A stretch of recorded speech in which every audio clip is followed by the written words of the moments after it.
Alright. Oops. Forgot to actually set my shit. I think I did it right this time. Alright.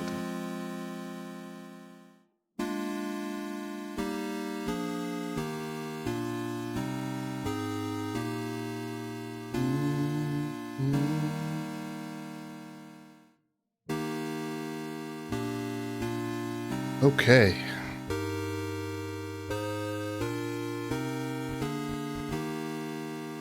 So, here we are. To explain the title and the text above me. Pog arrived. Hey, Cupcake. This is indeed going to be my very first time playing this game. However, I've been kind of obsessing over it over the past couple weeks, and I've learned a lot about the game, so I kind of know the game inside and out, and I'm going to be talking a lot about little pieces of info and stuff. So people who've played the game recently, even people who've beaten the game before, you'll probably learn some things that you didn't know. But other than that, I'm going to be going through. I think I'm going to be doing all endings of Chapter 1, and then the best endings of Chapters 2 and 3. I'll see what I have time for. This may be multiple streams, but we'll see. So we're going to start with the intro, which you get right when you fire up the game, but if I did that, OBS probably wouldn't catch the game right away. So I'm going to do it this way instead. So let's enjoy, and then we'll get started.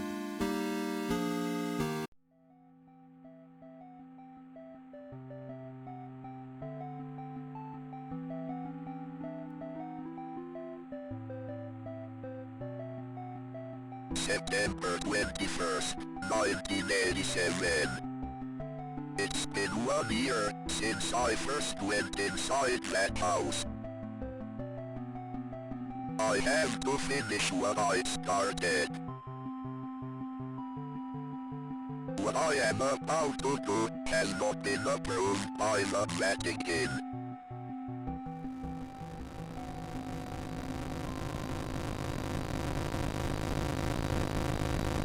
Also, any questions about plot points and things are welcome. In fact, maybe I'll add that to the title here real quick.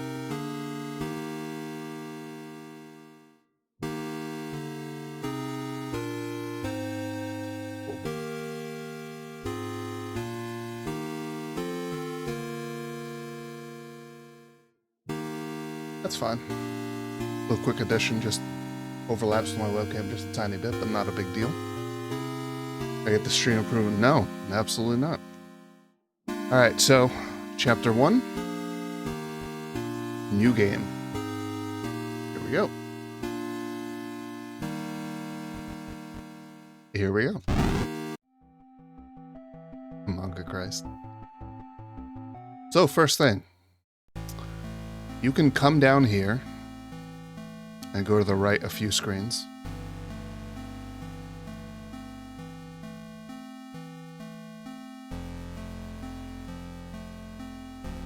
This looks like it just loops, but keep trying.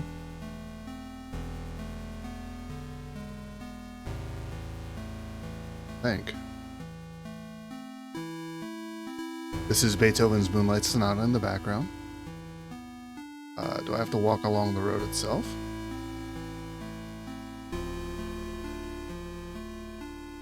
Oh, no, here we go. So there's a... You see my cursor? Yes, you can. There's this guy over here. If you approach him, he'll run away. He'll leave behind this. This nasus, the menu, which is Latin for nose. That's a clown nose. Now, this is kind of part of a plot point that was, yeah, see how it doesn't loop anymore. A plot point that was going to be something, but then was kind of abandoned. Good start. I had a feeling it was going to come as soon as I go to cross the street. It's not important for me to go back, though. It's just an Easter egg, so I'm not going to bother going back to get it again. And I don't have it anymore. So yeah, that was a There's originally going to be a plot point about that being like a clown character, but then it was dropped. But you can also find a clown nose in Chapter 2, which I will go and get just to show you. And that was just kind of like an Easter egg because it was kind of left behind. But that figure is Father Garcia, who we will meet later. So this note, it's just kind of a note that's in every chapter. And it just kind of gives you a little blurb and reminds you that you can pause to look at your notes and things. Have you forgotten already? This forest has a mind of its own. If you get lost, you could always try remembering where you've been. Pressing the escape key or start button is a good place to start. Okay, so I'm going to try to get all the notes.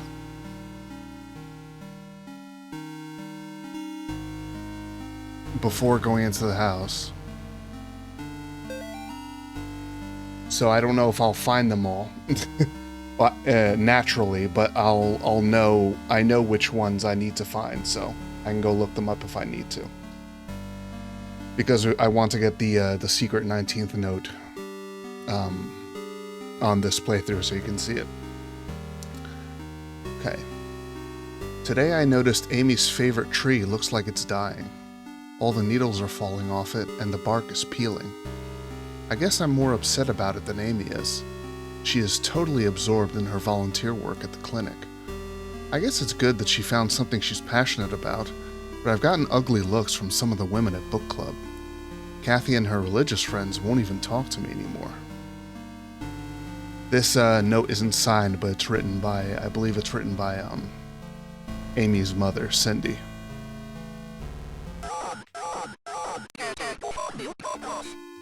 Startled me.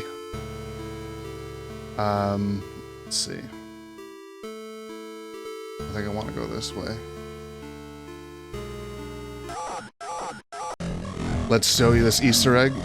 If you pause while he's on screen, you get to see this.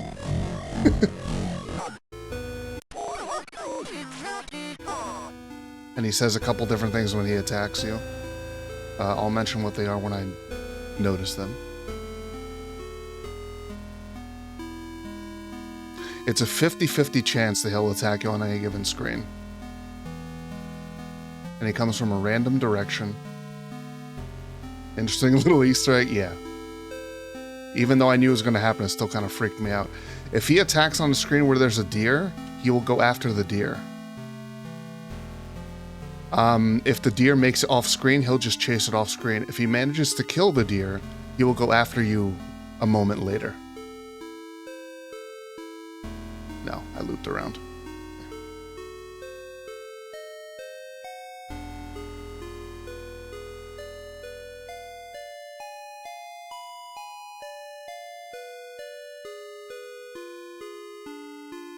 I'll see if Michael attacks me here. Maybe not. So here's a little Easter egg.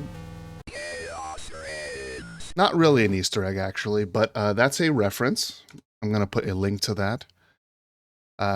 It's a reference from the movie Antichrist, and I actually have a link of it ready to share here.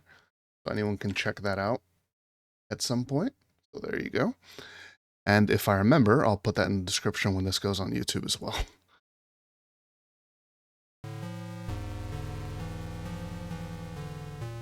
But it also has a bit of plot relevance, as you'll find out later. So that's the cult that I kind of like hanging out on screens with deer because I know he'll go after the deer first.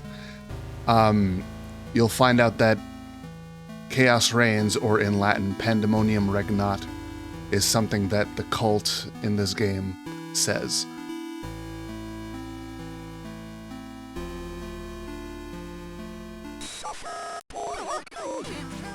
Still startles me, man. And that was 3 times. I had to fend them off 10 times to get rid of them. And get a note as well. Seems to not want to attack when there's deer. Oh.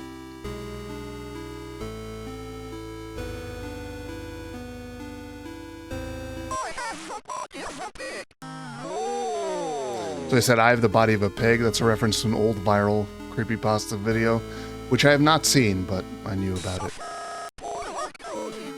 I think that's 5 times. I'm just kind of going up, kind of like in a spirally direction to see if I don't miss any of these notes.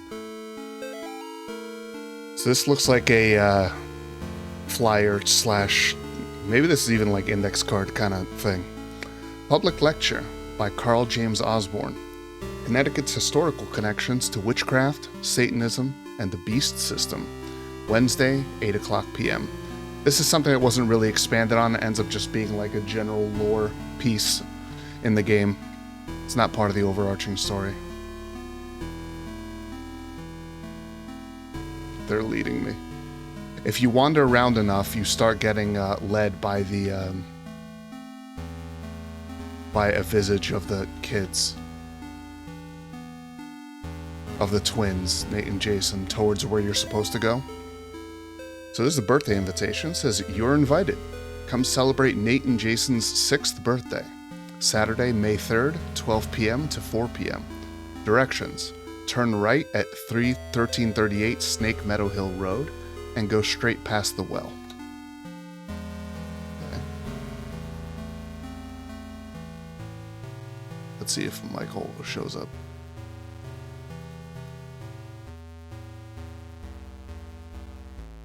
Doesn't want to show up and attack any deer today. The deer's head perks up if you get close, and if you get too close, it'll run away. Pretty realistic, right?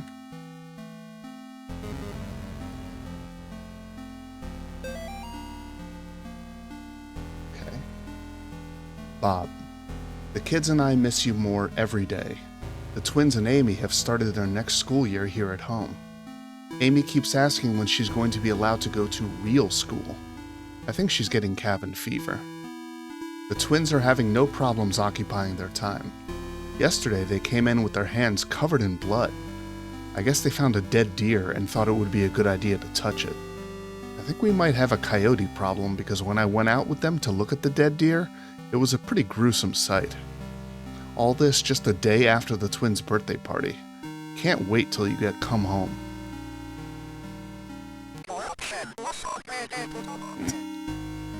I'll be glad to be rid of this guy, Jesus.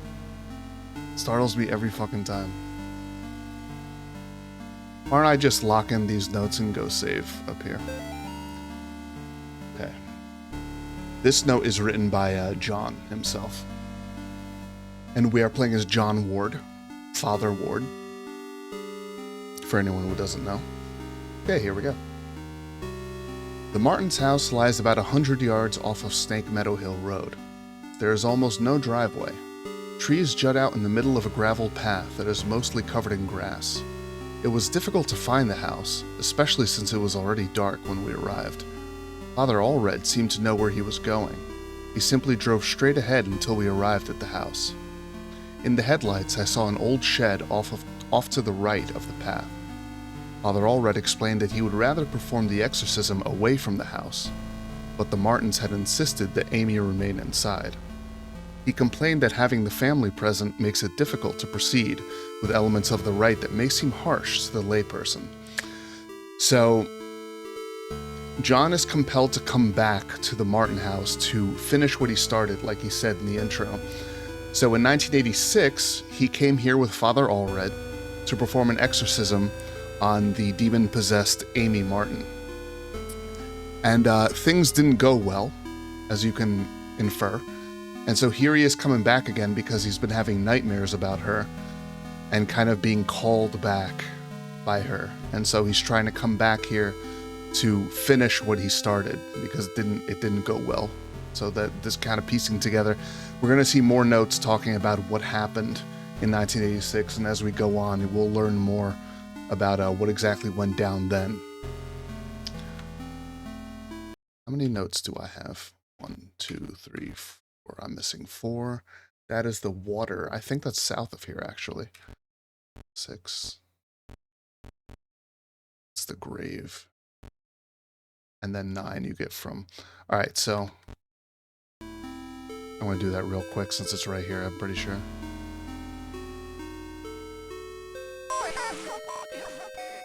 I lost my chance to get rid of him there.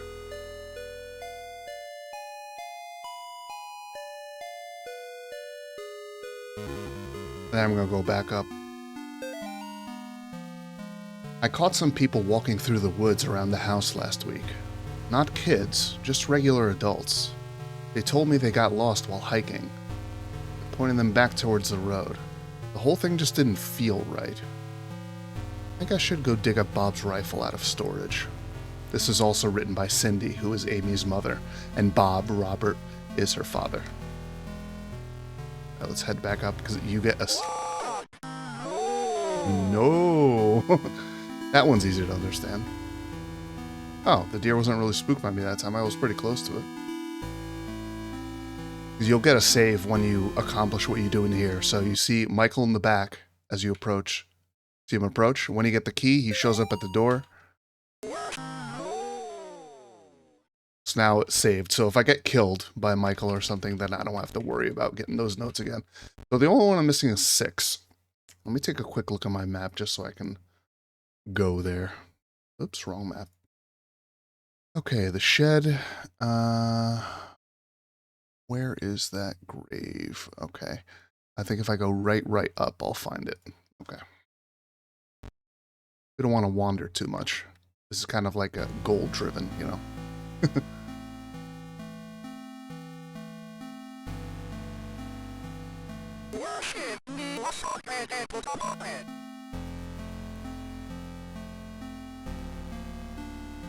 Oops.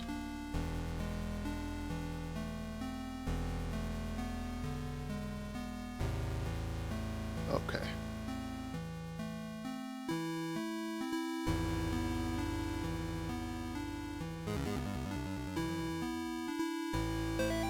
All right.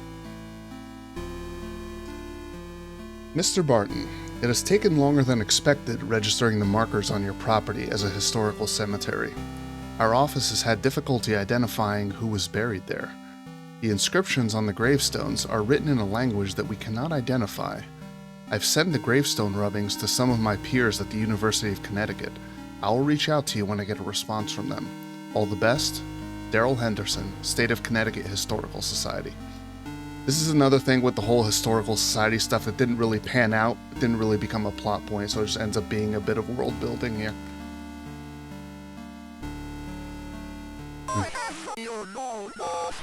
This fucking guy, man. I want to go to the house and get a save point from walking in, because then I only have to worry about finishing Michael off. No way. Sometimes it's unfair like that. He'll spawn right next to you. Well, I'm here. Wait, did I get the... I did go and get the water first, yeah, so... Right up. Man. I'm sweating. Even though I know all about this guy, he still scares me.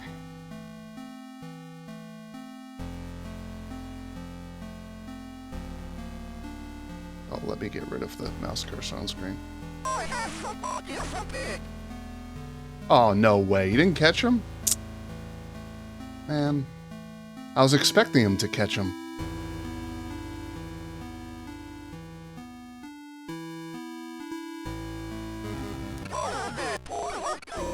Fuck off. Alright. I'm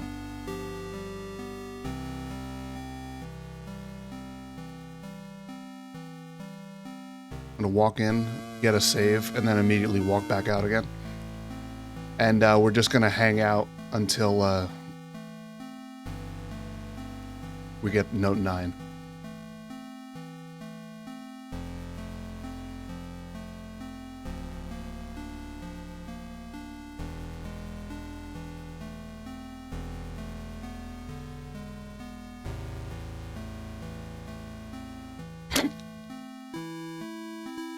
Yeah, so you can get a deer on the screen. Wait a few moments and I'll go reset the screen again. No.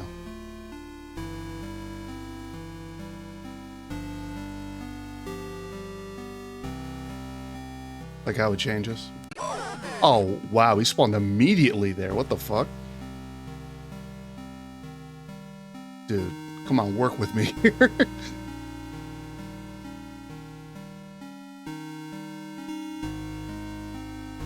Alright, you jerk. The house should be up here, right? Yeah. He got me on the way to the deer. Asshole. Oh my god.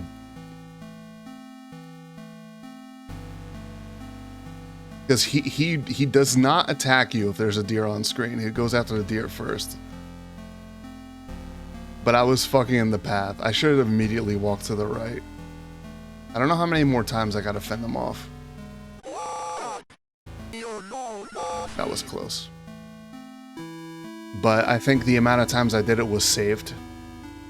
Oh, there's a deer there. Let's get out of the way. I mean, I could be in the way no matter which way, no matter where I am, depending on where he comes from, so.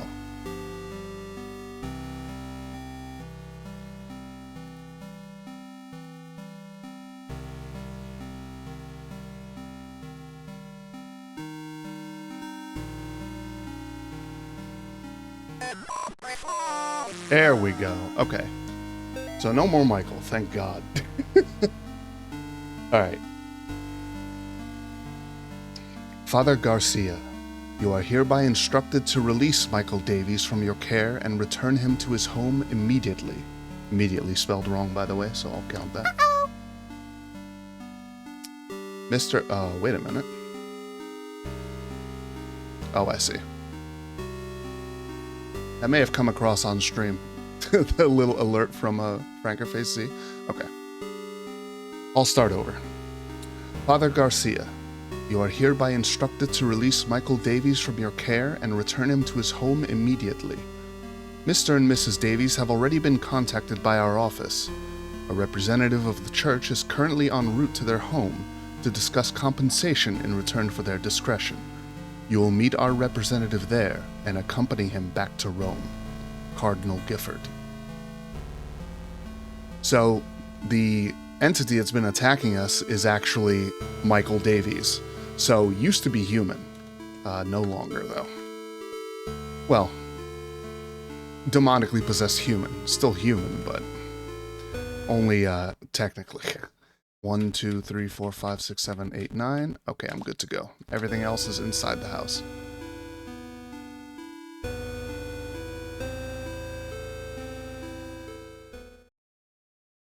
And because the music at the beginning played, it went away when I came back. No jump scares in here. At least not for a bit. Okay, so let's read some notes. Mr. and Mrs. Martin greeted us at the front porch. Mr. Martin led us downstairs to the basement, explaining that Amy was down there in restraints. I felt for him. There was guilt and shame in his voice. Amy was in the very back of the attic in a chair, perfectly calm, staring at us. It is hard to describe the look on her face. It's not the kind of look a child gives you. This is written by John. Oh yeah. In future chapters, things like a picture on the wall, you just look at it by walking up to it. But in this game, you kind of have to turn it into a note. So this is a note, but I'm actually looking at this photo over here. There's a family photo of Amy, her parents, Bob and Cindy.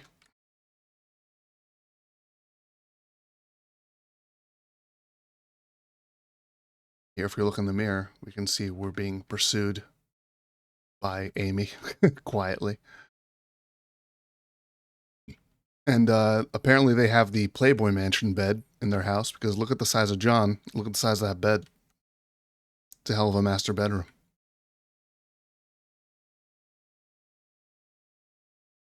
Let me see if I can trigger this.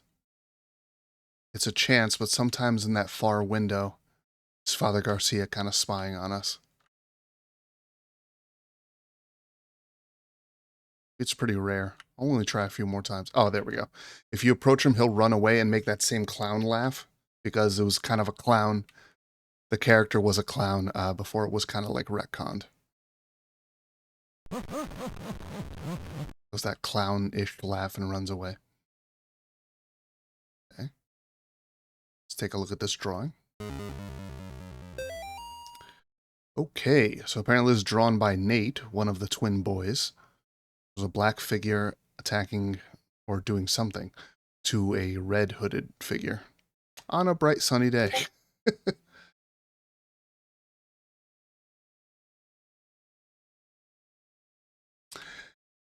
This right here is probably the most misrecognized sprite or sprites in the game. This is actually supposed to be a fruit bowl. That's a banana and that's an apple. A lot of people think it looks like a jack-o'-lantern, you know, or like a pumpkin or something, but no. Hey, dragon. Welcome. Was that you that messaged me just now?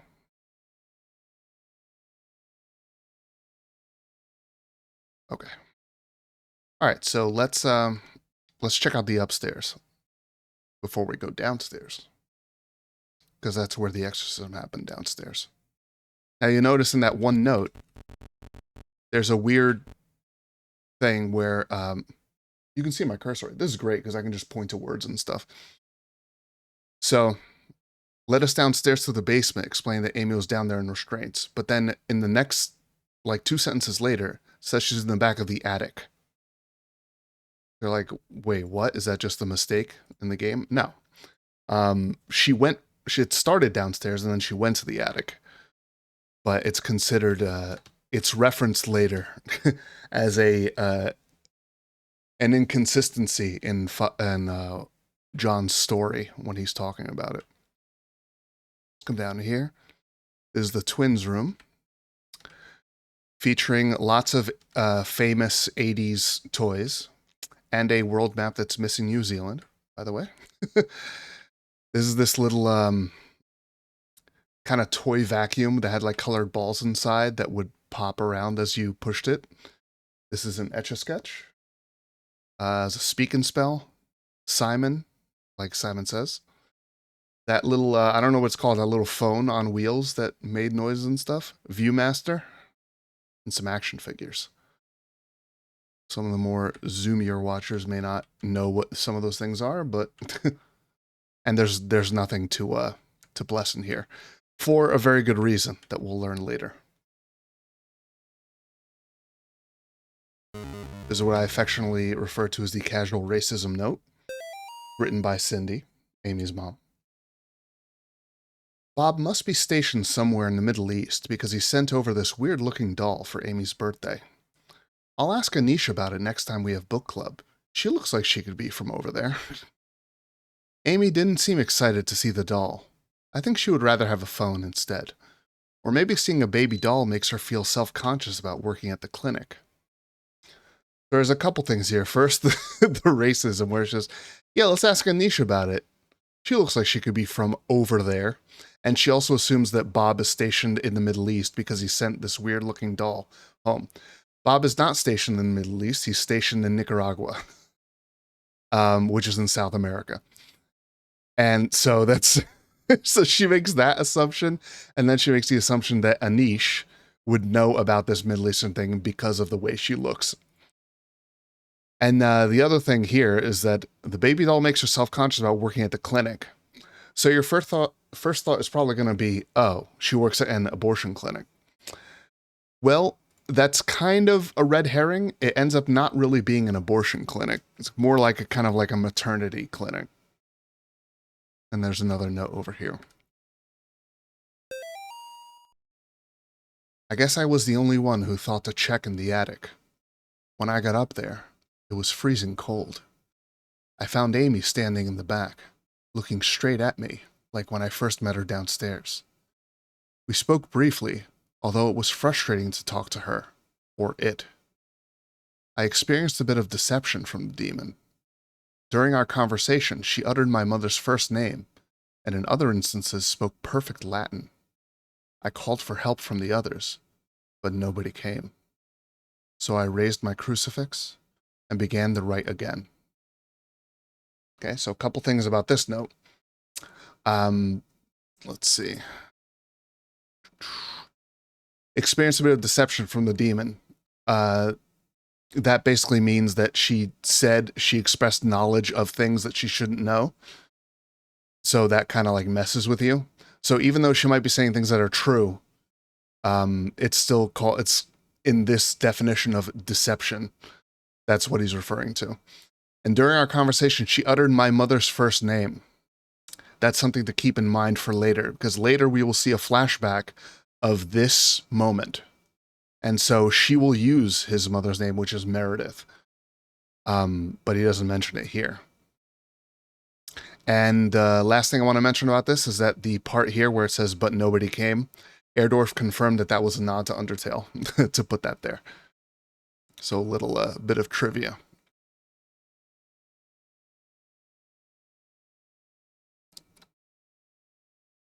Hit up the rubber ducky.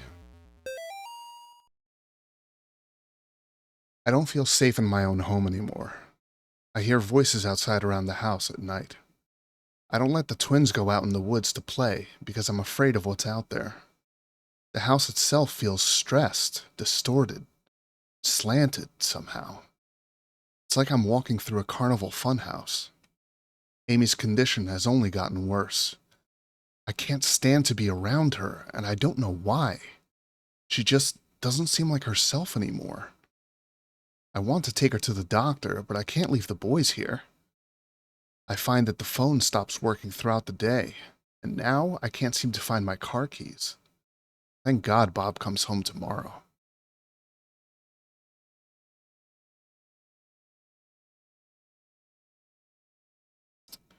Okay, I think the basement is the only place I have left to go now.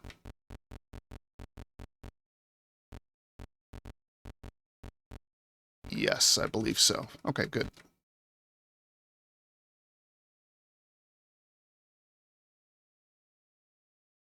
Go down to the first floor, and then we'll go down to the basement.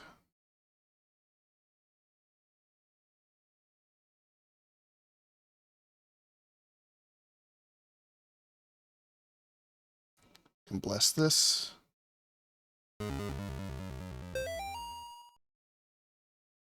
Dear Amy, thanks for writing. It really brightened my day hearing from you. In your letter, you asked what's the weirdest thing I've seen as a missionary. The area we're working in has a lot of folks who practice Quimbamba. It's what you might call a pagan religion. It's kind of a mix of Catholic and African religions. One of the saints they worship is San La Muerte, or Saint Death. Yesterday, we talked to a boy, about 15. When we asked him if he had ever prayed, he said, no, but I have prayed to San La Muerte. He told us about a time when he stayed over at his cousin's house, and, according to him, they prayed to some figures of San La Muerte, and the figures made things in the house move around. He got real quiet and scared looking after that. We told him he could pray to God and that God wouldn't make him feel scared like that. We invited him to church, but he hasn't come yet. I need to wrap this letter up and get back to work. See you in 4 months. Leighton. Now, the thing about this is another kind of letter that, it's just a bit of world building, not really too involved in the overall narrative.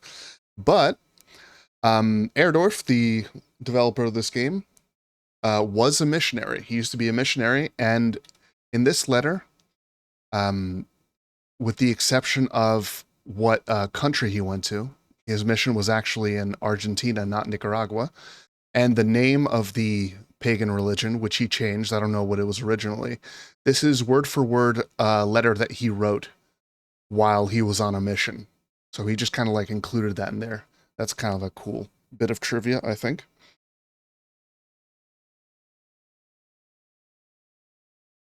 Some mannequins here, and we'll learn the significance of those later. Right now, they're just kind of here to spook you. There's a sewing machine in the corner. There's a note here. Amy's parents could not endure witnessing the proceedings of the rite for long. Mrs. Martin was hysterical, and the thing that was inside Amy was feeding off of the fear. Father Allred asked me to take the Martins upstairs. I was physically worn out, but managed to get them back up the stairs into the kitchen. Amy was screaming, "Mother! Mother!" the whole time. Finally, I got them to sit down with me at the kitchen table. After a few minutes, we couldn't hear much of anything down in the basement, so I went down to check on things. I found Father Allred lying on his back, unconscious, that's also spelled wrong, with his arms spread out wide. Amy was not in the chair.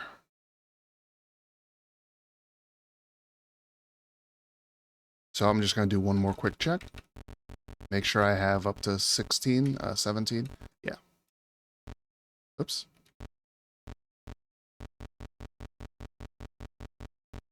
Cool. Now we're going to trigger the first cutscene of the game by stepping into this, which you'll find out later is basically the mark of the second death ritual having occurred. And we'll learn more about that later.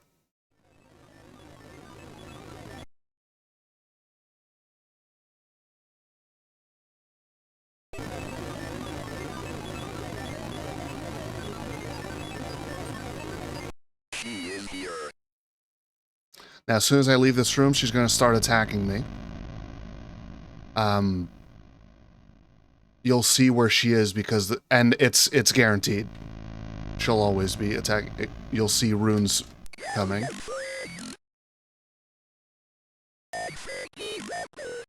Probably because I'm a little stressed out. I'm messing it up a bit, but there is a way to tell which one is the right Amy. It's the one that blinks out of rhythm with the others. But you can also just kind of do this. And once you fend her off 6 times, she will go away to the attic. I'm gonna hang out near the attic, just to save myself some travel time.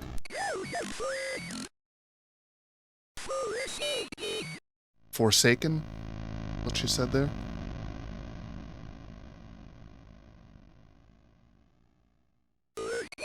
Look at me.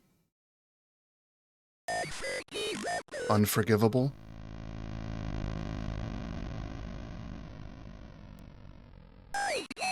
I can see you. I am the icon of sin. Let's just trigger all of them in here. I don't have to count. Mommy. That's just a scream. I'm not gonna say I'm not gonna scream ah. Seems like she always comes from the top right. My eyes. I don't remember what that one is. Okay. Alright, we're gonna grab the last note that we can here. Molly, the church might contact you in a few days to tell you their version of what happened to me. I want you to hear it from me first. A year ago, I was involved in the exorcism of Amy Martin. What they said in the papers about what happened isn't true. She blanked my superior, Father Blank, with blank. When I confronted her, she blank, managed to cut the power to the house and blank her own parents, with their own blank. I have to go back to that house. The nightmares I'm having are real. She's still there, waiting for me. I can still help her.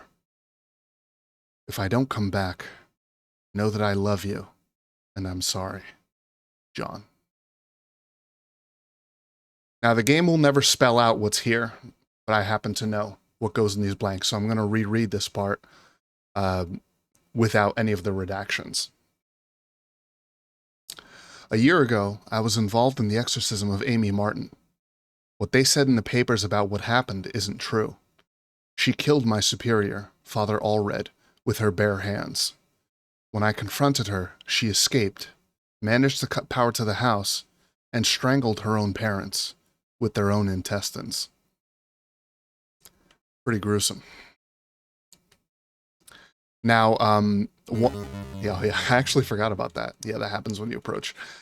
The Amy boss fight, which is coming up, as you can guess, Erdorf made it so that in Chapter 1, the more notes you've picked up before this fight, the less HP she has. So she's not going to this fight is not going to last that long. But then you also need to get all those notes, all the notes that you could get before this fight, to get note 19 afterwards. My God, what happened to you? Do you think my face is pretty? I have to finish what I started. She's my priest. Let's immediately start attacking her. A dude is going to appear in the top right. The cross is not working on him, you just have to evade him. He walks up to you a little bit and stops, and then a little more. I think I'll be able to, yeah, I finished this before he even got to me. Next phase of the fight, you get a checkpoint. You see the gaping hole in her face that shows the second death ritual having... Okay. I completely didn't discover her at all.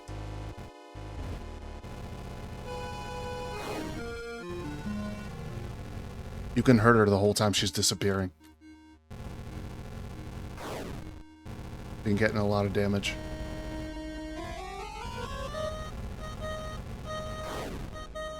Oops.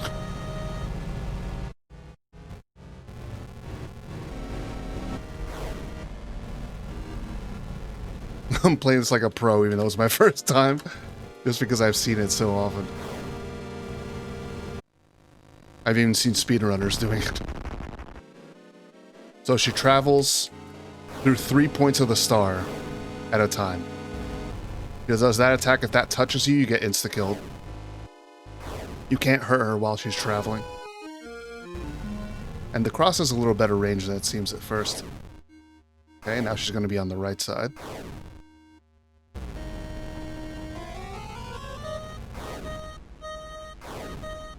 And then the top left. Didn't position myself that well that time. And then she's going to be in the top...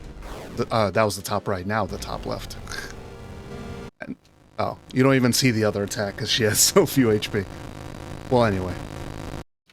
She's going to come to the middle here, and then she will jump out the window. The demon compelling her to do that is kind of a last-ditch effort to get away from me before I can finish exercising her. Okay, let's come down here.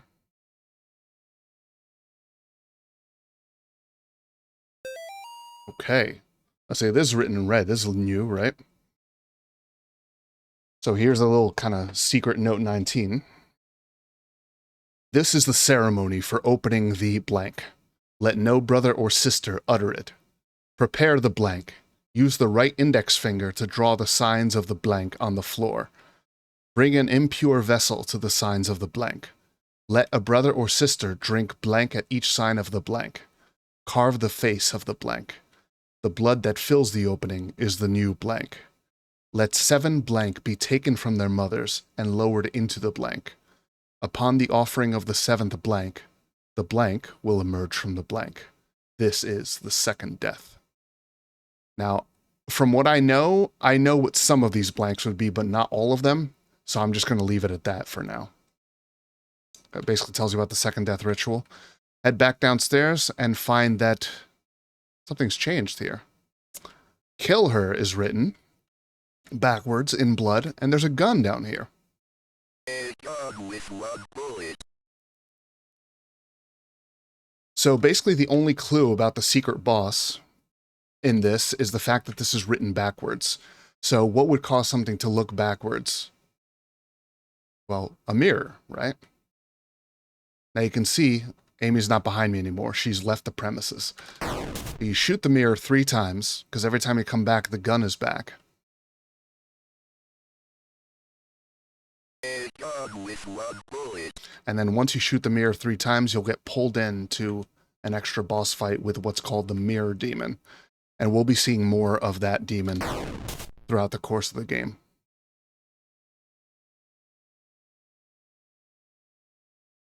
A gun with 1 bullet.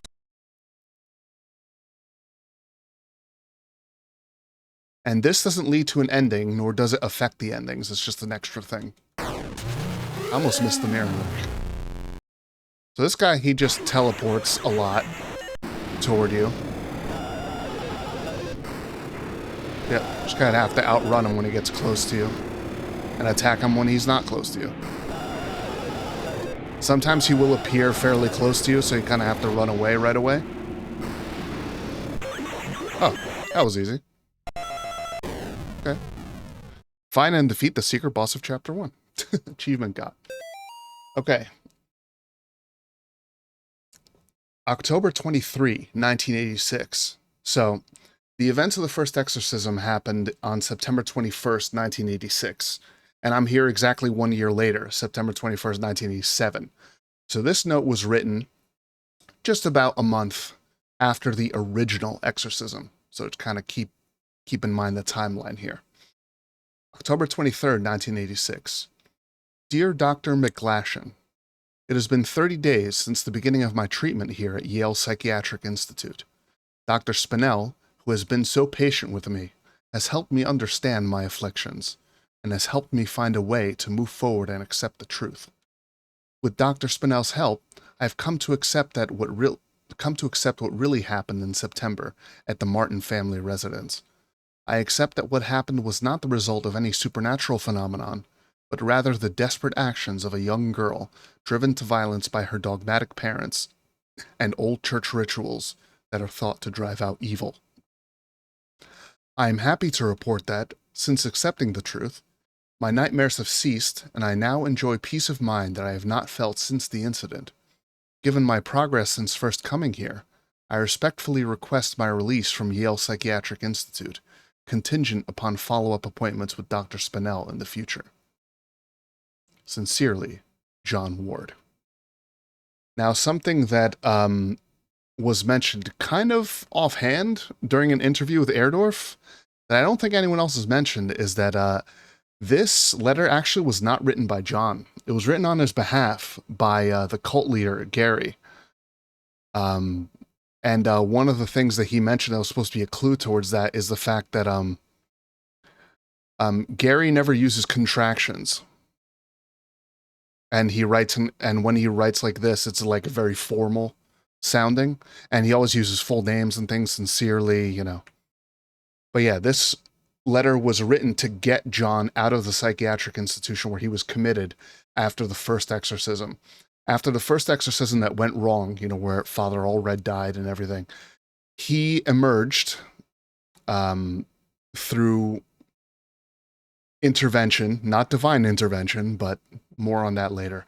But he emerged unscathed, you know, at least not physically, but he was deeply traumatized by it.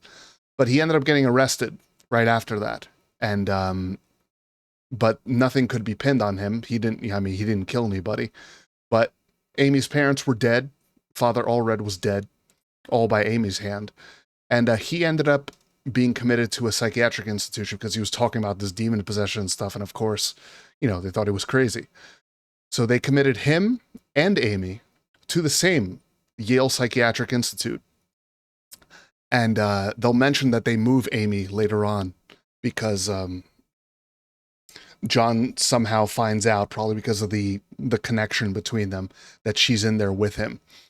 But this letter's written by Gary to get him out, I guess, to try to expose John so that he can get him killed. All right, so that's done. Now we're going to go get endings. I'm going to get all the worst endings before I get the right one. Shouldn't take too long. Michael will not attack us outside. And also the paths look different now. You can just kind of follow the natural paths that the trees form. First thing I'm going to do is the first thing most people do. So you see written in blood, kill her. So if you come down this way, you come to find Amy. Now, only the good ending is the canonical one, but you get more pieces of lore from all the other endings. That's why I'm doing all of them. So let's go ahead and shoot Amy. Goodbye, Amy. Let's head down to the car.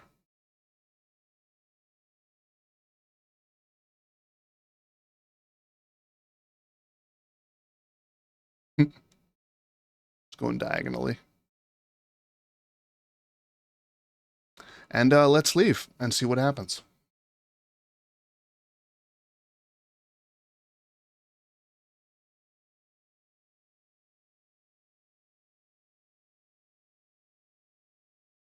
I enter via the hood of the car as usual.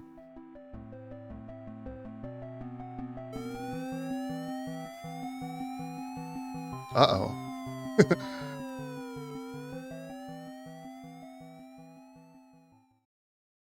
Ending 1 of 5, Murderer. Reach any ending of Chapter 1, achievement. Police arrest man accused of murdering missing girl. A New York man is in custody after he confessed to the murder of a Sterling girl who had been missing. John Ward of Palmyra was pulled over on Snake Meadow Hill Road last night after a state trooper reported hearing a gunshot. The officer thought it might be poachers. The officer said Ward was acting nervous and suspicious after being pulled over. When questioned, Ward reportedly said, "I've killed her." According to the police report, the officer called for backup after Ward became increasingly upset, saying repeatedly that there was a demon inside her. Ward was taken to Sterling Police Headquarters for further questioning. Ward then confessed to authorities that he shot and killed Amy Martin, a 17-year-old girl who had been missing for 9 days after escaping from a mental institution. After a brief search, police located Amy's body in the woods near the now-abandoned Martin home. In addition to receiving a gunshot wound to the stomach, Amy showed injuries suggesting that she had been thrown out of the second-story window of the house. An officer who helped recover the body told reporters that Amy's face had been mutilated in a very brutal manner. Ward was found dressed as a priest when he was pulled over. It is suspected that he impersonated a priest to gain his victim's trust, after Catholic authorities in Rome confirmed that Ward was not an ordained minister. The rest of the article is missing. So, a few things about this. Let's go back up. Let's see.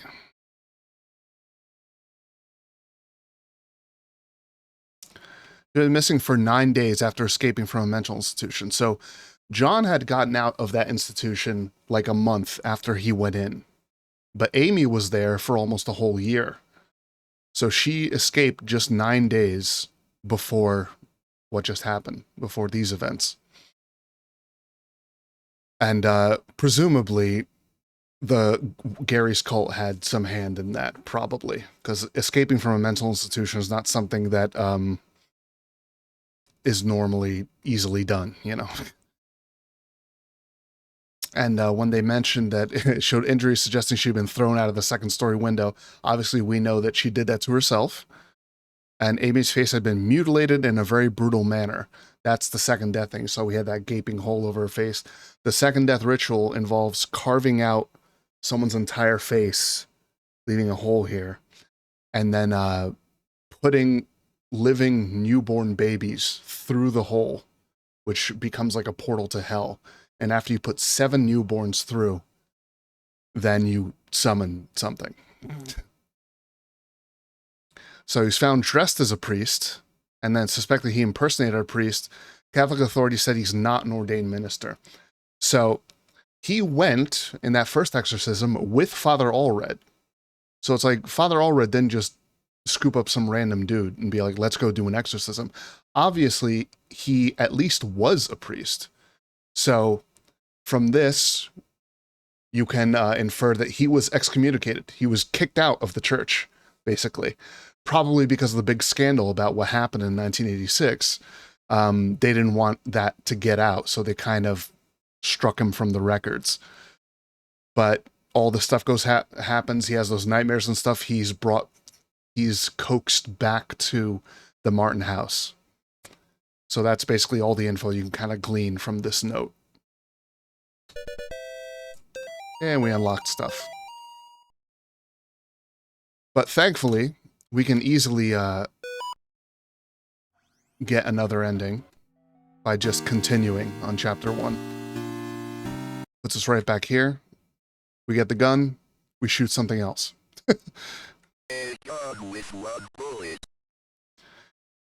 How you use the gun is what determines your ending in chapter 1. So this time, we're going to go this way.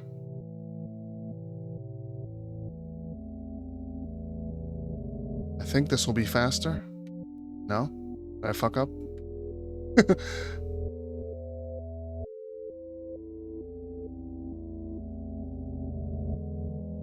Uh-oh. Oh no, here we go. Oh, it's this guy again. The clown that would become Father Garcia.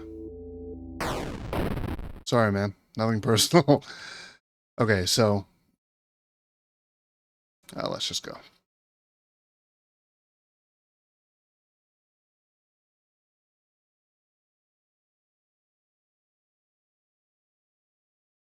So slow.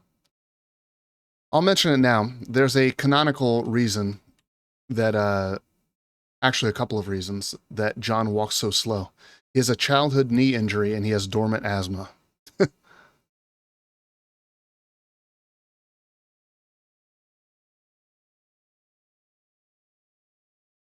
Explain that in a note much later on. All right, let's see what happens this time. I will say of the Lord, he is my refuge and my fortress. My God, in him I will trust. I shall not be afraid.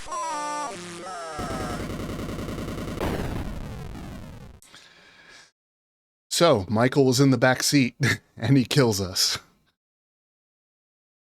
Ending 2 of 5. The title of this ending is very strange. Like, father and son, what the hell? I think this is not meant to be a biological father. It's referring to, I think, Father Garcia, who was trying to exorcise him. Now we're going to see a letter. We saw the other half of this letter, the one that happened when we repelled Michael enough times, that was written to Father Garcia from Cardinal Gifford. And so this is Father Garcia's reply to that letter. Esteemed Cardinal Gifford, with all due respect, you cannot grasp the importance of the work I am doing for young Michael without being present here. Michael needs my help now more than ever. In the past few weeks I have made great progress with Michael's affliction. Nevertheless, whatever darkness is inside of him fights back with increasing ferocity. We must not let up the fight against the enemy at such a critical time. There is another reason why I dare not return Michael to his family, nor let them see him. The darkness inside him afflicts his soul, but it also causes a terrible strain on his body. So that there may be no mistaking what I mean, I have enclosed a photograph of young Michael during one of our sessions. The photograph is missing. We'll see that photograph in Chapter 2, early on.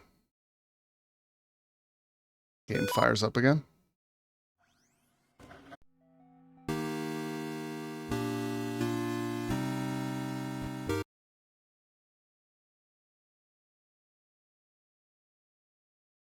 A gun with one bullet. This time we're going to head down to the... I think the well. There's a branch off point there. Where you go left and right. Left or right. The gun looks like a giant cigarette when you're walking south.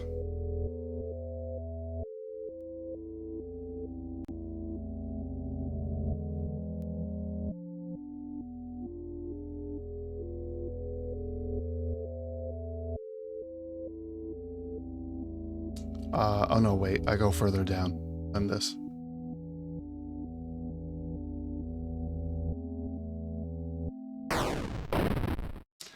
Yeah. Just shoot a deer. For no real reason.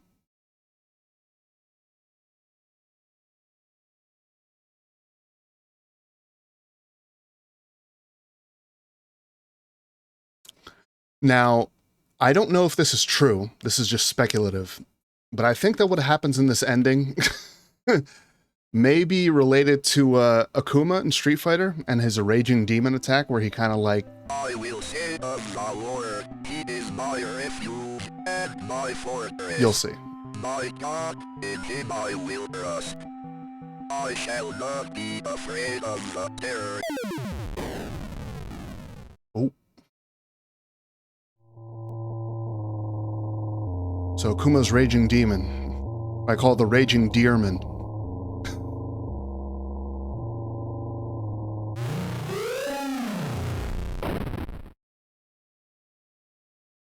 I mean, it's if especially the fact that that attack in Street Fighter has the word demon in it. That makes me think that might be deliberate. I would definitely want to ask him if I get the chance if that was deliberate or just a coincidence. But yeah, it's really reminiscent of Akuma's raging demon attack in Street Fighter. So ending 4 of 5, the Hunter. Unidentified body discovered near wrecked car. The site of a deadly car accident was discovered along a road near Sterling this morning. along with the body of a person who has not yet been identified. At 6 a.m. this morning, a resident called to report an accident along Snake Meadow Hill Road. The driver of a silver sedan had swerved off the road and struck a tree. A spokesman for the police commented that the body appeared to have been dragged several yards away from the car, deeper into the woods, after having been ejected from the front windshield. It was noted that the body had been, quote, mangled beyond recognition, unquote. Investigators suspect this was probably the work of coyotes.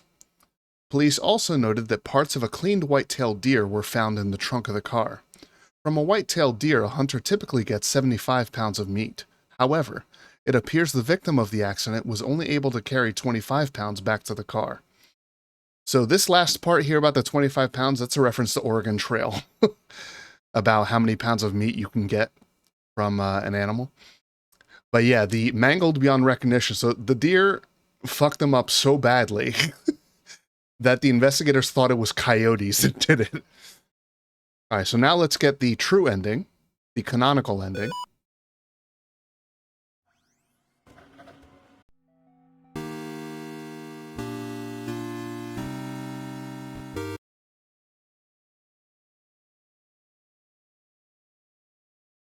A gun with one bullet.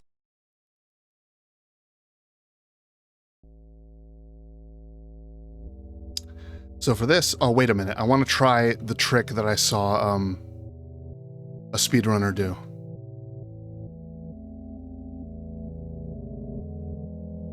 Yeah. Got down to the car super fast. All right.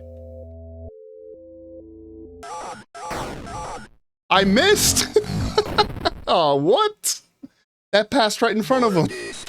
All right, that's fucked. I like that little shortcut to get back to the car, though. It takes advantage of the fact that this place loops on itself. So all I gotta do is walk down, then right, then up, then left, and then down, and here I am. That's great. I want to see if I can lure Michael so that I can shoot him while... I want to see if it's possible to shoot Michael while I'm in the bottom lane of the road. And if I manage to pull it off, then you'll see why I want to do it. I think Erdorf made it not possible. So I'll miss him with the bullet. At least it doesn't take me long to try again. Alright, so I want to be down here already.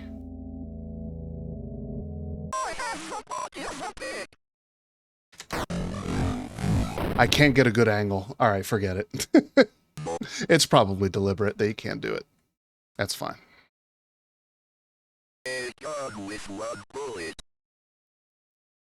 So yeah, so if you go to the car without shooting anybody, you'll be attacked by Michael, and you'll have to put him down with the gun. Although you actually don't kill him with the gun. So, hey Mortis. Yeah, but it's me trying something. Welcome back. Oh, there we go. Make sure I don't miss that time. That's why I wanted to try be in the bottom lane, to see if the car would hit me also. I will say of the Lord, He is my refuge and my fortress. My God, in Him I will trust.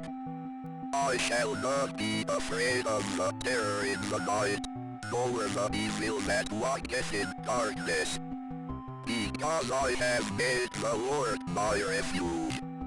Because I have set my love upon Him, therefore will He deliver me. I shall call upon Him and He will answer me. He will be with me in trouble. He will deliver me and honor me. I can't explain what happened at that house. I can only have faith that I did the right thing.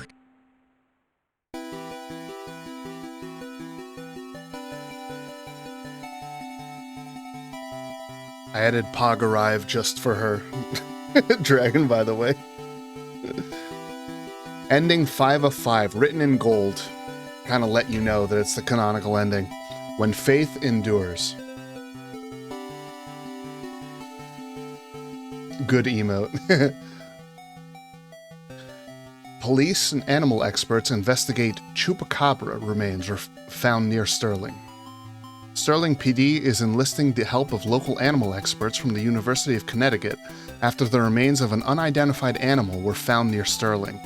The remains of an animal, which some residents are calling a chupacabra, were discovered on Snake Meadow Hill Road by a motorist yesterday. The animal had apparently been struck by a vehicle, and parts of its carcass were scattered across the road. Police say they initially investigated the gruesome scene because the motorist who discovered the remains had told them they appeared to be of a person. After arriving at the scene, police concluded that the remains were some kind of animal. As a matter of public safety, we want to be sure about what exactly we're dealing with here, said a Sterling police spokesman. This is clearly not a deer or a coyote. If it's a mountain lion or exotic pet that escaped from its owners or an animal with rabies, we need to know about it. Animal experts attached to the investigation would not speculate about what kind of animal had been found, although they commented that the animal was hairless, anemic, and apparently suffered from the rickets, a vitamin D deficiency that appears in animals and children who have not received enough sunlight. So the quote about the rickets being something that kids can get, that's kind of a clue, if you didn't figure out before, that that's Michael Davies and that was a normal human boy. But apparently one who had been possessed for some time.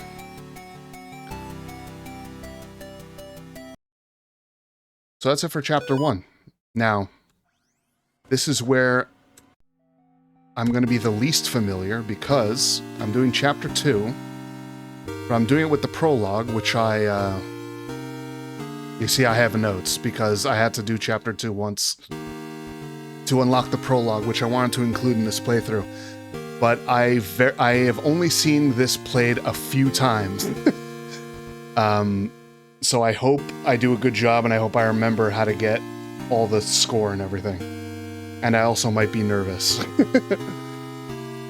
So with the prologue, it'll just go right into chapter 2 afterwards. So let's go.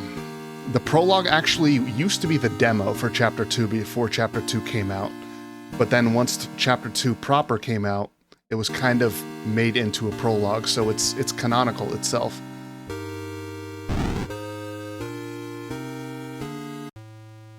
So I start here, my crashed car. I think the first thing you should do is go over here. And notice you were run off the road by another car. But wait, look, it looks like there's a figure inside. We can take a look. Oh. Oh, wait a minute, I didn't get all the endings. Hold on. Whoa, whoa, whoa, whoa, whoa. I forgot an ending of chapter 1. Oops. Alright, let's do it real quick. That's a nice little cliffhanger though, right? Alright. Kind of an important one for establishing plot, too. Alright. It's funny because I passed the spot where you, trigger it, too. Let me see if I can do the same thing here, too.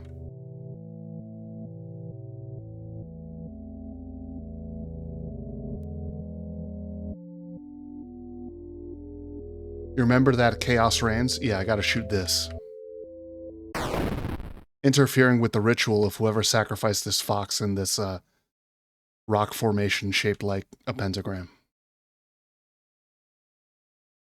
I like how the music stops once you use the gun. Kind of adds, like, finality to it, you know?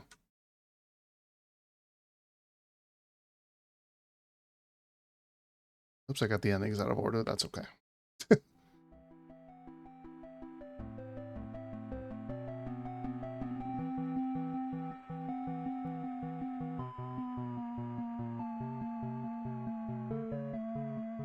So you basically stop by the cult, and you'll find out that that's Gary holding the pitchfork, or trident, whatever you want to call it. Ending 3 of 5, the offering. So that's, apparently you will become the sacrifice instead, because you messed with their ritual. Hey, find all endings in chapter 1.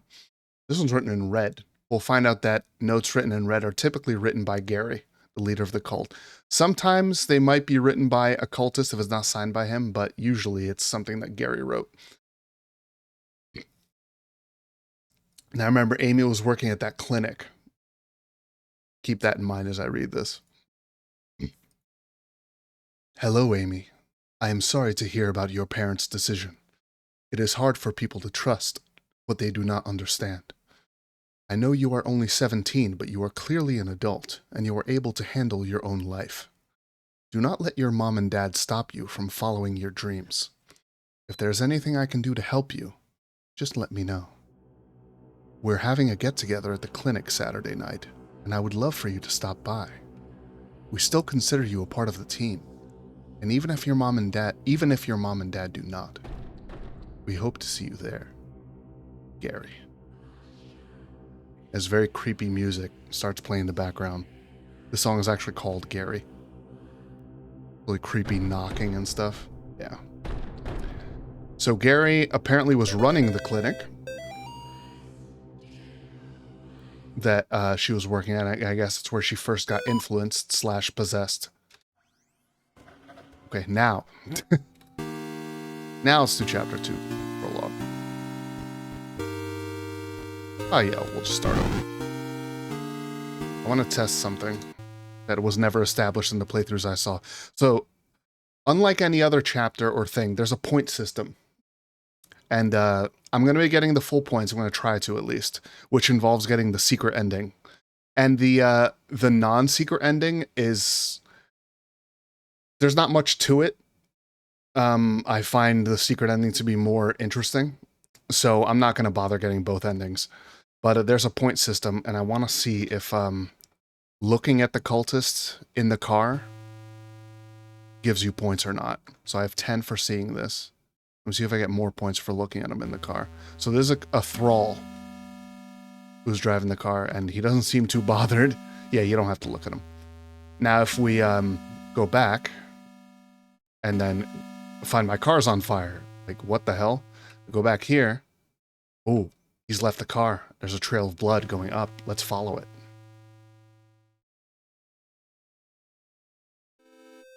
Oh, there's that cultist running away. Or thrall. The cultists are the ones in robes. These guys are thralls. They're just kind of, they're very low level. They're just kind of like they're under under the effects of drugs that the cult dispenses and indoctrination and everything. Alright, so let's take a look at the scarecrow. Okay. Scarecrows always look a little bit creepy, but we can try to bless and nothing happens. We have to defeat a demon here, the cornfield demon. He'll appear in every screen. You'll see the wilting corn. I'll basically tell you where he is. And then I have to put him off quickly, because he's faster than me when he's chasing me. I'll just... Oh yeah, I can just do that. Alright, fine. Oh, there he is. Destroy the child. Thy faith is weak.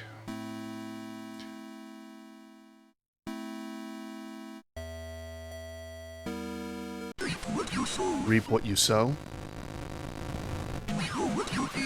We know what you did. Oh yeah, as you weaken him, this gets different.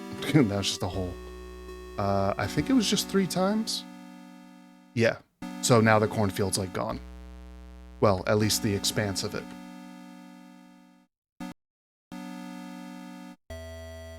This looks like a Rottweiler.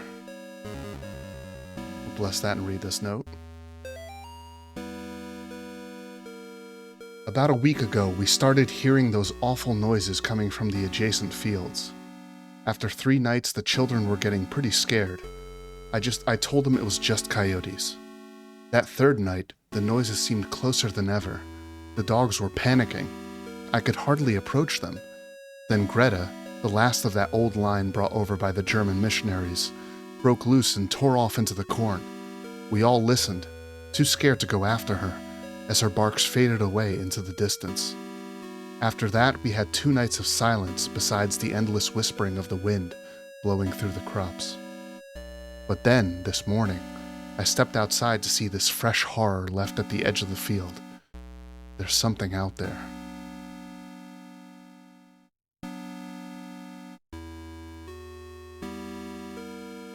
We'll bless this. More information. What more could I have done? I warned them not to go into the fields. I warned them against straying too far from the sanctuary. Should I have shut them in their quarters and nailed boards over the doors? Now I am digging 6 graves here in the shadow of the church. 6 little graves, forever looking to St. William. Some of the boxes are empty. The scattered remains we found couldn't fill them all.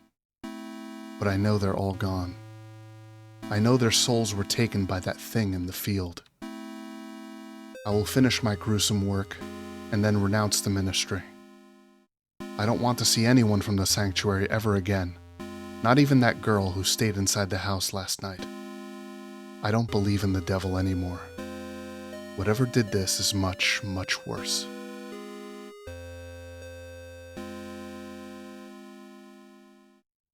There's the 6 graves there. Okay, let's go to the church. Death awaits. Note. We have a new volunteer to look after the children and take care of the things around the sanctuary, Sister Bell. She came highly recommended by the main office in Hartford. Bringing her in marks the completion of staffing the church after all these years. The church has been very careful about letting out what happened to those children.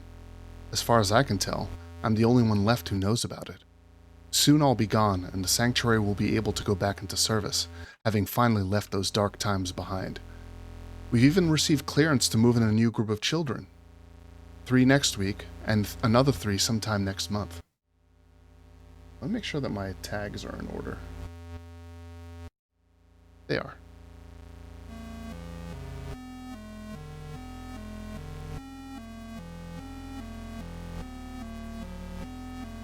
I don't know if you can see anything when you look at this, or it's just when you bless it. Alright. This kind of Amy-esque.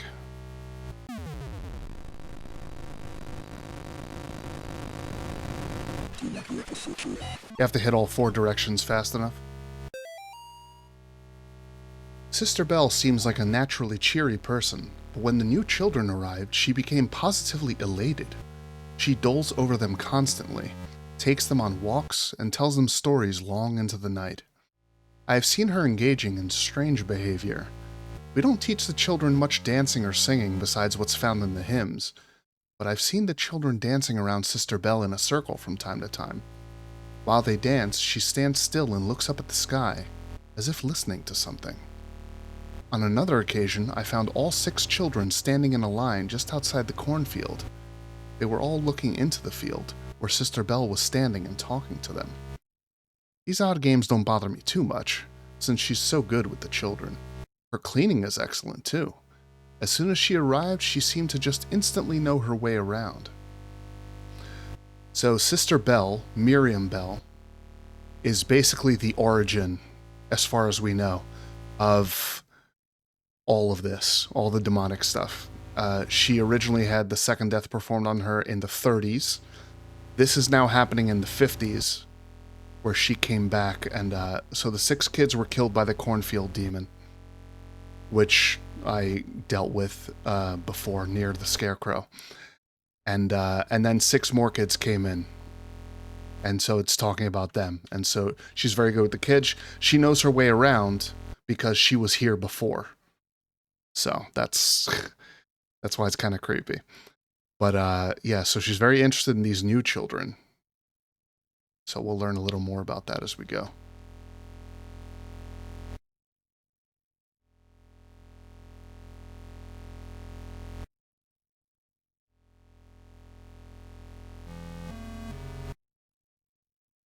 So this is basically a clue towards the puzzle in the next area.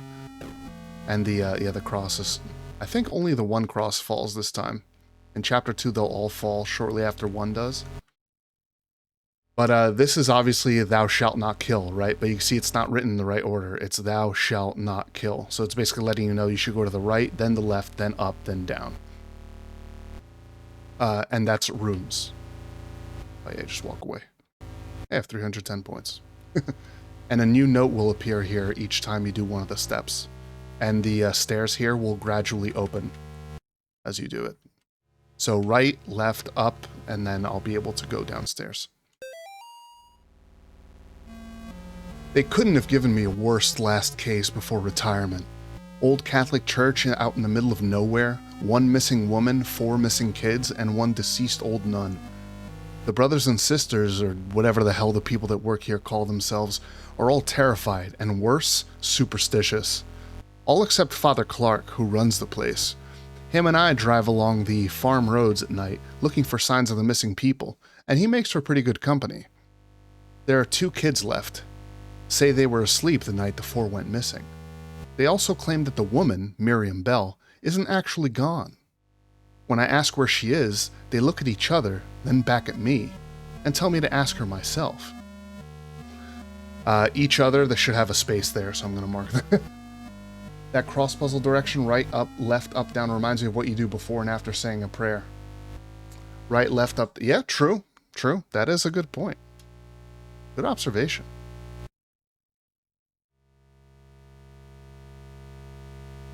So here we're going to... Let's take a look at this. Oh, no, we can't. In Chapter 2, we can. I will not bless your child. So basically, you'll be attacked after you bless a thing, and then you just touch them with the cross, and they go away. They become harmless. Now, see, there's another note, and it's open a little bit. Let's read some more. This morning, we found these very odd objects around the church. The best way I can describe them would be large, life-sized dolls made of sticks and dead tree branches. Someone must have placed them there while we were sleeping. Hoodlums, maybe? Or a group of weirdos? The kids seem fixated on these doll things. They stare out the window at them all the day. I even heard them shout that they saw Miriam standing around them. When I looked there, there was nobody there. But when I looked, there was nobody there. Maybe it's the strange behavior of the kids, or the hours of driving these farm roads at night, but this place is getting to me. I keep having the same nightmare where I'm standing outside the church looking out into the fields. I can see people looking back at me through the rows of corn. Their bodies are painted red. And the thralls' bodies are painted red. And like that guy just attacked me, that was a thrall. You can see there was... very briefly, there was someone looking at me in the window and they go away. I don't know if he'll come back if I go. Yeah, he was there again. Can we look at this skull? Yes, we can. What's this? We are many. I had no choice. We are many, and then I had no choice. Thralls are generally brought into the cult against their will, and then as they're indoctrinated and drugged up and everything, then they become full-on, cultists. But yeah, that kind of gives a sign... I have no choice. Sometimes they say I know not what I do when they attack you. Another note. I should have known this place was no good. The signs were all around me. The disappearances, the creepy twins, the life-size stick dolls. 4 of them. Around 2 in the morning, we woke up to the sound of an old woman's cackle coming from the hallway outside the kids' room. I know this sounds crazy, but when we got to the hallway, the laughing was coming from a painting of the Virgin Mary. We thought we had lost our minds. Just then, we heard a loud noise coming from the chapel.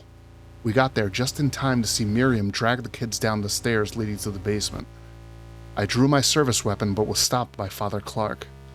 He said something about God's work and headed down the stairs, sealing the opening to the stairs behind him. The stairs don't seem to open from this side. All I could do was wait. I can't describe the noises I heard down there, but one thing is certain. The devil is real. To anyone reading this, please, for the love of God, don't go down into that basement. So the last thing for us to do is to go up here, and we're going to find some thralls hanging out in the pews. They're not hostile, not yet. When I bless this, they're going to start chanting, and then after they chant a few times, they're going to rush me. So basically what you have to do is bless this, and then immediately leave.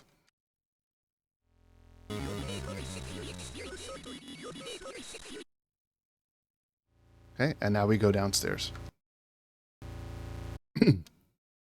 Darkness surrounds thee. I got flashlight.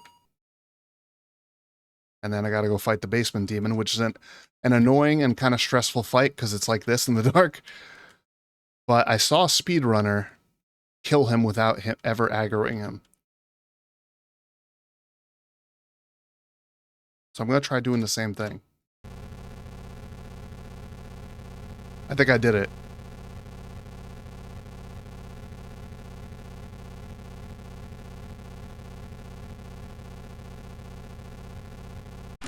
Easy. Sweet. That's good. I'm going to have to do this fight the normal way. I don't think it'll work. I don't think that trick will work in Chapter 2 because that same speedrunner didn't do it. But, so you'll see that fight normally soon. But that's good because that fight's a pain in the ass. That's Miriam Bell. So here's a note. Here's the ritual of the door to hell. Let no brother or sister utter it. He that is master of spirits, let 3 spirits that follow the dragon be put into the effigy of the accursed. Only then can it be purified. You will know it is time when its eyes glow red.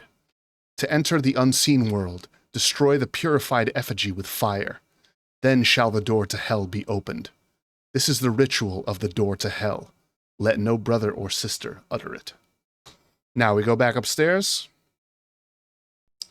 And you see kid running up there. If we go up here and we approach the kid, we'll actually see 2 kids. We'll get the normal ending. Miriam appears, and then we just get like a little cutscene, and that's it. But instead, oh yeah, I only need 6 more points, so I think I did everything right. Instead, what I'm going to do is go back out, all the way out to the scarecrow. And I'm going to do what the note was talking about.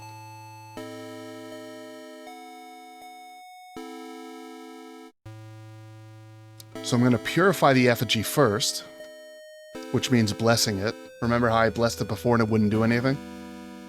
Now there's a whole bunch of sigils and shit around it, and it looks like this. Creepy. I'll bless it. The red goes away, and then it comes back, which I think is a graphical glitch, because once I leave and come back, it's not red anymore. I think that's just a bug. I'm gonna go down, so I need to purify with fire, so where can I find some fire? My car's on fire. I'm gonna set myself on fire and run back to the scarecrow.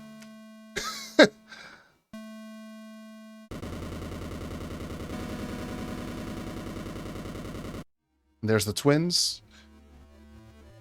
And then 9 other children appear. So that's 11, and then I'm 12.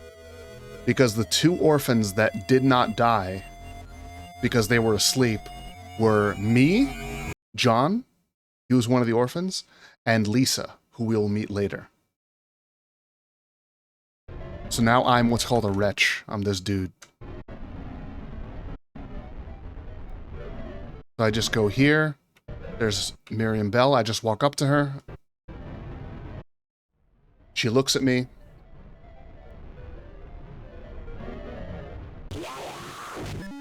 And that's the end of the prologue. So I think I did it right.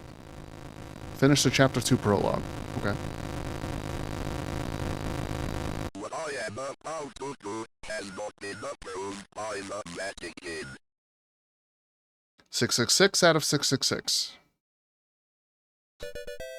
And that... Aw, there's a little digitized bark there too. I didn't know about that.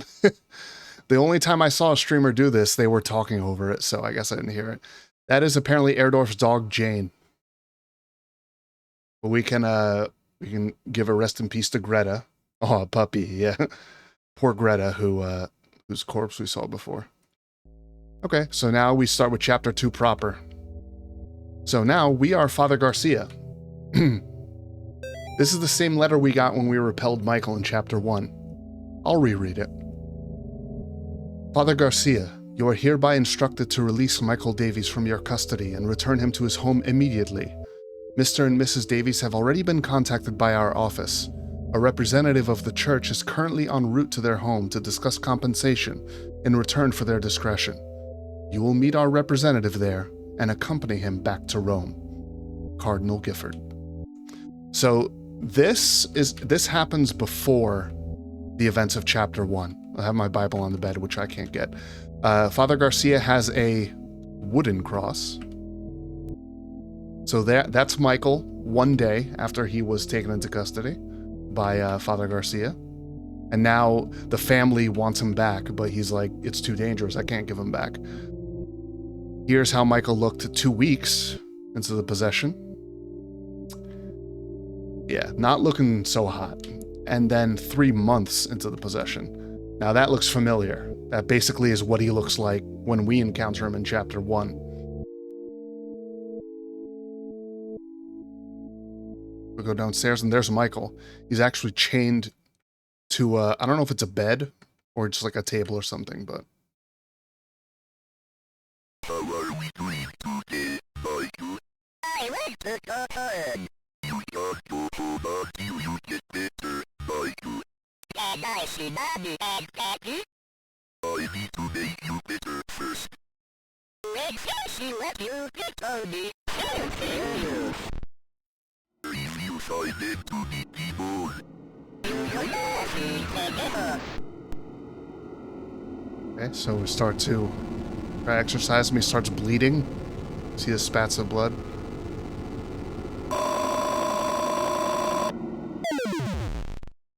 And he breaks free.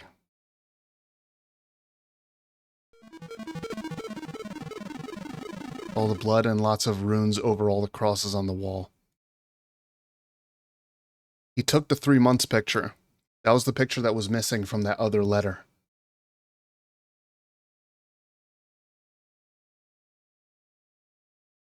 Now, before we follow him outside, let's go back to our room. And our closet's open now. If we walk in here and go to the left, we pick up the clown nose again. That's just kind of an Easter egg. But then when you do that, your cross falls behind your bed. I guess that's just Easter egg too. So we come out and we find that Michael is eating one of Garcia's neighbors.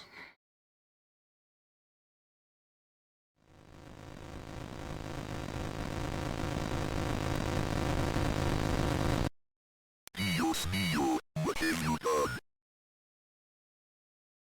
I have somebody as a pig. You can't hide from God, evil. You shall breathe the wrath of the Almighty. And he runs. The running animation is a little strange, but that's meant to be him running. And that's it for the kind of intro of chapter 2. It's 2 a.m. I'm John again.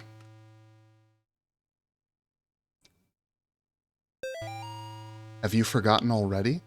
The notes people leave behind seem to exist on the edges of memory. Pressing the escape key or the start button is a good way to remember what you don't realize you have forgotten. Now, hopefully I remember where all the notes are. I get semi-jump scared by a deer running. Just kind of put you on edge. And we find this nice atrocity in the tree.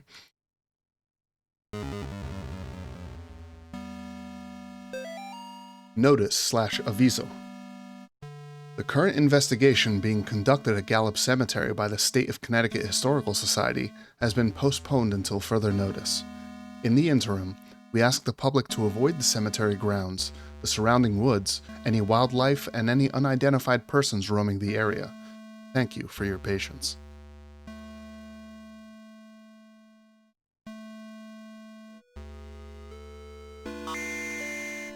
We're welcomed into the cemetery.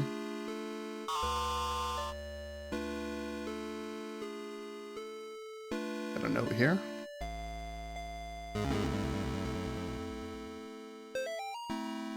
I shook hands with the devil. I looked him in the eye. He looked like a long-lost friend.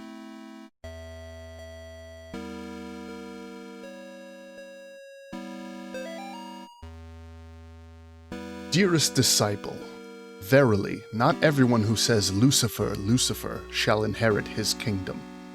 You must first conjure his demon. You must then serve his demon. You must then walk among the children of men as his demon. Thus shall you receive the blessing of the unspeakable. Return to the safe family tomb whenever you are in need of rest. So this is named a little funny, but yeah, this going in here saves your game.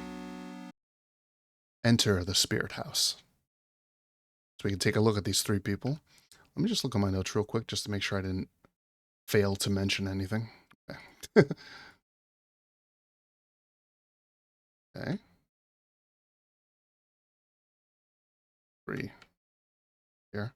I'm gonna go look in the mirror.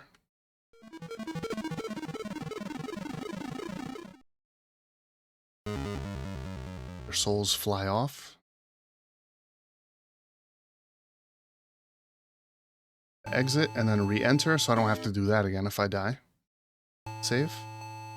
We'll do the one on the right here first. There's 1 on the right and 2 on the left. Nothing here, I don't think. Okay.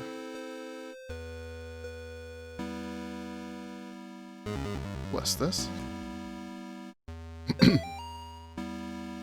It is with great sadness that the Sterling community announces the passing of Cindy Marie Martin, 38, and Robert Kimball Martin, 40, devoted husband and wife and beloved parents. Their lives tragically came to an end on September 21st due to an accident in their home. Bob was a training advisor for the United States Navy, and Cindy was a CPA, and more recently, a stay-at-home mother. They were married March 12, 1969 in Voluntown. Though not particularly religious, they taught the children to be kind, their children to be kind, generous, and involved in the community. A public, closed casket memorial will be held at Tillinghast Funeral Home at 10 a.m. Thursday. Burial services will proceed shortly after. Bob and Cindy are survived by their daughter Amy and twin boys Nate and Jason. Okay, so a couple points about this letter. Due to an accident in their home, their death was no accident. You know, they were killed by Amy. You remember? Strangled with their own intestines. Just about the least accidental way someone can die. But that's not, publicly known. That's why that letter that John wrote to Molly saying, the account in the papers isn't true. This is what really happened. So the kind of official account is different from what actually happened. And here it says, though not particularly religious. So that's kind of an interesting point to show that they asked for help from the Catholic Church to exorcise their daughter, even though they're not really religious. But I guess it got bad enough or weird enough that they sought help from the church because they didn't know where else to turn. Although that one ending in chapter 1, well, not ending, but the note from the mirror demon suggests that they were dogmatic, that they were very religious, but this says that they weren't. But it's hard to know which is actually true. But I'm leaning towards this be the correct one. They taught their children to be kind, generous, and involved in the community, and the closed casket memorial. Yeah, considering how they died, I'm not surprised that it's closed casket. And then it says they're survived by Amy and her younger twin brothers, Nate and Jason. Amy is 17, by the way. And Nate and Jason, they're 6, because it's their 6th birthday party, right? On that birthday invitation in chapter 1.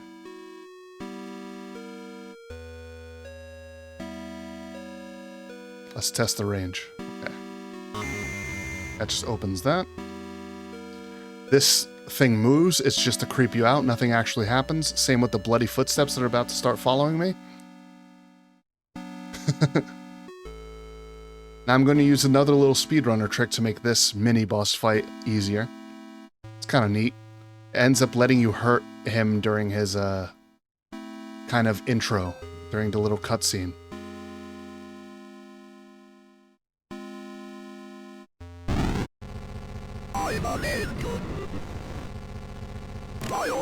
Got you.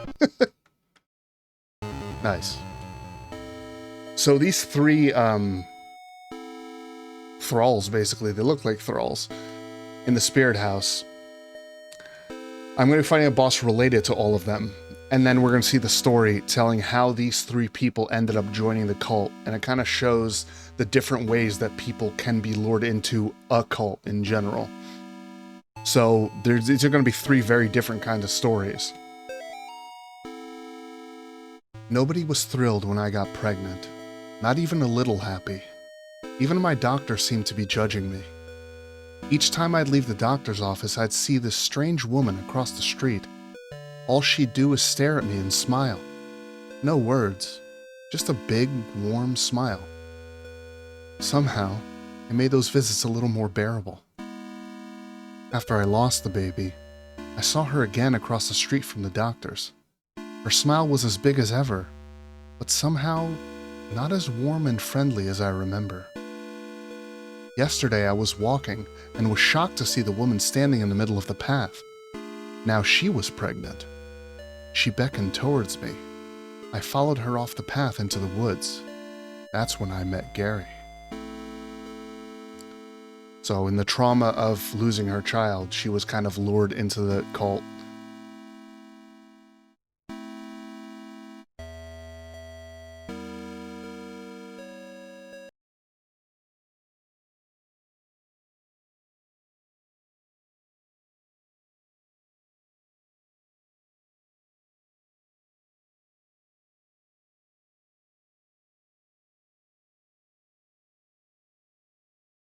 I think I'm having internet issues.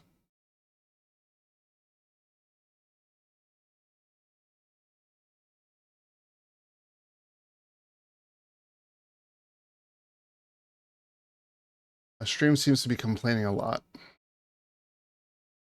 Well, I'll continue and hope it's temporary. Until OBS says I'm disconnected. You're breaking up a bit? Yeah.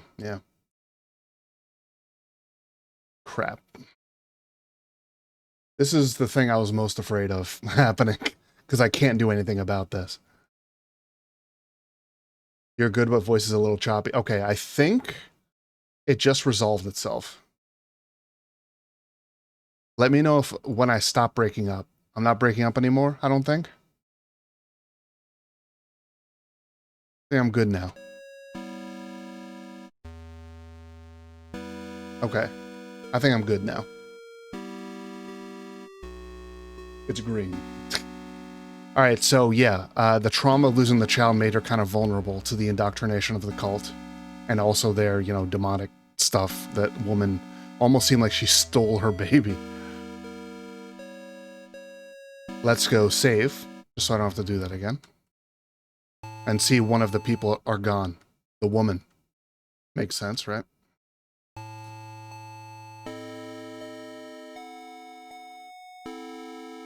Here on the left, I have to go south first.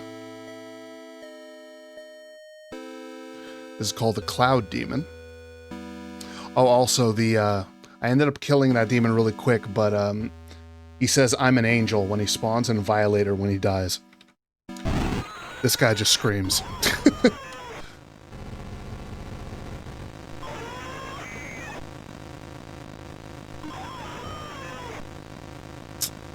Kind of annoying. He moves around a lot. Go to the middle, would you? Well, not right at the edge. Come on. Oh, he almost got me. See, he doesn't attack you directly. It's just that you can get hit as he moves from cloud to cloud. There we go. That was a pain. At least I didn't die. Losing Grandpa was the hardest thing I ever experienced. We were really close. I cried about it for weeks. Then my stepmom introduced me to some of her friends. They asked me, "Would you like to see your grandfather again?" I missed him so much, I was willing to try anything. That night, my stepmom drove me to one of her friend's house. They took me down to the basement. I saw my grandfather in there, only it wasn't actually him. When I tried to run, they closed the basement door and locked me in. Can't remember much else from that night. My stepmom's friends are always coming by the house now. They tell me I have a debt to pay. They say they have work for me to do. So this guy was roped into the cult by his stepmother, as a kid. So he's been in the cult a while. Now the heads have left the statues here, but the way the statues are pointing is the clue to solve the next puzzle, which is kind of like a Lost Woods sort of thing. So you're supposed to go right, up, left, up. So that's what I will do.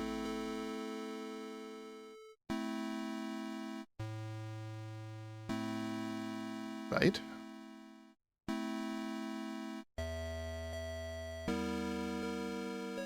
Up.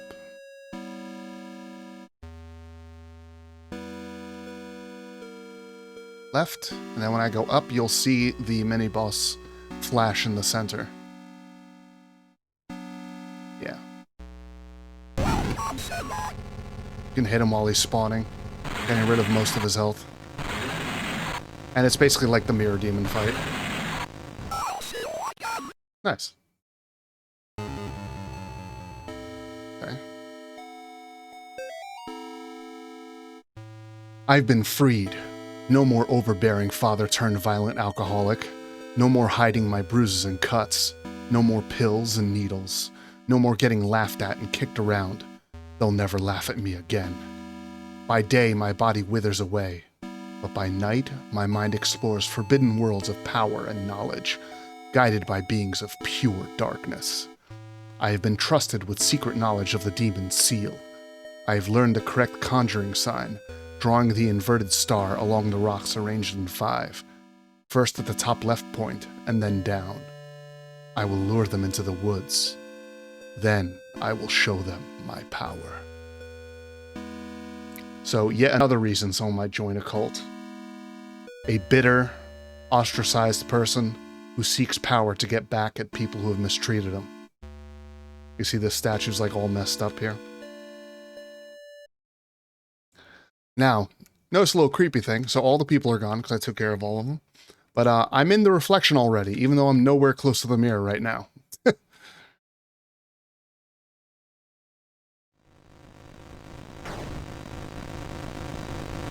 I do that, and then I get the key in the real world. I'm bleeding from the eye, apparently. We'll come here and use that key to unlock this, which will proceed to the next area.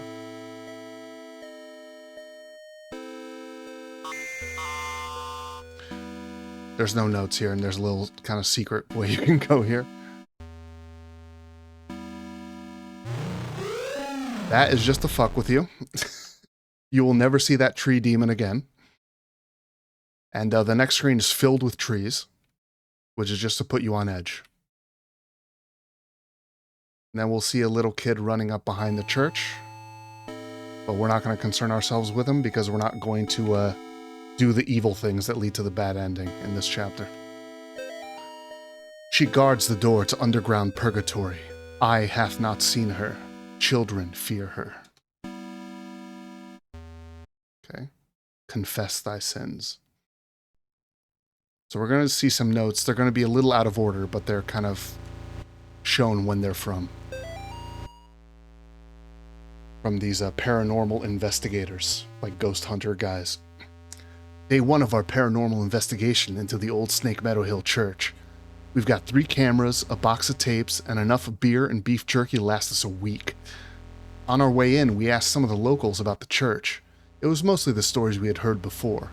Evil spirits dragging children into the cornfield and secret tunnels under the chapel. But there was this spindly lady game that we hadn't heard yet. Apparently it has to do with summoning the spirit of a woman who used to take care of the orphans back in the 50s. There was even an old rhyme they told us. Walk the church from room to room and maybe you will see her. She will move when you do, but never try to trick her. Awesome. We're going to try the game tonight as soon as we get settled in.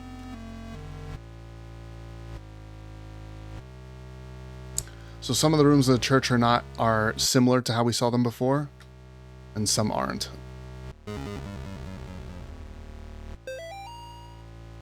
Night 3. Shouldn't have come here. Tape's missing. Lars stuck behind basement door. Henry hasn't come back yet. Can't leave anyway. It's Purple Skull. So let's confess.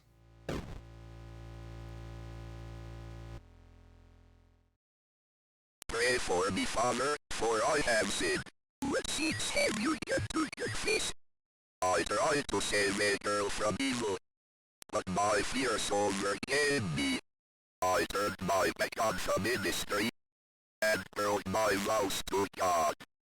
A year later, the girl reached out to me again, but in the end, I couldn't save her. I left her to die. I am sorry for me and my past sins. Thou hast said will. Here is my penance. Bring the child to me, preferably sanctification, and thou shalt have the peace thou seekest.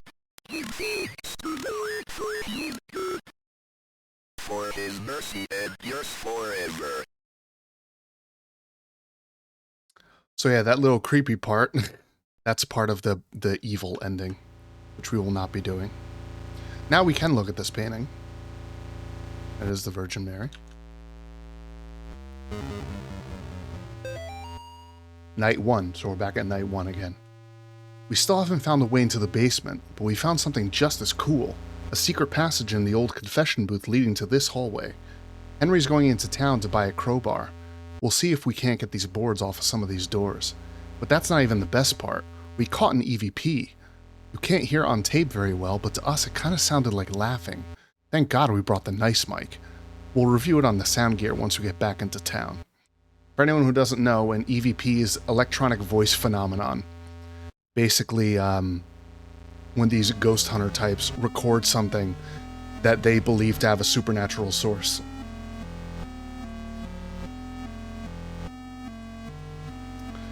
Now, about these candles. One of these candles shows where I am. This is basically a mini-map of the church. These are the rooms you can go into. The room I was just in is this room. Where you start is here, this is where I am now. And then you can go up 2 rooms, and then to the right one. This room is where I am, this room is where the spindly lady is. I can only fight her when we're in the same room. So as the rhyme said, I'm going to walk the church from room to room. Maybe I'll see her. So wherever I find her, I'm going to attack her. You can end up fighting her in any room of the church. Now the part that says never try to trick her means if you go back and forth between 2 rooms quickly, that's considered trying to trick her and you'll get insta-killed by her. And it's kind of a jump scare if you're not expecting it, so I'm not going to be doing that. So she'll either move to an adjacent room in a cardinal direction, or she'll stay put every time you change rooms. So we might be together now. Nope, she went up. Anyway, I have a note to get up here. We might be together here? Oh, we are. Found you.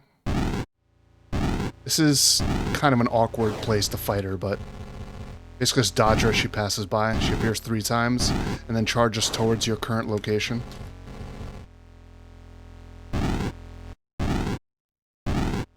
Oh, that's awkward.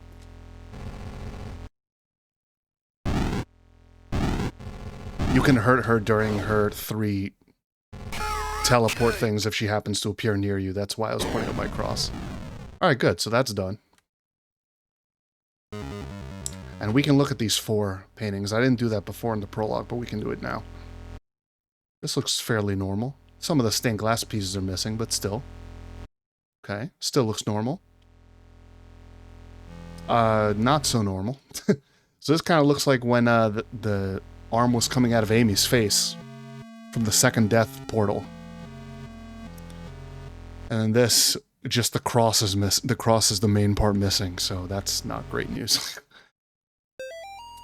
Night 2. We're gonna be rich. We've caught supernatural stuff on camera before, sure. Doors opening on their own, things falling off of shelves, but nothing like this.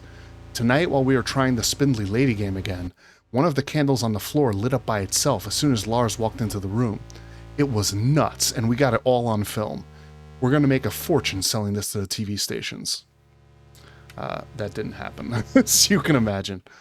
So I'm going to explore the rest of the rooms. So once you defeat the Spindly Lady, the stairs open. But we're going to check out these rooms. I don't think I've missed any notes, have I? Oh, shit. Where is this note? Maybe I can still get it. Hold up. So I don't want to miss any. Notes. Okay. Note 9, right? Right, where's note 9 in chapter 2? Oh. I can't get it on this playthrough. I have to do the evil path to get it. Okay. 11? What about 11? Oh, yeah. That I can do. Okay. Yeah, I keep forgetting about that. If you're not doing the evil path, then you don't have a big reason to go into the cornfield behind the church. But there is a note back there. Now the kid's gonna appear and try to follow me, but I'm gonna make him run away by looking at him. You're a bad man. And you kind of get a hint about this, about the fact that you have to lead him without looking at him if you want to bring him to the demon in the confessional, which is the mirror demon again, by the way, but we're not going to fight him on this playthrough. I had to come back. I had to walk through the corn one last time. I wasn't sure what I would find. The dogs? The children? The thing that took them? It had been 5 years. I couldn't even find the little graves anymore. I just walked in the field until I found that stupid grinning scarecrow. As I listened to the night wind blowing through the crops, it was like the scarecrow was mocking me. I turned around to go back, and that's when I heard it behind me. Well, it was more like I felt it. I didn't dare turn around. We just stood there, me, the scarecrow, and the doomed child. Finally, I mustered up a tiny bit of courage and turned to look.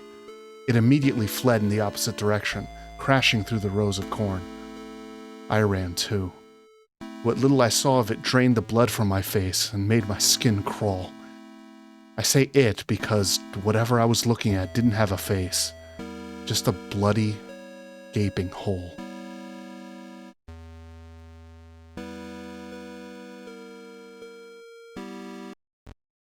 That's note 11. 12, 13, 14, 15, 16. Let me make sure it's 16 is in the future.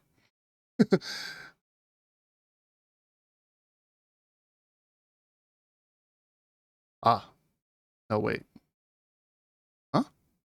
Oh. Right. Yeah, that's the other evil path one. Okay. All right, I'm in good shape. No missed notes so far. Oops. Good. How's everyone doing? Have a good night? Enjoying the stream so far? It's been just about 2 hours. Further than I thought I would be in 2 hours. Darkness surrounds thee. Now, you may have noticed that I changed the overlay on my webcam. Actually, it's over here. The cross is silver now instead of gold. And that's to represent John's crisis of faith, his dwindling faith. Oh, Bergie. It will change again in chapter 3, and I'm going to keep updating the cross color to keep up with it, because I think that was a kind of cool idea. This is my final memoir, hastily scribbled on a page of the good book. I now descend the staircase, knowing full well that she waits for me ahead. Checking my old watch has revealed something quite astonishing. Time doesn't change down here as we know it on the surface. Even now, the hands don't move past 2 o'clock. God's work be done. I have been to where only the faintest light shine and protect from things unspeakable. God help me, Father Clark, a foolish old man, going mad in this dark prison, ears bleeding from the screams of the demon. So this is the final memoir of Father Clark, who we learned about in the prologue, who kind of sealed himself in the basement to go fight, essentially, Miriam, who had taken 4 of the kids down there. I'm going to be right back. I just need to take care of my 9 o'clock thing. Be right back.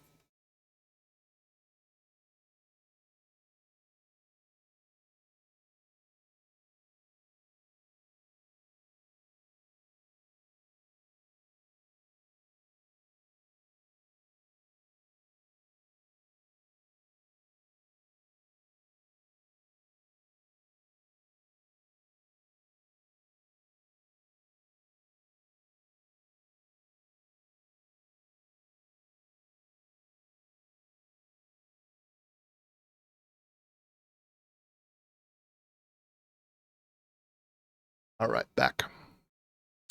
So yeah, he sealed himself in. And he didn't survive.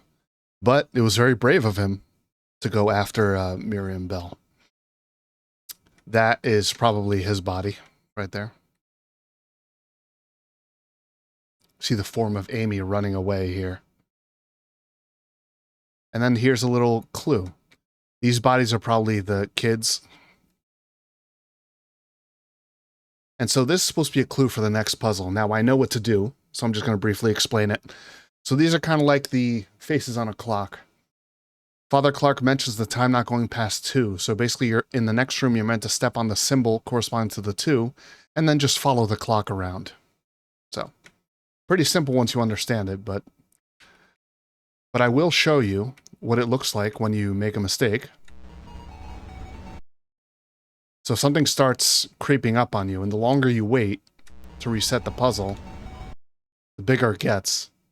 Let me see if I can wait as long as I can. Yeah. That's the unspeakable. One more time. Yeah. If you die, you don't see it. You just end up dying in the dark room.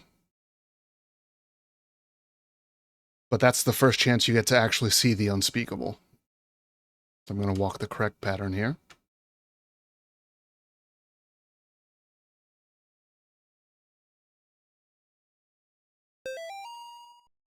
Okay. Now here it says Mother of Demons. And there's stick dolls all around. Probably representing the 6 that were killed originally by the cornfield demon. Now we're out of the church. There's another dying tree, but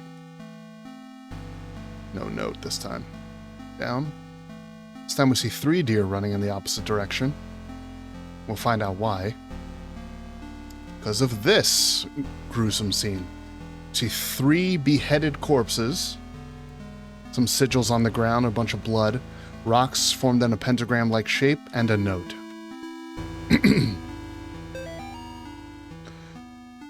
3 murdered in latest wave of ritualistic killings, Sterling, Connecticut. The bodies of 3 young people were discovered in the woods outside of Sterling last night, in what authorities are calling a ritualistic murder. Sandra Atwood, Angel Nogales, and Troy Ingles are the names of the unfortunate victims who were apparently stabbed multiple times and beheaded before being killed in a paganistic ritual. Pandemonium Regnat. 2 of the victims' bodies were also partially burned, although authorities would not specify who. The bodies were found several miles from Gallup Cemetery, where residents reported a tomb had been desecrated. They also found trails of blood leading off into the woods. Investigators would not comment on whether or not these 2 incidents could be related. The arrangement of the bodies in a ritualistic pattern, as well as the writing of certain symbols in blood, matches the style of several murders that have occurred in the Sterling area since 1986. The killings may be connected to last week's brutal slaying of Amy Martin, a 17-year-old girl, by John Ward. Ward had impersonated a priest to gain Amy's trust before luring her into the woods and killing her. Investigators are asking residents to report any suspicious activity to the police. Authorities are urging the people of Sterling to not mourn the loss of Atwood, Nogales, and Ingles, because after all, they were degenerate devil-worshipping thugs who were hooked on crack cocaine and hated their parents. Why even conduct an investigation at all? That's what you would like them to think, wouldn't you, John? They were just 3 pathetic outcasts who got what they deserved. You actually did the community a favor when you found them getting high in that tomb. You stalked them through the graves and killed them one by one. You ignored their cries for help, their pleas for mercy. You put holes in their ruined drug addict bodies and then you chopped off their heads, because everybody knows that removing the head is the only way to kill a snake. Well, guess what? You didn't kill the snake, John. You cannot kill what cannot be killed. Thou shalt not raise up what thou canst not put down again. Thou couldst not kill Amy. Thou shalt not destroy my works, for they are the works of the eternal dragon. Even now she is at thy door. Her hand is at thy throat, yet you see her not. I will have thy soul, for I am the god of this world. Pandemonium regnat satani vitae, pandemonium regnat satani vitae, pandemonium regnat satani vitae, pandemonium regnat satani vitae.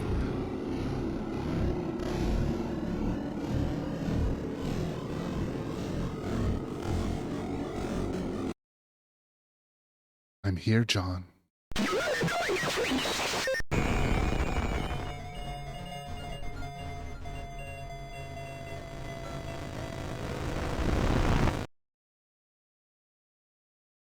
So now we're this guy again.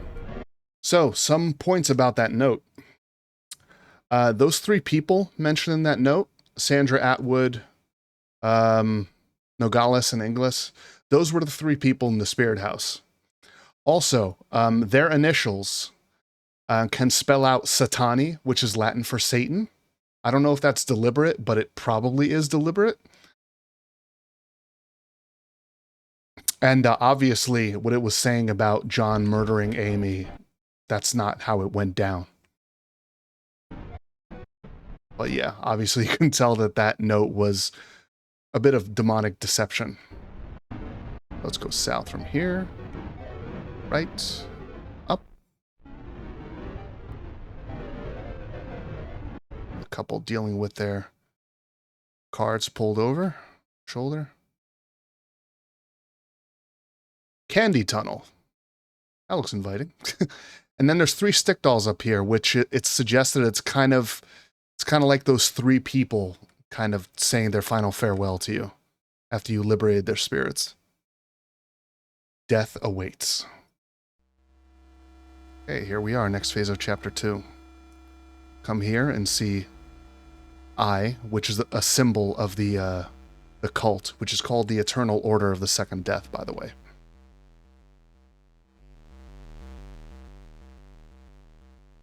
We can get a note here.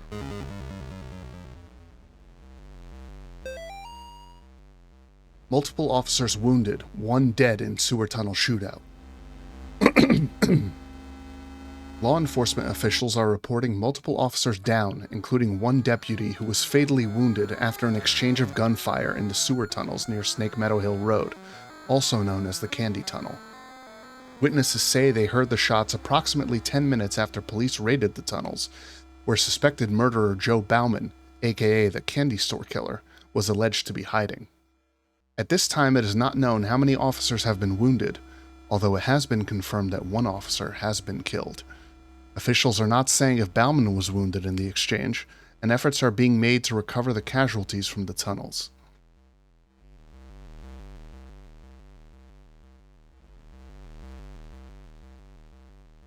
You can see up here, kind of figure of a thrall hanging out.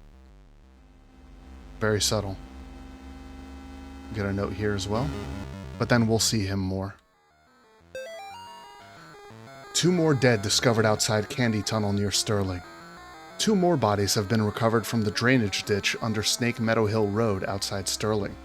The notorious Candy Tunnel, known in the area to be a home to addicts, gangs, runaways, and the indigent, has been the site of several grisly discoveries over the past 3 months. Since May, 5 bodies have been recovered from the drainage ditch leading to the tunnels. Authorities are being pressured by concerned citizens to search the tunnels, amid fears of a possible connection to Joe Bauman, aka the Candy Store Killer, who has claimed 8 victims in Connecticut and Rhode Island over the past year. Now as we go to the right, we're going to see that thrall start running towards the right also, I believe. Yeah. And then we'll see him run to the right and then up. That's your first clue, and these arrows are another clue that when we get back here, we're supposed to go up. But first, we're going to read. And this looks like an eye emoji. 1987. Kind of split up among the 4 pillars, but it says, when you see it, don't move. And for any fans of Dusk, there's the, that's a reference to Dusk right there. So basically in this next room, we're going to run across a demon that's called the Peekaboo Demon. And we have to do what it says here. If we move or put up our cross, we will get attacked and killed. I'm going to go here so I don't have to walk as much.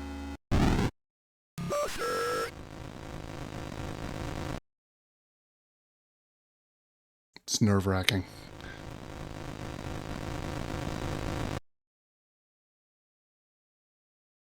Only once it's fully off screen can you move again. Okay. I don't think there's anything over here.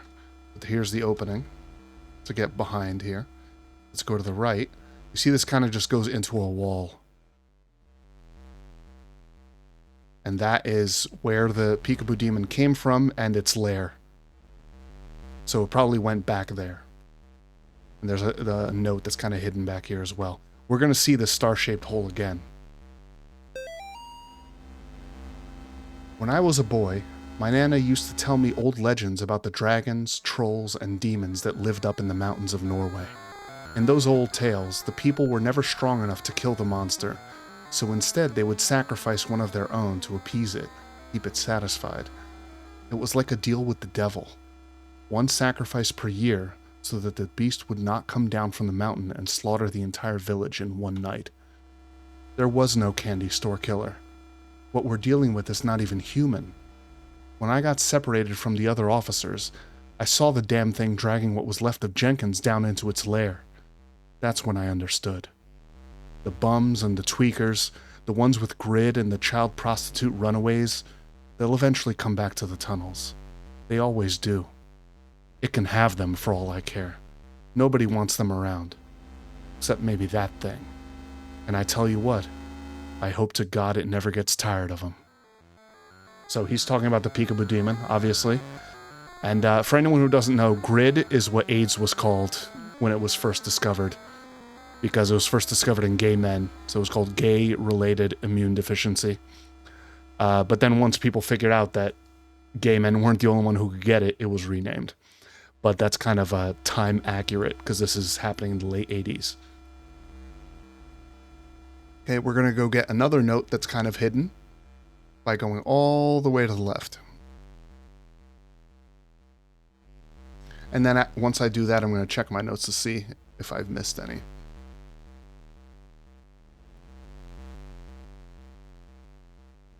All the way.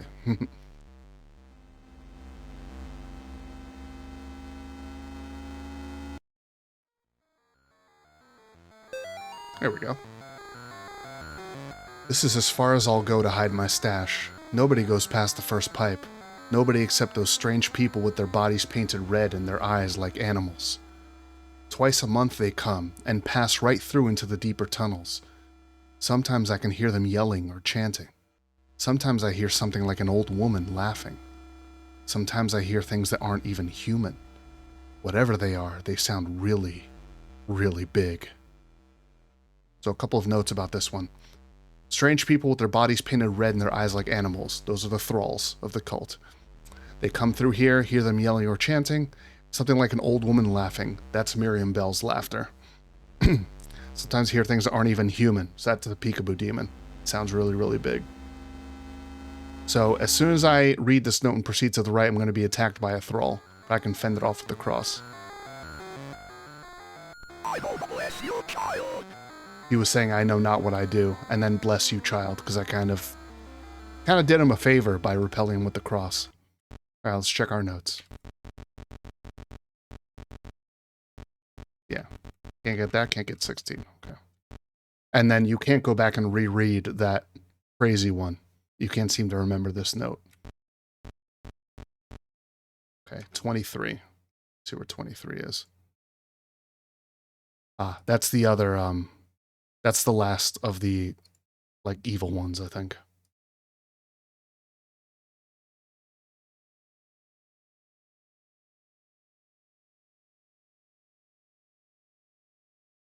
Okay. Oh, that's note 27? Oh, the first one you get is the last note in the list. Okay, I think I'm all set with all the notes. Cool. Okay, now we're going to go back to the right, and we're going to go up where the arrows say to go further in. And this is where I'm going to have to fight the basement demon again. And I don't think I'll be able to cheese it this time. I will try, though. I will try.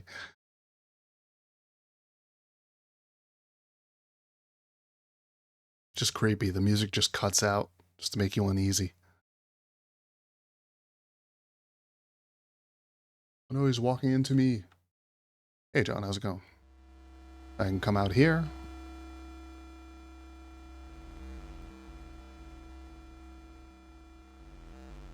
See where it says, I'm sorry, God, please save me. Trail of blood and some demonic sigils on the floor. We're going to follow that trail of blood into a pitch black room with a flashlight in the bottom right corner. Once we pick up the flashlight, the basement demon will spawn in the center of the room. Alright, let's see. Actually, maybe I should try... No, because I'll be too far down already.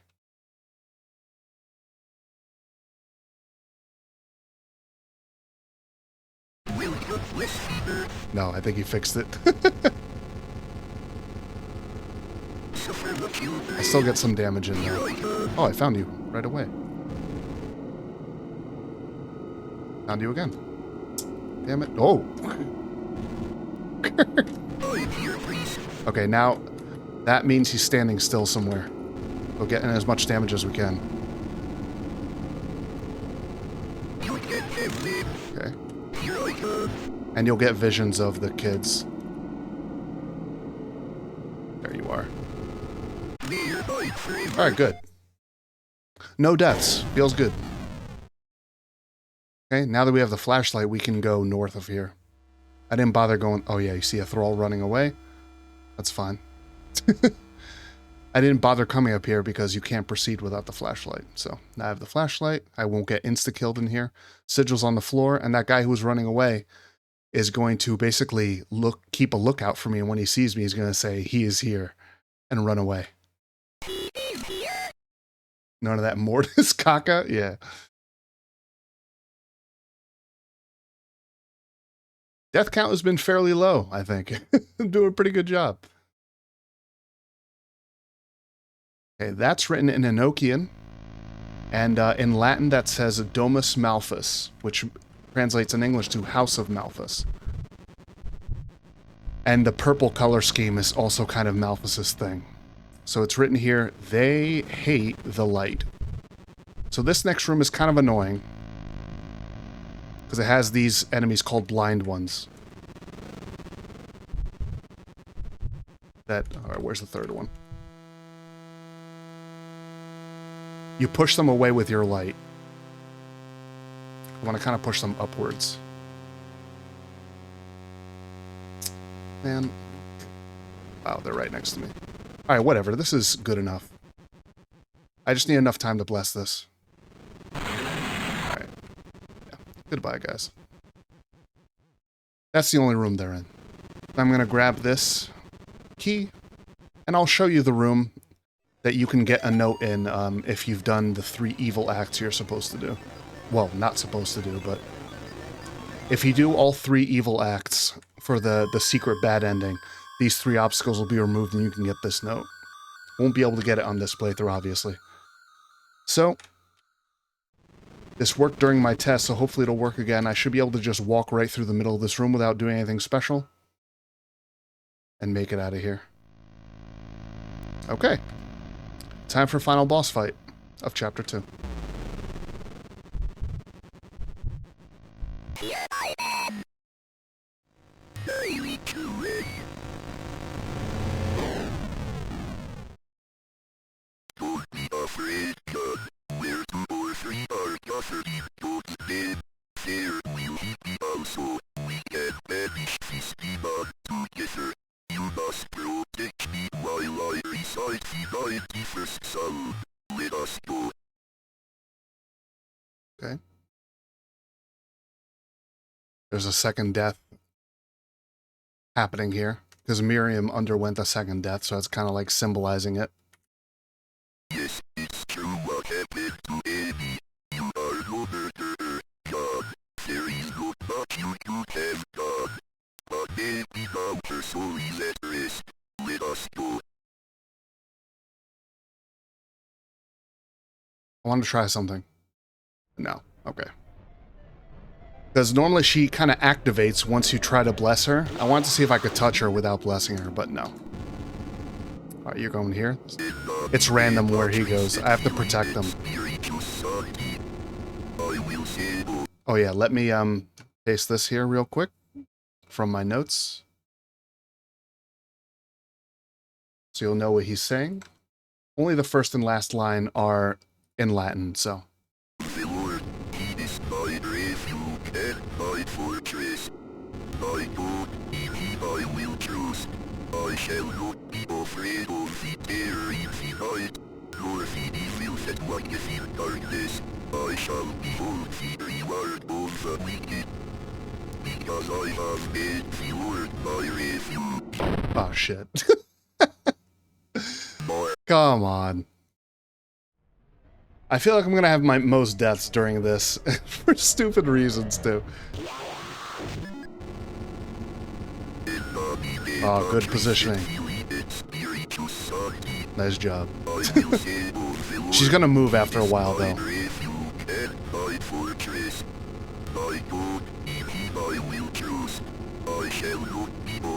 In this position, I only have to worry about thralls coming from the bottom left or bottom right. I shall behold the reward of the wicked, because I have made the Lord my refuge. Oh, come on, man. That's like the worst spot. Fuck, dude. Well, I guess it's not that bad. Because they appear for a moment before they attack. Stop.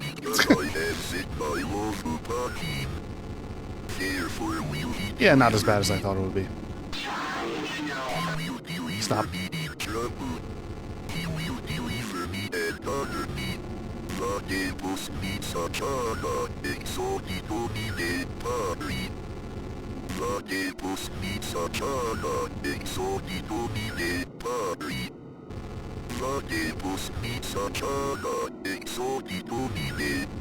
Okay, checkpoint. Now the most annoying part of the fight.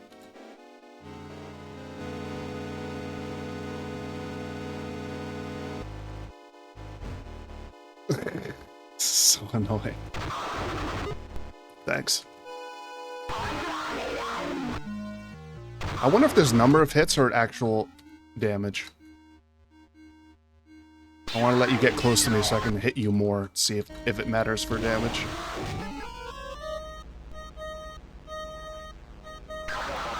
Alright. Okay. What? Oh, that was just her dashing by. Okay. Alright, good. Good, we're done with that part. This shouldn't be too hard. I'm pretty used to it by now. Unless... okay. Okay. Ah, you're being sneaky.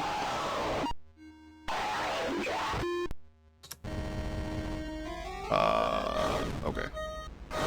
Hey! Dude! What the fuck? Yo! Oh my god!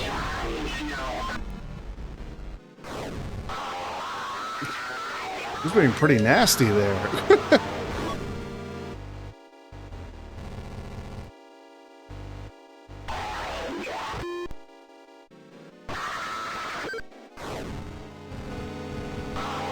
Also, the audio from this boss fight is sourced from a real quote-unquote exorcism. That's why it sounds so crazy. Alright, good. Done. And I kept Garcia alive, so we get the best ending. He wakes up. This was actually all a dream. That explains some of the things that make a little less sense. But yeah, it was a dream. He wakes up and he finds out that his wife has left him. John, I can't do this anymore. I'm sorry. I will always love you back, Molly. Now, something I didn't explain before is that what happened, the sequence of events is that he did the exorcism in 1986, and then all that shit went down. And then he was basically kicked out of the church, and not being a priest anymore, he met and fell in love with Molly, and they got married. And then he started having those nightmares, and he came back a year later. And that was just kind of like the final straw. Basically, she got up and left during his nightmare. She couldn't take it anymore.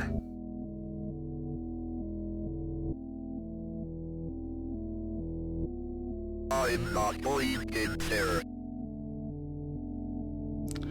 You'll only see what's in here in the worst ending of Chapter 3, which I may do at some point. But I'm going for best endings tonight. We'll see how much time I have. Okay, let's check this out. Release form. Subject, John Thomas Ward. Date of release, October 31st, 1986. So this was basically a week after that letter was written, saying, you know, I'm good, nothing supernatural happened, my nightmares have stopped happening because I accepted that nothing supernatural went on, and I'm at peace and I'm all good, right? So like a week later, there's this. This form certifies that the subject is hereby released from my care after having completed their required counseling and treatment to my satisfaction, with confidence that they are ready to resume their normal daily activities as a mentally stable member of society. Dr. James Spinell, PhD. Existing conditions, mild anxiety and acute coulrophobia. Coulrophobia is a phobia of clowns. So that was probably going to factor in more with that whole clown plotline that I said was kind of dropped. But yeah, he still has a clown phobia, and it will come into play during one part, but it doesn't become like a whole plot thing. And he also has anxiety, which, I mean, can you really blame him?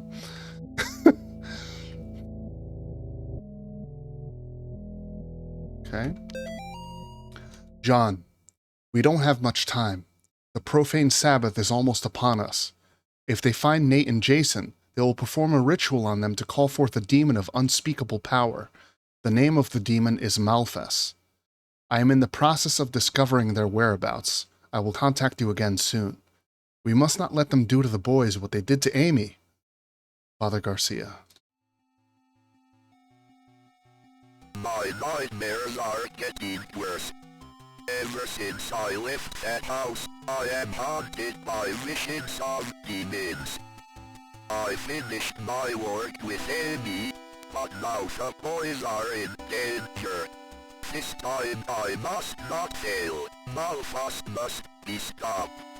As the profane Sabbath draws closer, the workers of darkness grow stronger. This will be my greatest test of faith yet. God have mercy on my soul.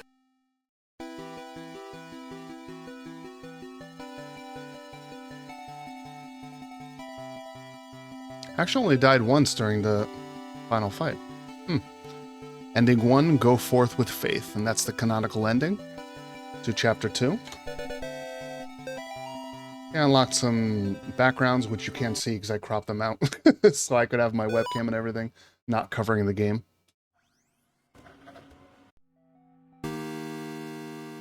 Okay, so we are on to Chapter 3, which is the longest chapter. It's longer than the first 2 chapters put together.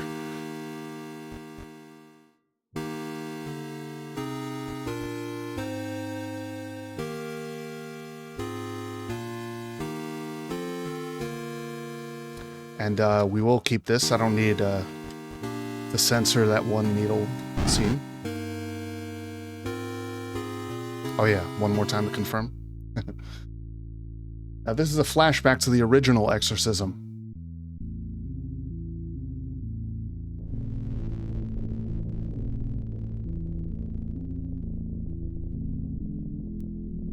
And that's why it's so muffled.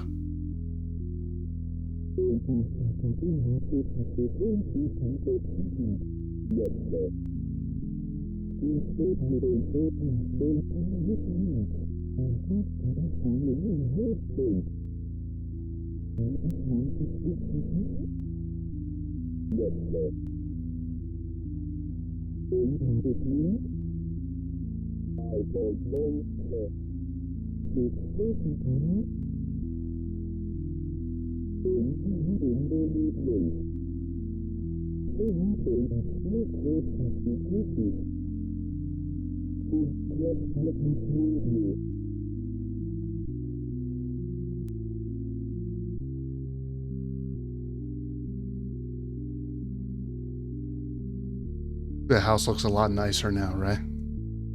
You can try to leave, but it says, I should join Father Allred. It's kind of funny.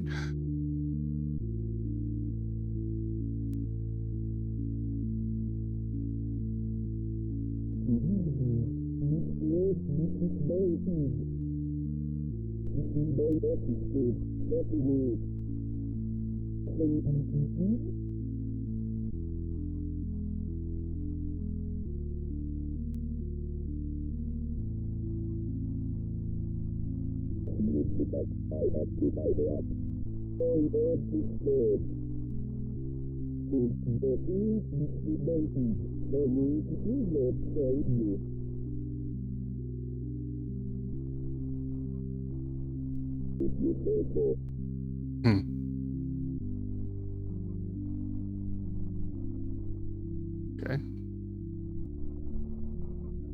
We get a little flashback. Kind of hallucination. Don't trust what you may see or hear, right?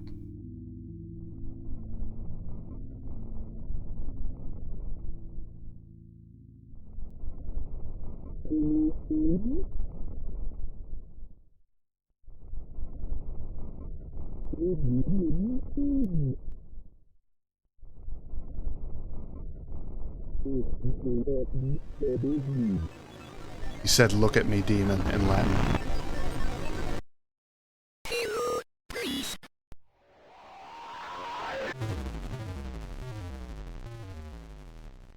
So he's having, this flashback is happening in a dream. Seems like it's not actually flashing back, he's just kind of remembering, you know, within his dreams.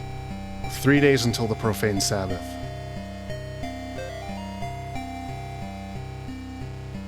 John, we don't have much time.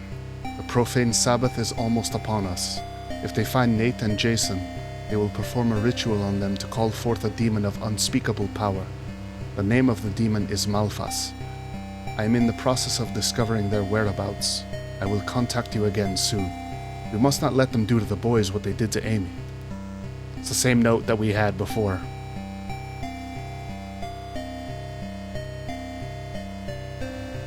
He says the same thing, so I'm just going to walk past the door without getting close enough to trigger that, just to save time.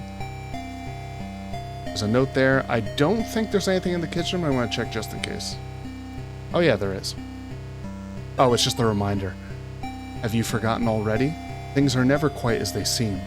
If you can't discern truth from lies, you could try remembering what you know to be true. Press escape or the start button to review your notes. Okay. Let's check out this letter. John, I can't find Nate or Jason Martin in the state foster care system. It's possible that after what happened last year, they went to live with relatives. I will try to find out what I can. Meanwhile, go investigate the clinic where Amy worked.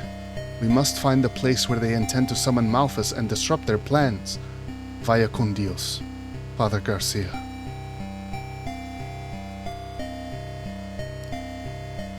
So, before we do that, let's go spy on the neighbors, see what they're watching on TV. So here you can see a boy with a ball in his lap, just watching some random thing on TV. I don't know what this is.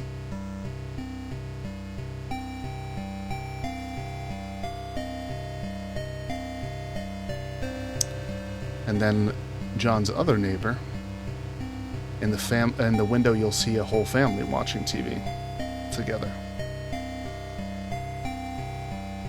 Just as nature intended. Same thing though. Just so you can see what the family looks like. Okay, let's head to the clinic.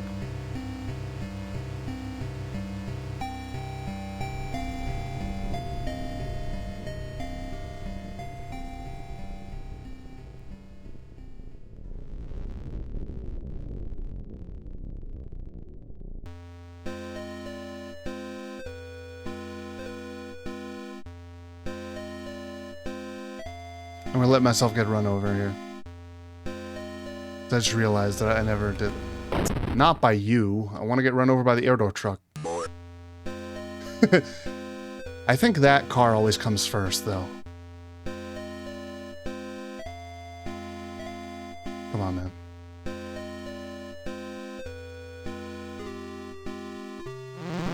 Oh, wait. I recognize it as the correct sound. Okay. There's an achievement for getting run over by the truck in all 3 chapters, and it happened by accident on the first chapter, right? But I forgot to do it on the second. But that's okay, it's whatever.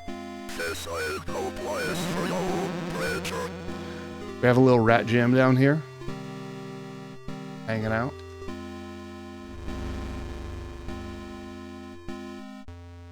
Cute little guy. Okay, so nothing of note up in this graffiti that I'm aware of. And yeah, those cars are being driven by thralls. So you're kind of being watched in that way. So here, in the upper right here, we have graffiti of Whiteface from the game I'm Scared, W.D. Gaster from Undertale, and Uboa from Yume Nikki. Just little Easter eggs. There's a dead bird down here. Take a look. Yeah, it looks pretty dead. And when we walk away, we see it twitch. Like, wait, is it alive? No, still looks dead. But then this happens. I had no choice. I had no choice. See a thrall watching us.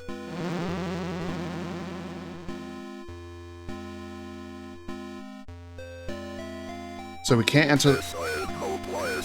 Thanks, man. This is the front entrance of the clinic, but it's boarded off, so we can't get in. So we have to find another way in. So here we can see Kawabana in the back. Also the Helix. Helix fossil. It's a reference to Twitch Plays Pokemon. We go one more screen to the left. We will see the S. That fancy S. And in the balls. I'm not sure why you would write that all by itself, but yeah.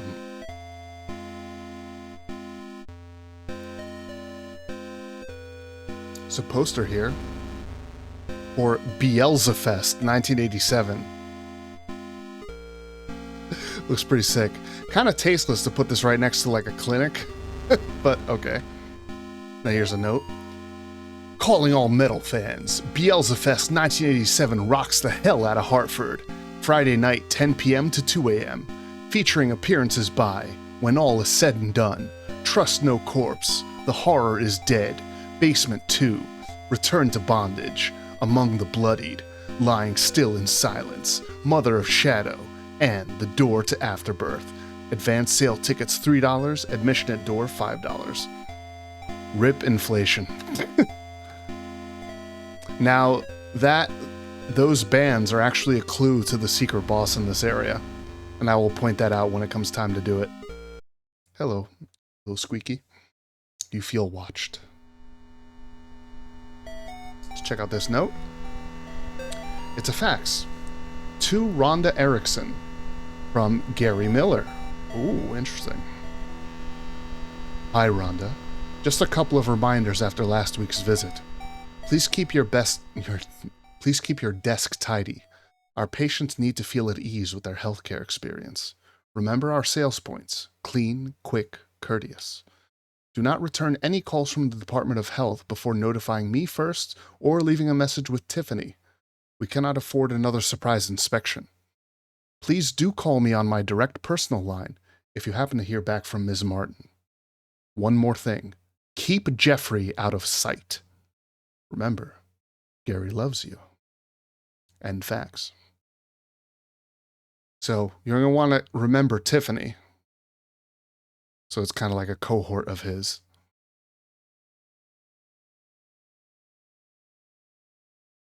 Here.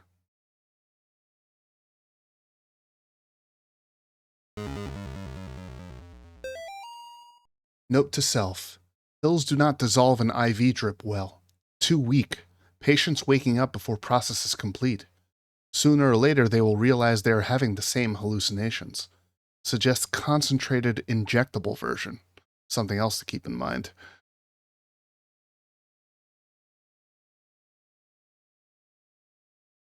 Check out these 3 sonograms. I don't know if they're meant to be 3 different babies or progression of the same baby.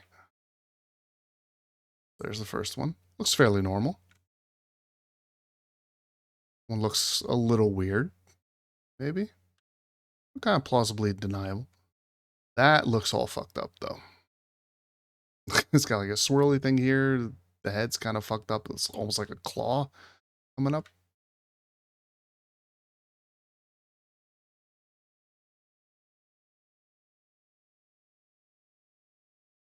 Symbol here, which can't do anything to. But it's in red. Okay, we're gonna grab a crowbar. It's sitting here. Someone drop a crowbar here. Okay. Let's see if we can use it to pry some of the boards off of the door that was to the right here. That leads down into the basement.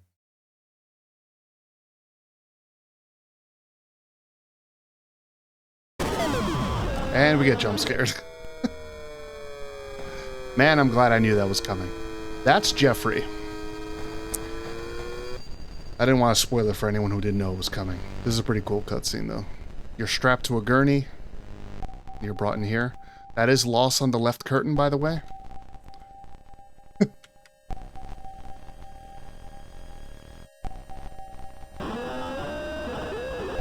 I need to hide.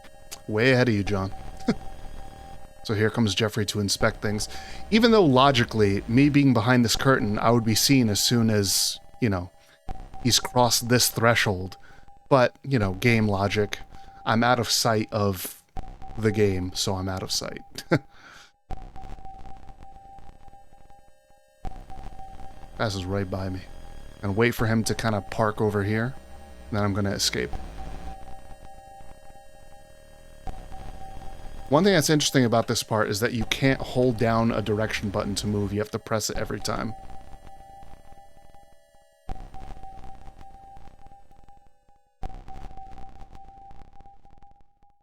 We're gonna have to hide again. I need to hide. Apparently this is the closest you can be. I saw a speedrunner put himself right here, and he wasn't detected, so let's see if it works.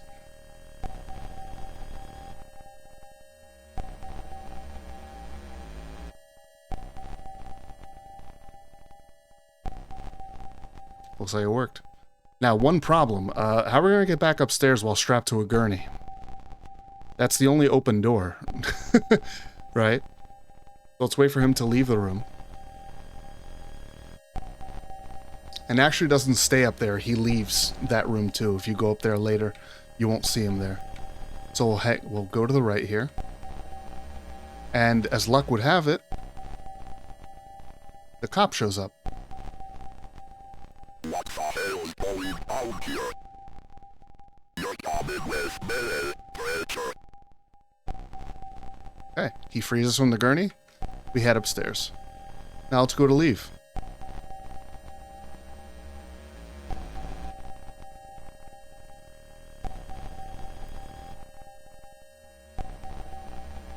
This part's kind of hit and miss.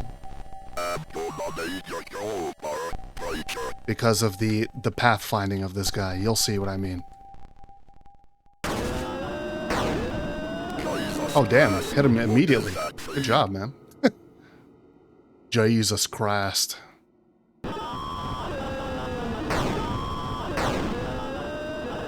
Nice work.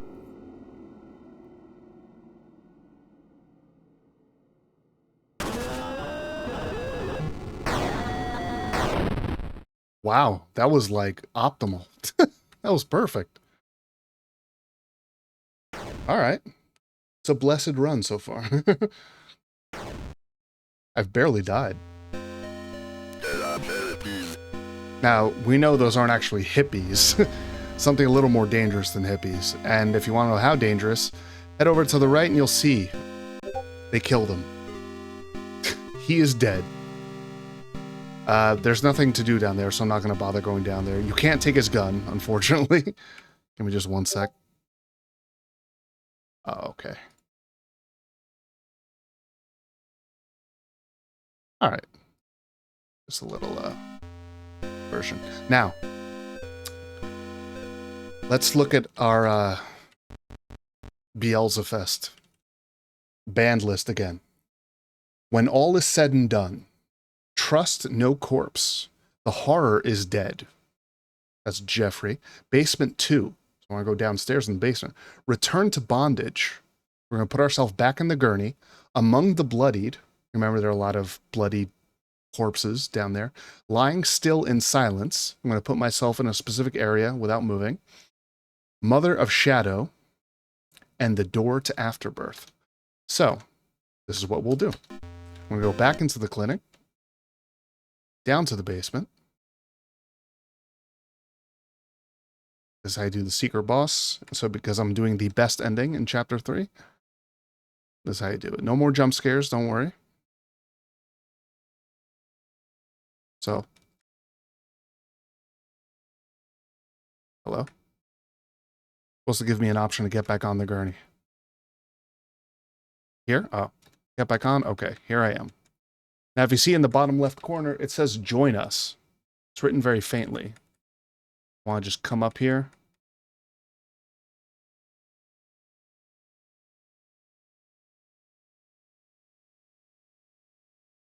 Okay. And the door will open once I hang out here for a little bit.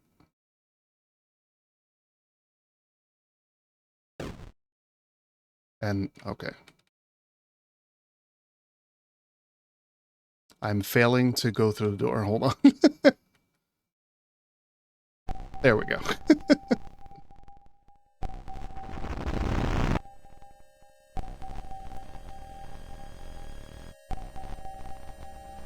Very creepy cutscene.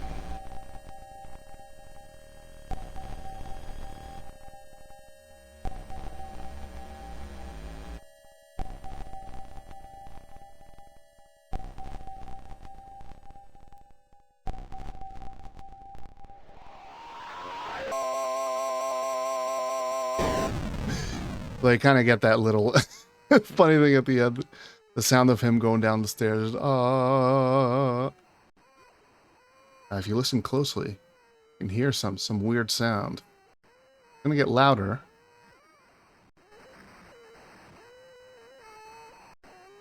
Kind of sounds like a baby crying. Ooh.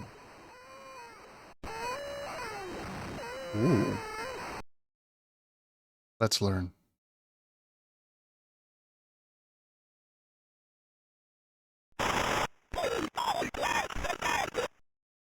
I'm looking for Twin Boys, Ned, Jason, Martin. Have you seen them?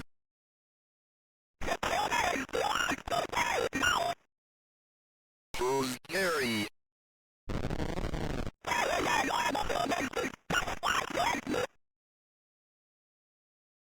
I'm leaving now.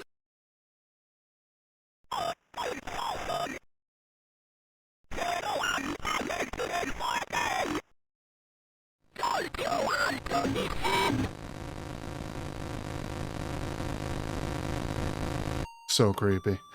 Now, someone told me once that if you put yourself like here and just hold down spacebar, then you will win without having to do anything else. So I'm gonna try. I think I'm in the right spot.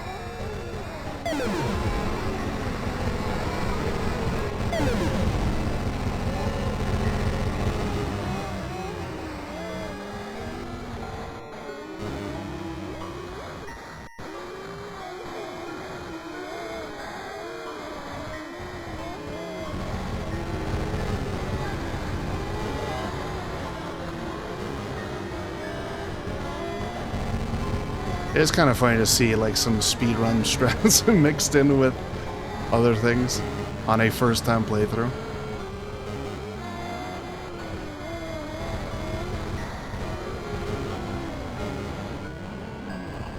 Nice hitbox on that cross.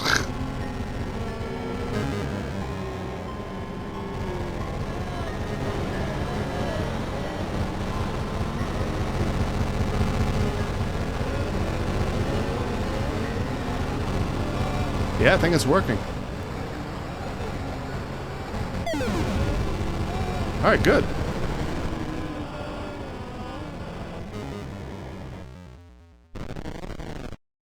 Alright, done.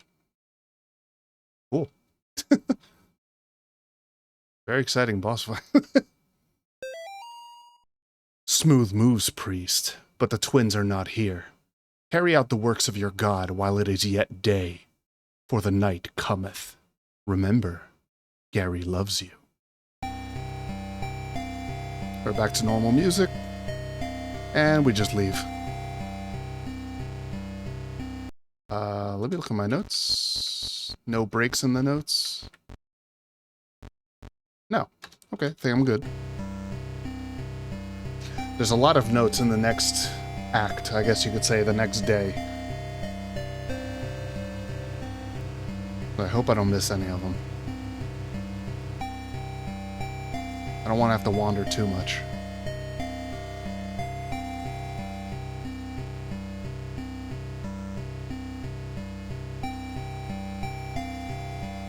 Just leave out the front door.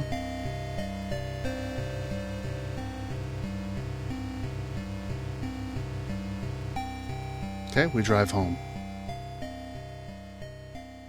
Now we go back to another flashback from the original exorcism. This may startle you a little bit. It's going to be Amy laughing. Oh yeah, first we're going to see part of the seal coming off because I did the extra. Secret boss, so a third of the seal comes off. Good.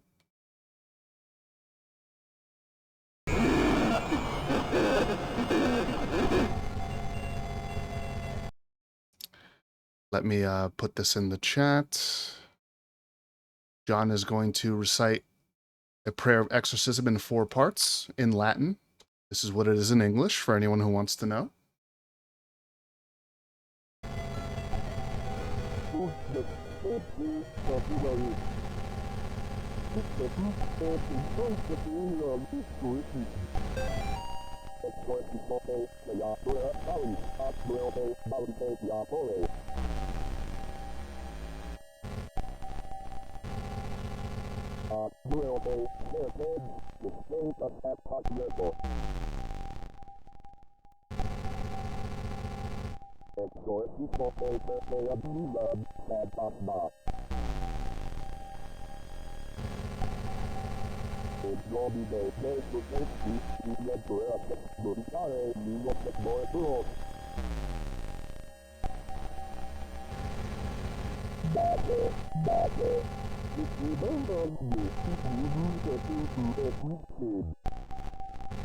So we'll do just that.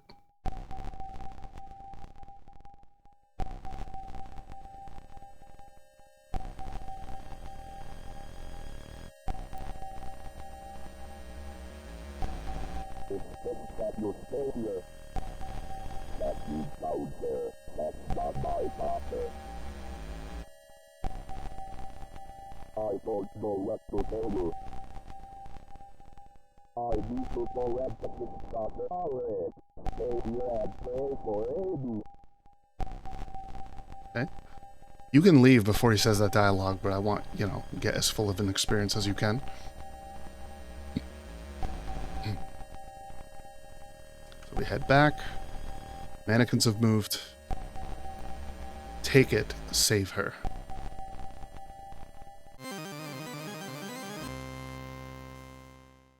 Don't worry, Amy, I'm coming.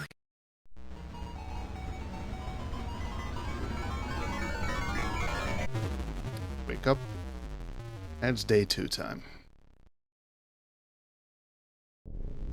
October 29th, 1987. 2 days until the profane Sabbath. Okay.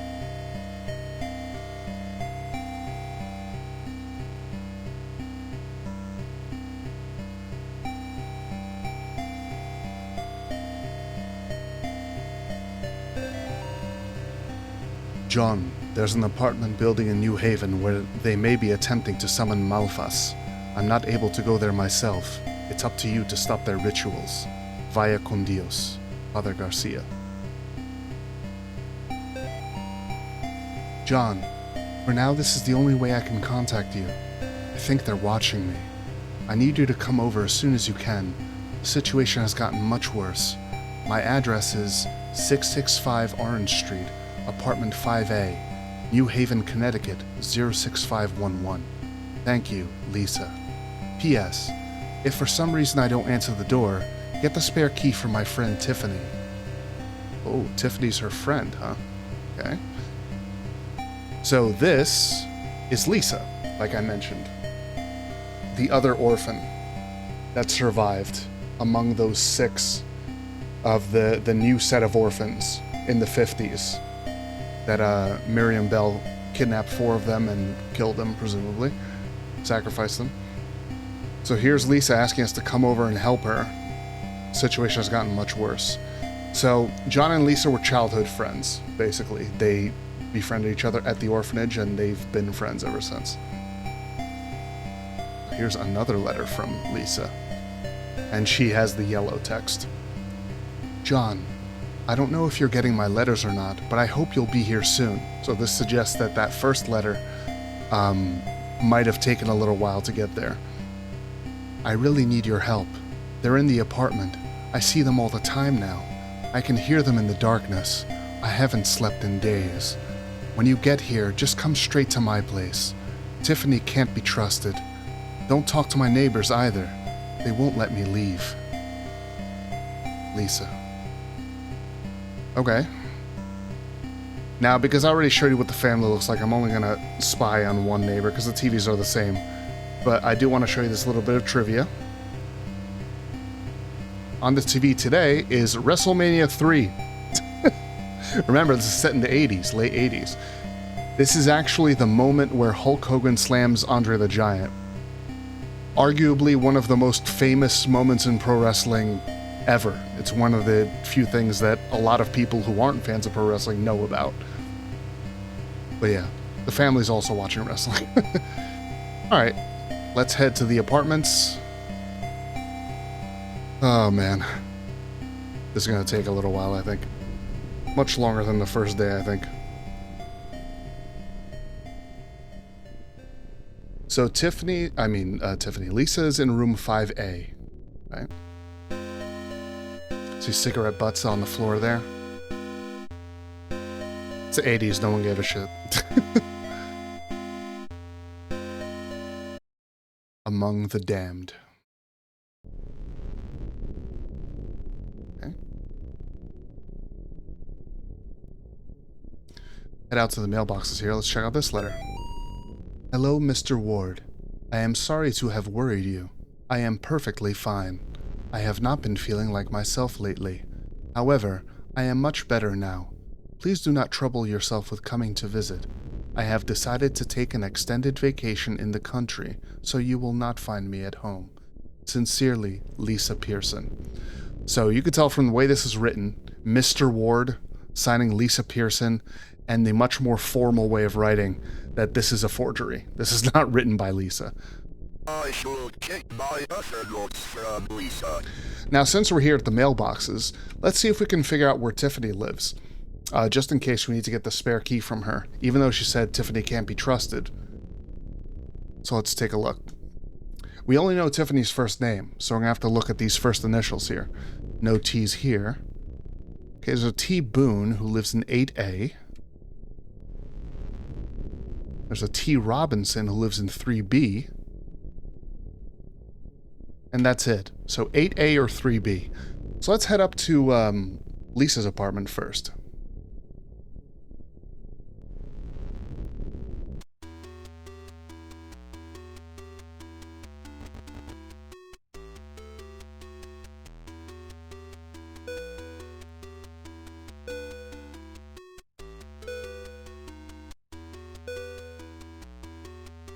Thankfully, each floor only has 2 rooms on it, A and B.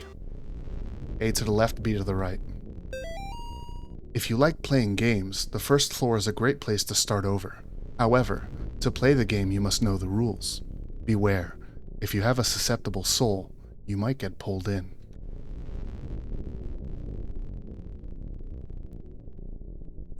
Oh, upside down cross in front of her room door, that's not a good sign. It's locked.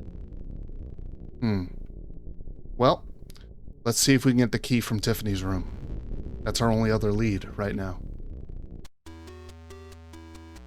Now, I happen to know that the one that's correct is 3B, so we're going to go to 3B.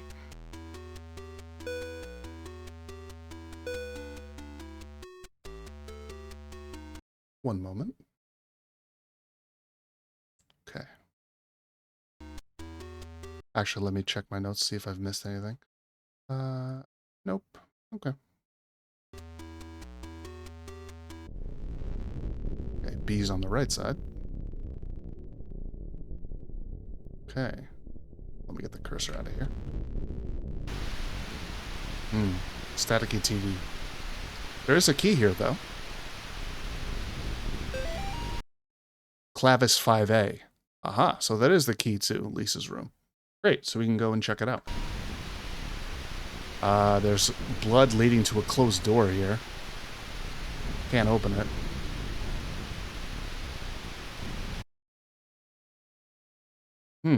Figure on the TV. It looks kind of like Amy, but Amy's more purple, and this is more pink. It looks like the second death thing, where they have a hole for a face.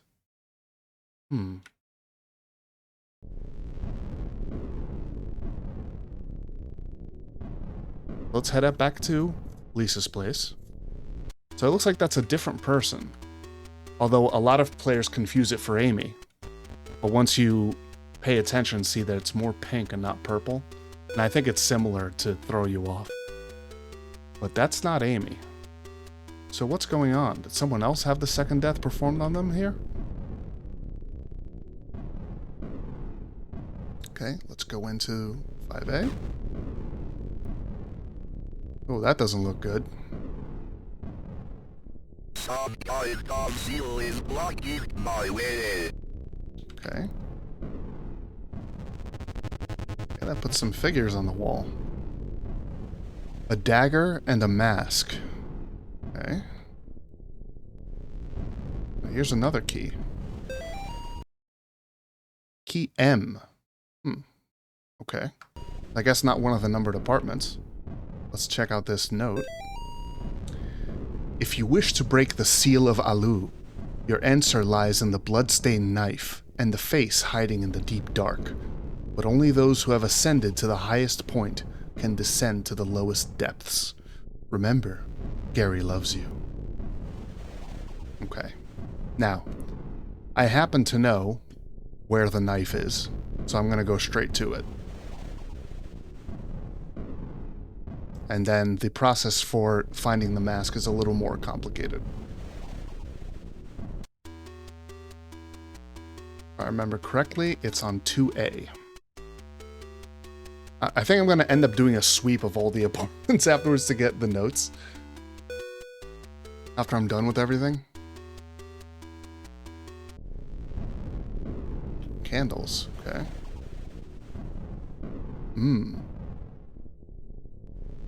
So, some interesting things in this room. There's some stairs here, but a table's covering them. Here's a note. Now let's see. This is written in the same pink as that figure that was on the TV. So this is someone that we haven't heard from yet.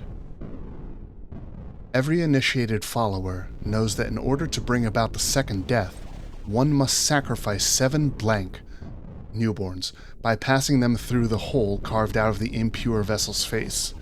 Then shall the unspeakable reward the vessel with the second death. Such was the fate of that whore, Amy. My beloved Gary has set his sights far too low. I will surpass her. So it sounds like someone who's in love with Gary and is jealous that Gary seems to have chosen Amy as his kind of chosen vessel.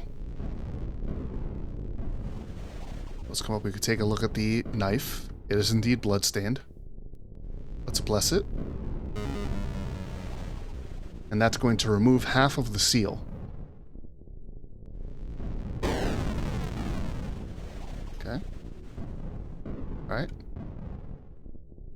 Now I'm going to very quickly run to the bathroom. I'm going to run just like a 30-second ad while I do. I might as well. Since I'll be gone for that amount, then, get rid of some pre-rolls. I'll be right back.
Alright, I'm back.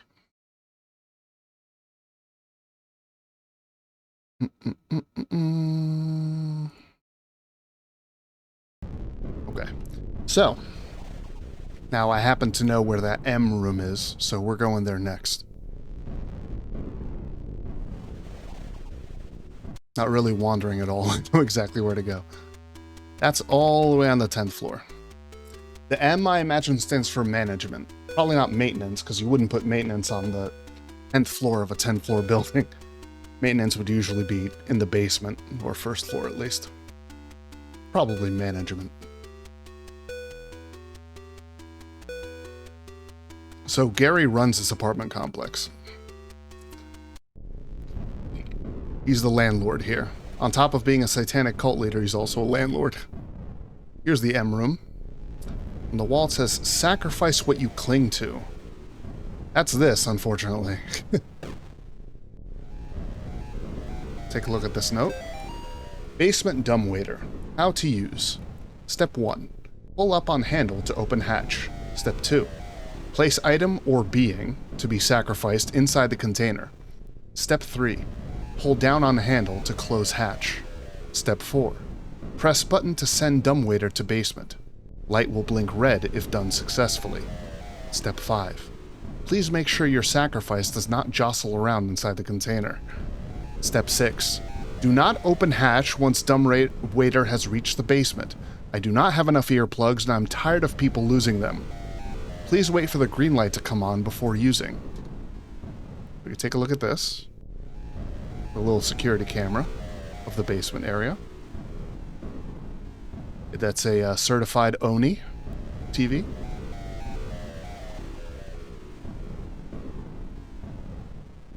Oh yeah, we're gonna give up the cross. So be it.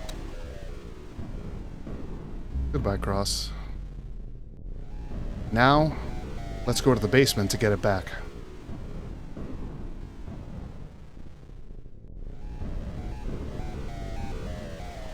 Oh.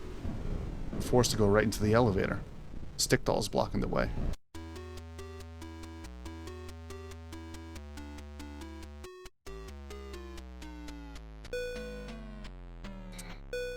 So you're kind of railroaded on this path here. You have to take a certain path to proceed. Yeah, that's a nice little creepy fucking thing. This is everyone's favorite part. Gary lied to us. When you see it, run. It says on the wall, I saw it. And a camera. It's a camera. I have to deal with the power being out for a while.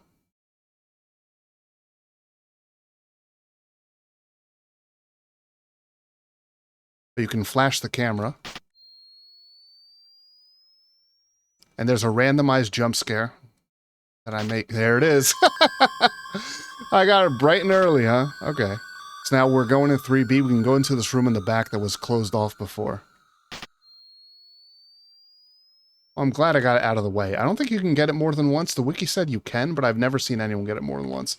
These guys in the room, we're going to walk past them in the dark so that they don't see me and attack me.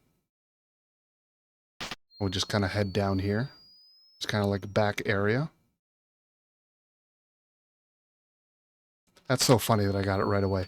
See that star-shaped hole? The peekaboo demon's here with us.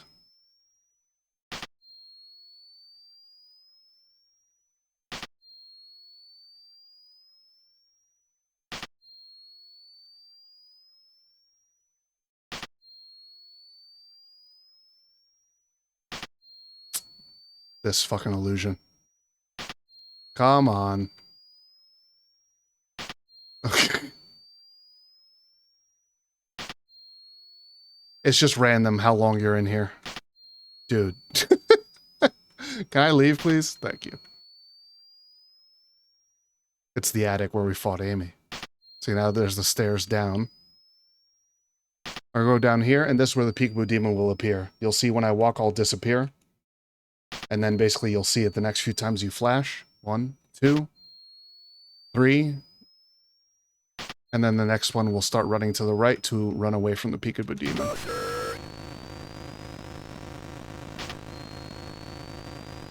And then we gotta go through this room,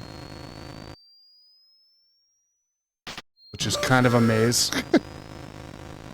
It's just kind of a zigzag. It's really not that hard.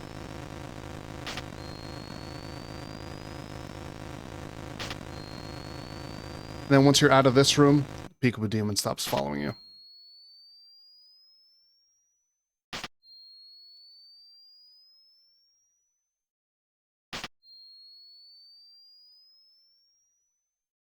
Oh, right.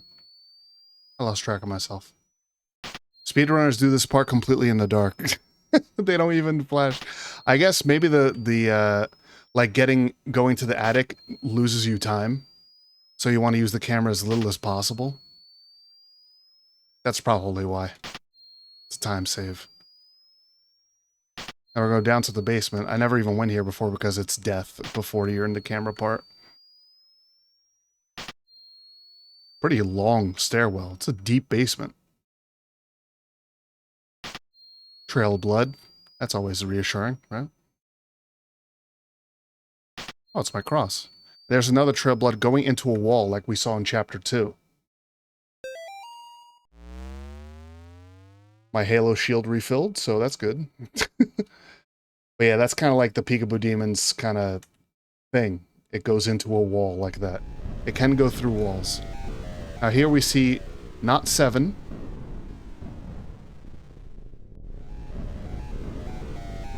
"70 times 7.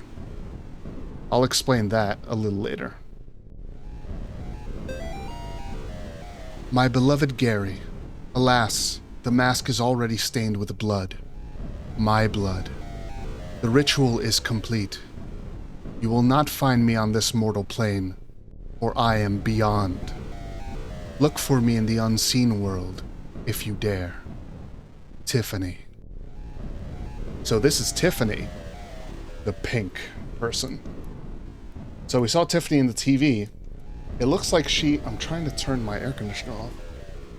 Sorry about that. It looks like she performed the second death ritual on herself. Here's the sign of it, right? She did it on her own. She was not a chosen vessel of Gary's. Here's the mask that she used. Stained with her blood. Very gross.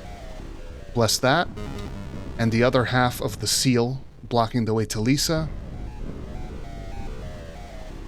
comes off. So we're ready to go see Lisa. But first, a face-off with the Peekaboo Demon. Watch the, I know your secret. The lit candles show where it is. Put out your eyes. You can't hide anymore. You can't hide anymore. Betrayer. Betrayer.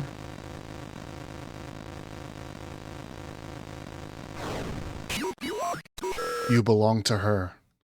So this is very cryptic at this point in the game, but with the info that I've given you, she's talking about John's relationship to Miriam Bell. You belong to her.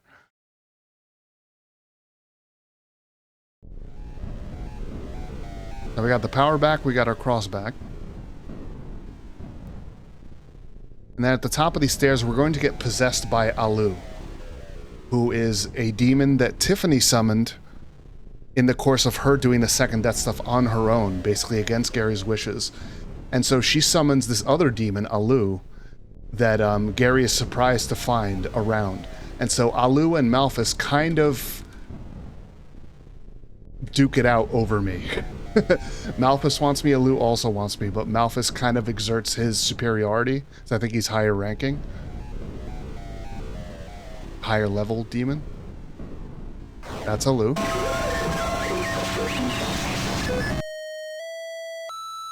And then I look kind of like a purpley blue when I'm possessed by Alu. So there's me. See, I don't look as blue. There's Malphas staring me down as possessed by Alu. And then face kind of chewed off. Then I'm kind of messed up for a bit. Then I'm back to normal. Kind of giving you a little intro to what can happen during the next boss fight. Although if I play it right, I'm never going to get possessed because I'm always going to find Alu. The right Alu, because he splits into 5 and hides in stick dolls. But you'll see that in just a moment. So let's go up to the 5th floor. And let's go find Lisa. And then I'm going to have to do a big sweep of the apartment complex to get all these notes. And also the secret boss stuff.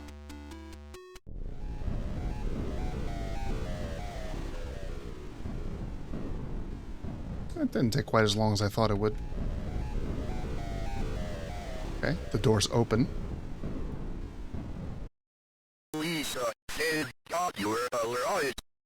Good, we're talking so good. It's so dark, I can't see through it anymore. I got here as fast as I could. Let's go, Lisa. I'm not Lisa. So Lisa's being possessed by Alu here. If she touches me, I will die. I want to kind of keep her in the middle. Let me try this. Fuck. I didn't try doing that. Well, let's see. I want to, so you can see what it looks like. Now I have to stay away from her, because if I touch Lisa, I will kill her instead. And then Alu goes back into Lisa, and we start this again. So the way to tell which is the correct Alu is the one that moves the fastest. So try to keep her in the middle so I can get a look at all of them. That was the fastest one by far. And you get some free damage on him. Yeah, I don't think he hurts you directly. Yeah, poor Lisa. We're gonna help her out, though. Let me lead her back to the middle here. Alright. Shit. Fuck. Alright. It's like if you don't find him, then your kind of secondary strat is to just get far away, so you don't have to worry about wandering into Lisa, and then you'll be fine. It only lasts a few moments. Okay.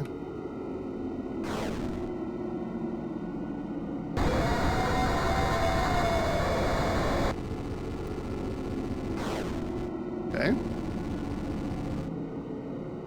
Doing good so far. Not the best spot. Oh, I'm pretty sure it's here.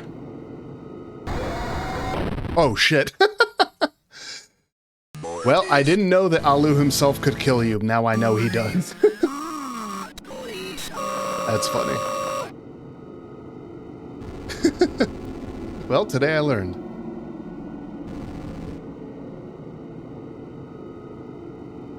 Let's have no mistakes this time. It's the bottom left for sure. Let's do it from a bit of a distance this time. Okay. A little bit here. Kite her around. Okay. It's the bottom left again. Nope, don't do it.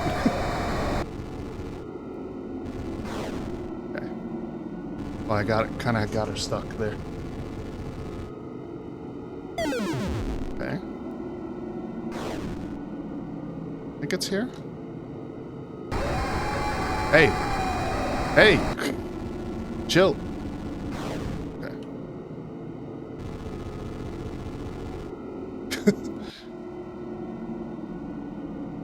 If you kill Lisa by accident, it automatically ends the fight.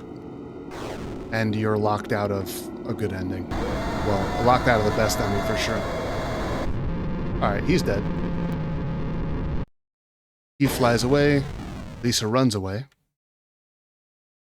Let's go talk to Lisa. She's taking it all in stride. She's strong-willed.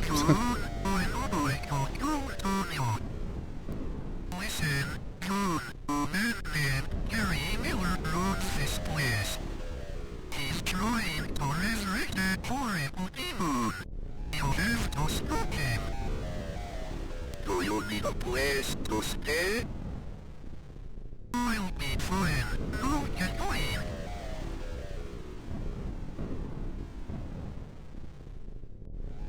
Okay. But I'm not gonna get going. I have a lot of notes to find. Oh, Lisa. I sense another demonic seal was broken somewhere beyond. I remember Tiffany said, I am beyond. We're gonna go find Tiffany. So I'm gonna do that first.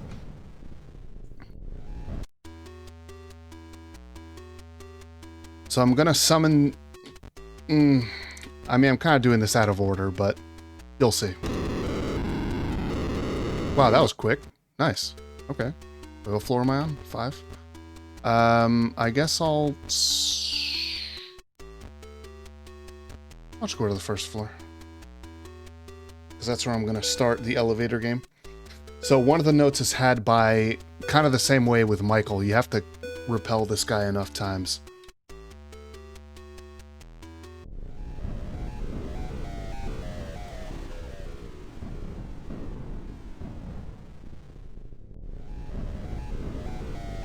I think I can go...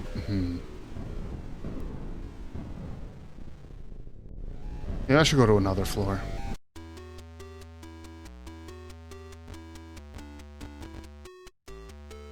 This is going to be kind of annoying, because it hits random where he shows up. But he can show up on any screen, basically, except the elevator. He could be right outside the elevator. I'm just going to look for where I see him directly.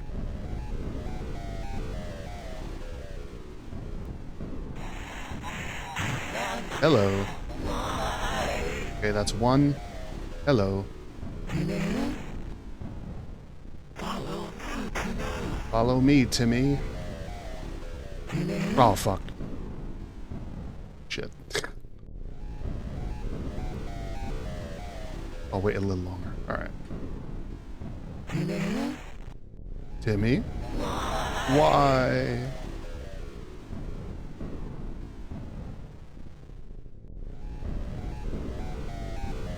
Just hang out here until he comes down.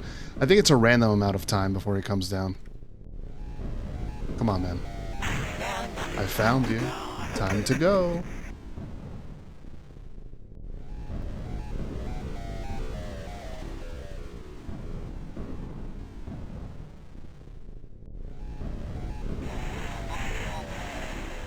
That doesn't necessarily mean he'll spawn. It can trick you. I think the wiki said it was a 15% chance.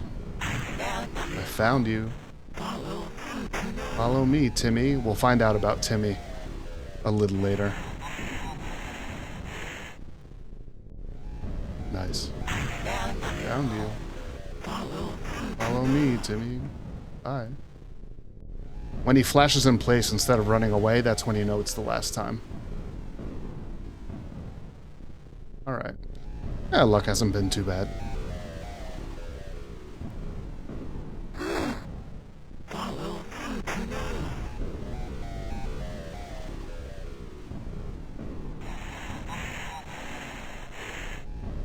Just hang out with my cross up.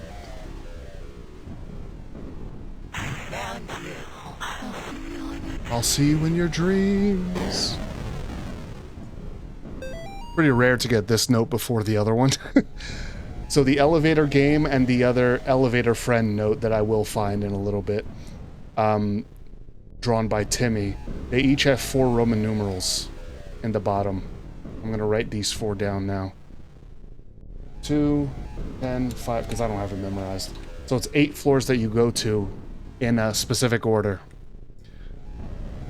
So I have nothing to do on the first floor. Actually, yeah, why don't I just do the boss now? I think it's the 6th floor that has the other note with the other 4 numbers on it. If you actually know the sequence, you can put it in without finding these notes.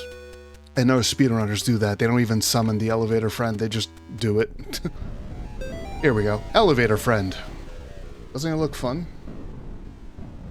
1, 4, 2, 6. 1, 4, 2, 6, 2, 10, 5, 1. Okay.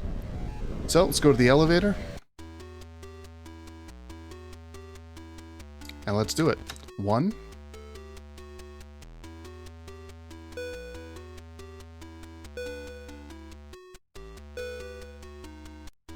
It's going to take a little bit. 4.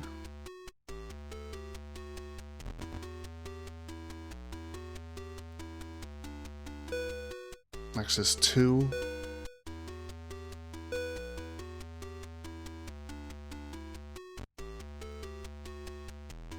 I can move the cursor as the screen is fading into view, but I can't select something until it's finished fading into view.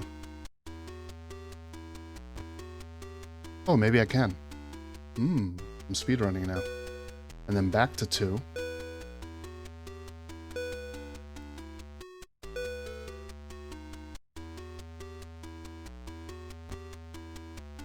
No, it's just at the end of it fading in.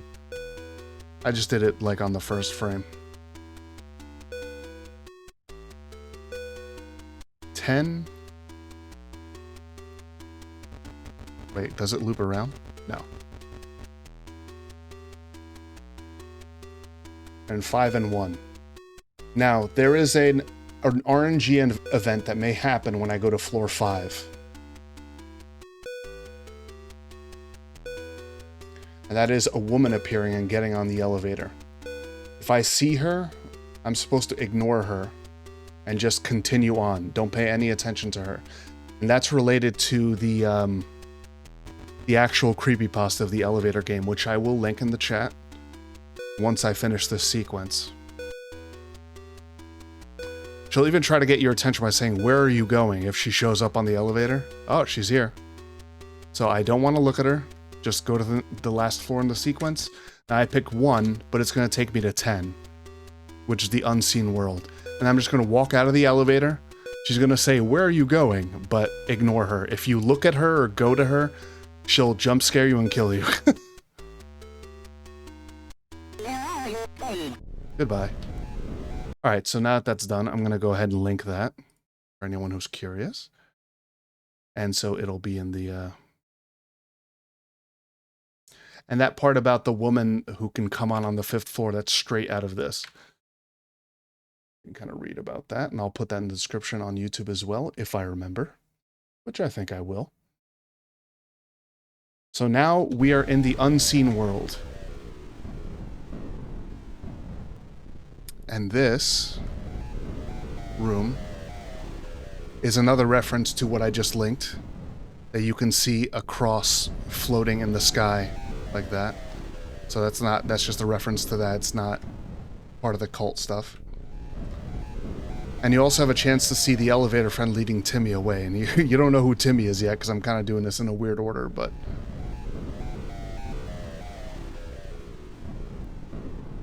But Timmy is a boy that was...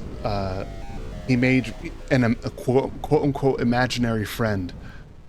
But it was not imaginary, as you can see. It's the elevator friend. And he ended up dying, and his mother tried to bring him back to life by creating this really disgusting golem, almost, of flesh. And we're gonna see that before we see the original note, which kind of regret doing it in this order now, but oh well. You missed my message? Hey, Retro, how's it going? Yeah, so I did this in kind of a weird order, but I'm here, I'm sorry. No, it's cool. I'm making pretty good time. It's been 3.5 hours. Hey, Rat. Oh, man, Rat's here too. Hey, how you going? How you doing, buddy? Yeah, I'm doing this kind of a weird order, so you're going to find out who Timmy is after we see the aftermath. Unfortunate, but yeah, 3.5 hours and I'm here, going for the best ending.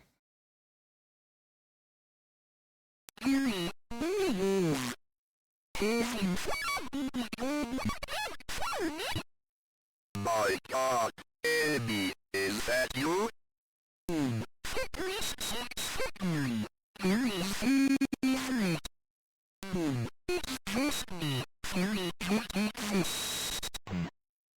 Who's Gary?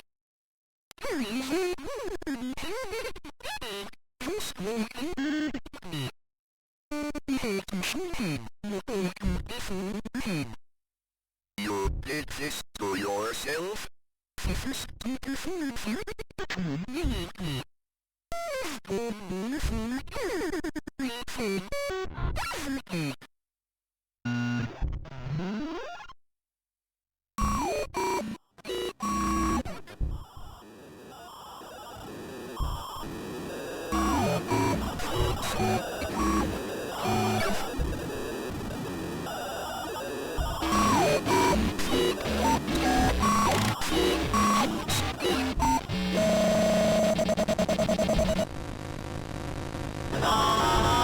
This fight is very straightforward, but it's kind of hard. It's basically like the Mirror Demon fight. Just teleports to you, hit it when you can. But the more damage you do to it, the faster it will teleport.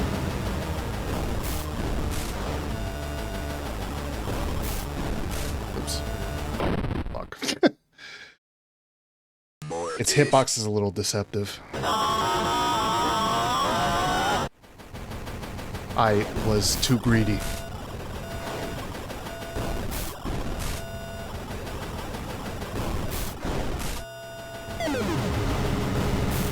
Dude, oh man.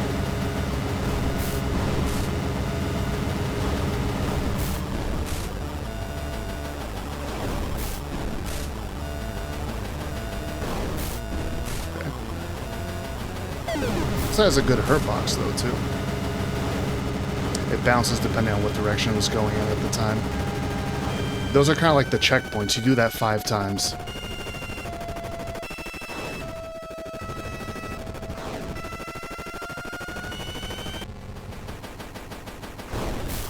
This gets more stressful as you go on because then it's kind of like always next to you.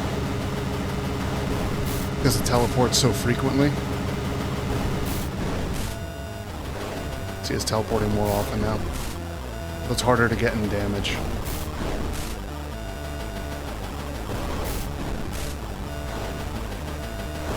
Come on, damn it.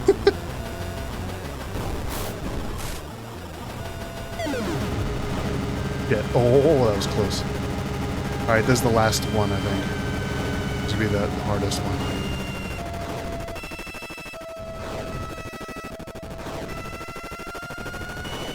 Dude. No! Oh, come on.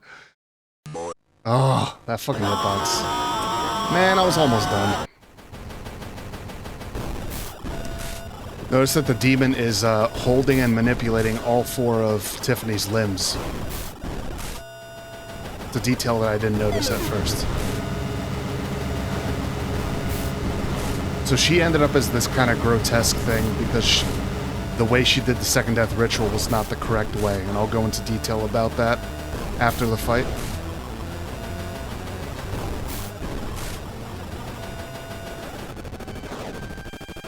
Whoa.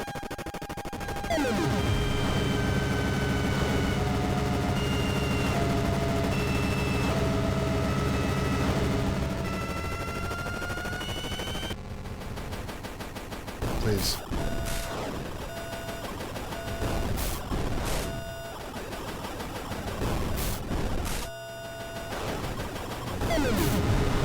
Okay.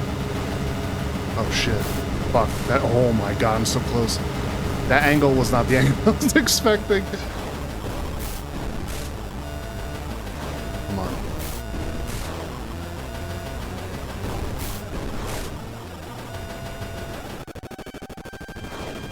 Getting boxed in. Gotta be extra careful with the upper range of the hitbox. Okay, last phase, I think.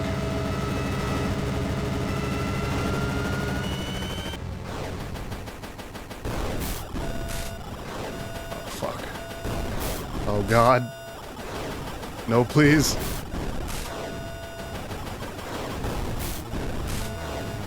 Oh, damn. It was outside of the room. There we go. You see how many... A lot of souls are coming out of there, right?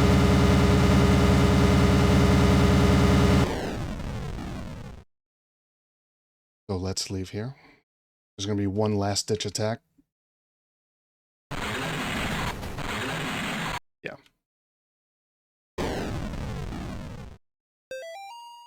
Well done, priest. You wasted another day aiding a worthless soul. And you got rid of Tiffany for me. Are you sure you know whose side you're on? We'll find out soon enough. Remember, Gary loves you. So now there's no threats left in the apartments, so I'm just going to do a sweep and get all the notes. Go to my notes here. But first, we're going to go to the 7th floor, which we couldn't go to before. But now we're going to go to it in an unusual way. We'll notice here, Damnatio Memoriae. I'll paste this here. It's kind of like my notes on it, but I'm going to talk about it verbally as well. I'll jump down 3 holes.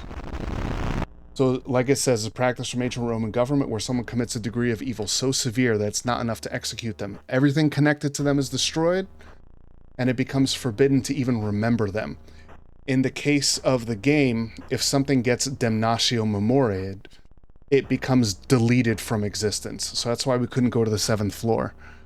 The 7th floor was basically removed from existence because of what Timmy's mother did to try to bring him back to life. And we're gonna see that. Because now we're on the 7th floor. There's this grotesque abomination.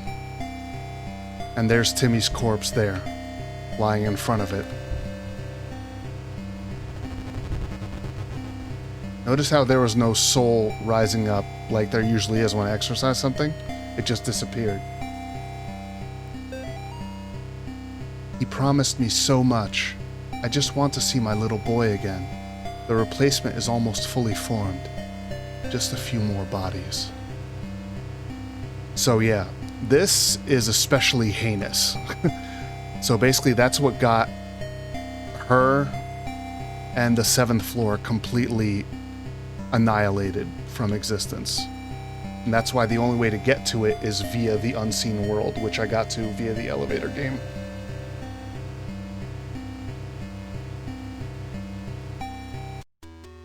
Back to normal elevator. So I don't think there's anything to get on the 1st floor. So we'll go to the 2nd floor. I'll start walking around scooping up the notes. Then once I think I found everything, I'll make sure I found everything. And then we'll move on to the 3rd day.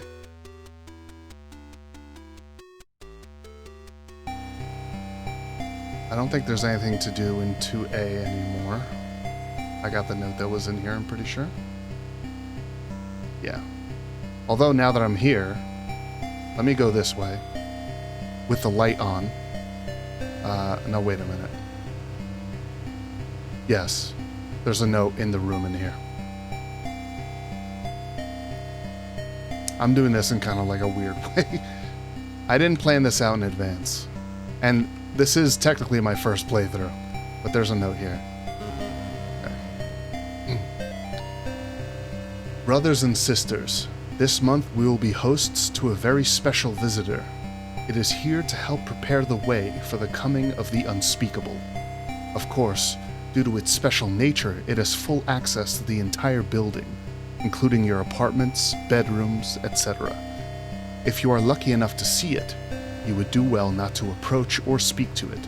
Find a dark or dimly lit area and try to stay out of its way. One of you will be blessed to find it has made its home in your dwelling. Do not go down into the hole it will make, no matter whose voice you hear down there. If you believe one of your fellow brothers or sisters is inside, please notify me, and I will retrieve their remains in a timely manner.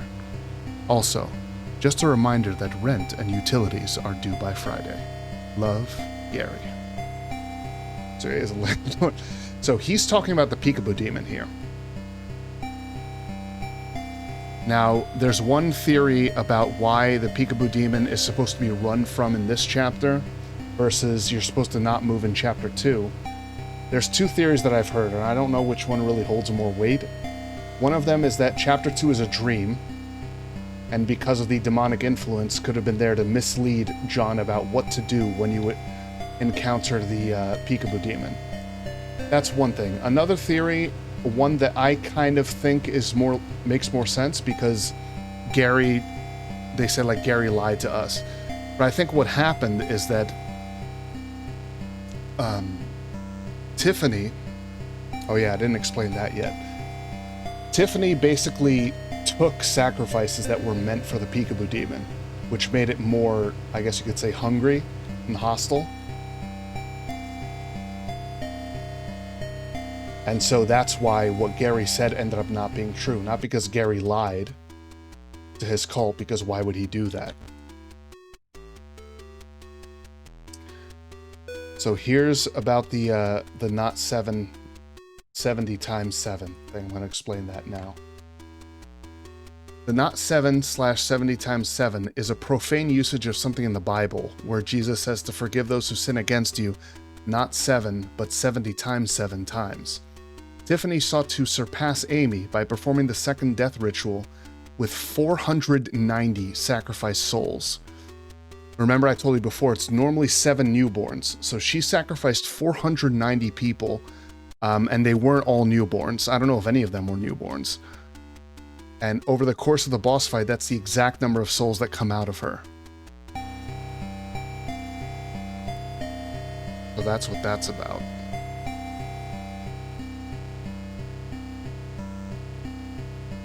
And here's the room here, where the Peekaboo Demon came out. We're going to kind of backtrack through here, because there's another note, at least one more. They're not at the altar anymore.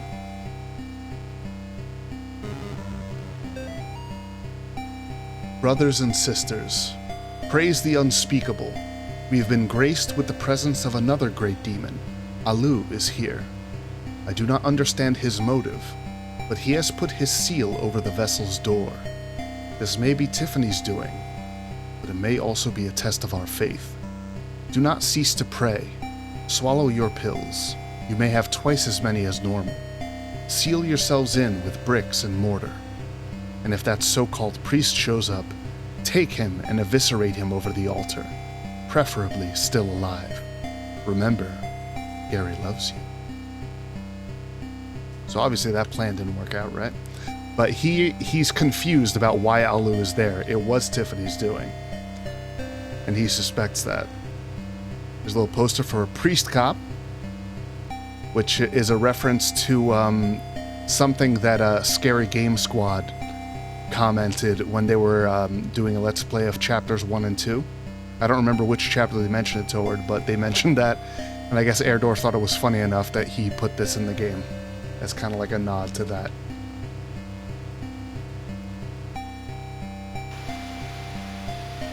TV staticky. So yeah, that was Tiffany with the second death performed on her. Let me just look at the list of notes here, so I just go only where I need to. Yeah, I don't need Father Clark's final memoir anymore. I'm rocking and rolling here. Actually, it would be better to look at my order of notes here. 15. 8A. Okay.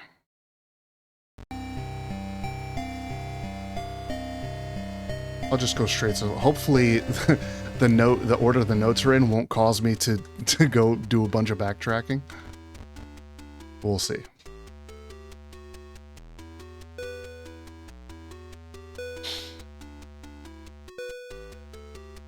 I knew the apartments were going to be the most confusing thing for me because I had no route like planned or anything, and I wanted to get all the notes if I can.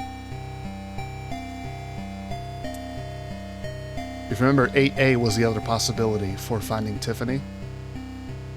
So there is a note in here.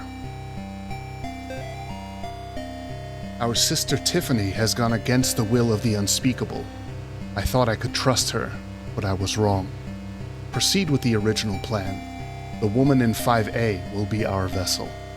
Let her pious friend come to rescue her. The unspeakable shall crush them both. So, the woman in 5A, it was going to be Lisa. Okay. Now which note do I need?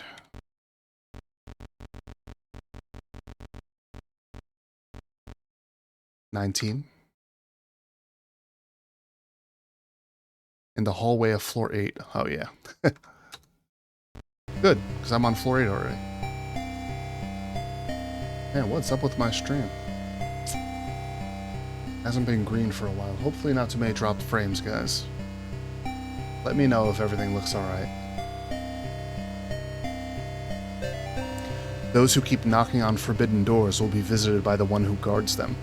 This is a clue to summon the elevator friend by continually trying to go to floor 7 in the elevator.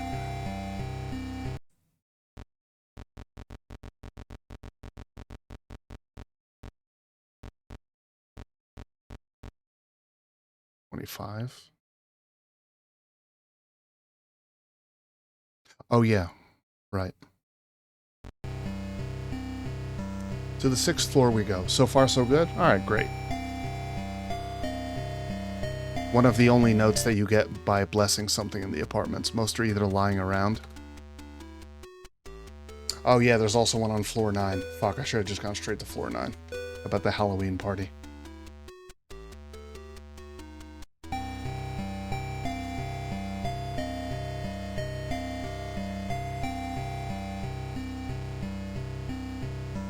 I'll just get them in order at this point. It's about a new tenant who moved into this building. So, I finally have my own place in the city. No more annoying roommates. I have a whole apartment all to myself. The building's nice. It seems new. Neighbors are kind of weird, though. They're always coming around bringing food and stuff. It's actually making me a little sick. Another thing is the mirrors. They're everywhere in the halls. It's nice because I can look around corners, which makes me feel safe, but it's still weird. I don't know exactly how to describe it, but when I look at myself in those mirrors, I feel like it's not me in the reflection. Of course, when I came home from work today, the elevator didn't work, so I had to take the weird one-way stairs all the way up to the 6th floor. Then I noticed all the mirrors were shattered. And that's how we find all the mirrors in here. Alright, let's see which note's next.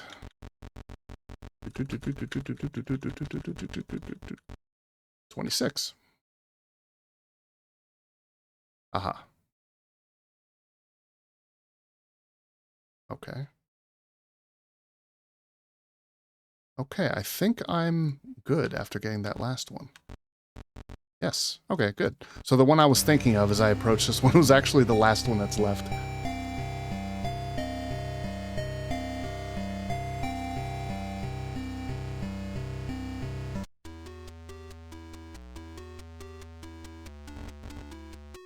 I'm glad I actually did get the elevator lady.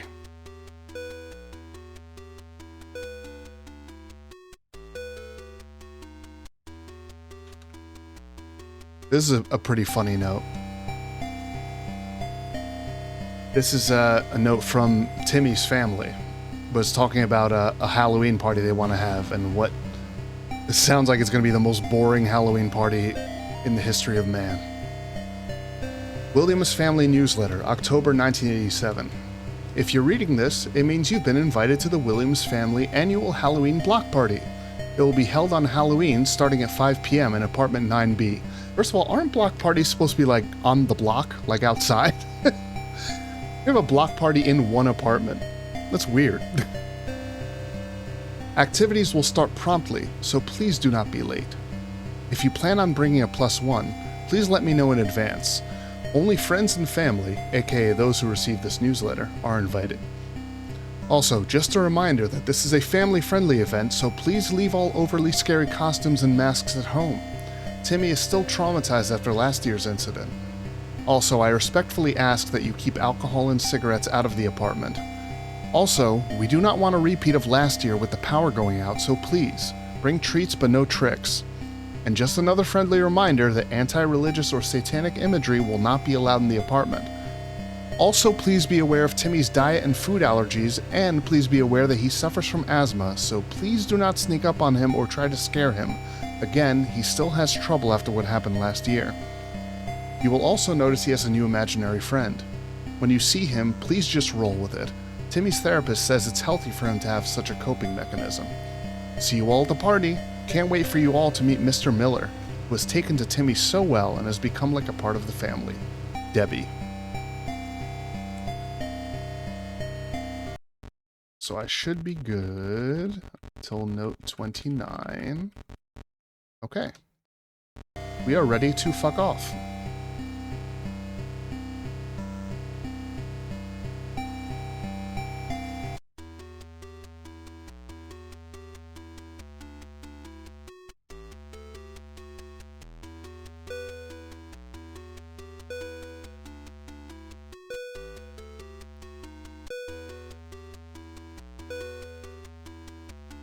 Everyone having a good night?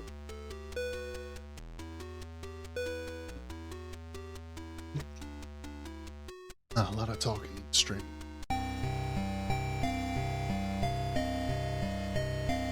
We'll go home, and we're going to have another dream flashback to the original exorcism in 1986. Basically, it's going to pick up right where it left off. There's another piece of the seal coming off, because I did the secret thing. Defeated Tiffany. Now, the Unholy Trinity has 3 parts. Okay, so I can pause here.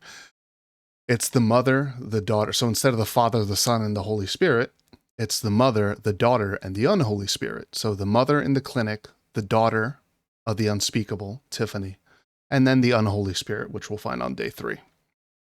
Take it safe. So now I have the cross. And since this is just a dream, oh, that's Cindy. Apparition of Cindy, who is dead. I'm not going to approach any others because they all do the same thing. But she can appear randomly as you're walking through here. There's a rare cutscene I'm going to show you that most people don't see. You're meant to go up to the attic. And then you can see that instead this drawing here is Amy Martin instead of the drawing by Nate. And there's 2 stick dolls and 4 graves outside. The 2 stick dolls are meant to represent John and Lisa, and the 4 were the 4 that Miriam Bell killed at the same time. Oh wait, I'm on the first floor right now. Yeah. Let's explore around.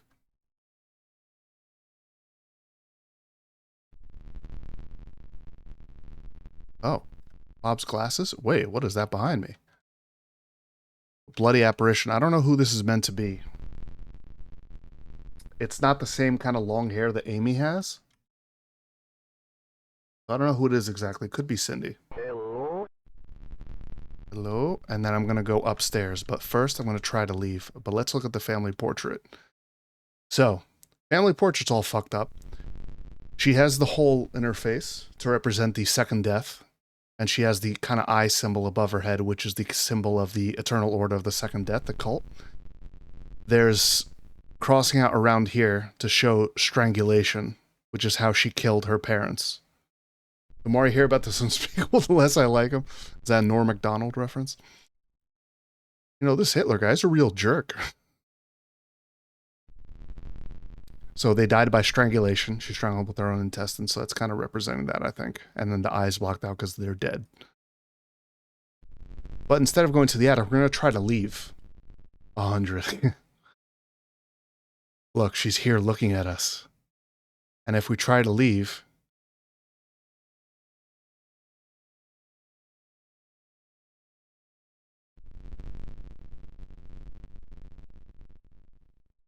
You see she's waiting for us up there. It won't let us leave. It's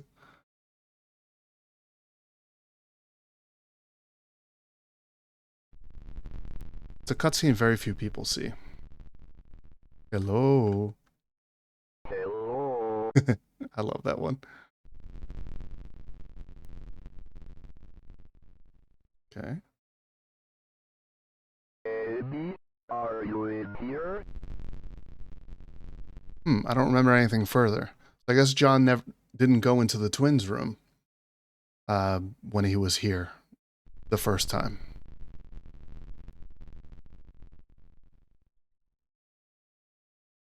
There's Cindy again. I'm going to ignore her.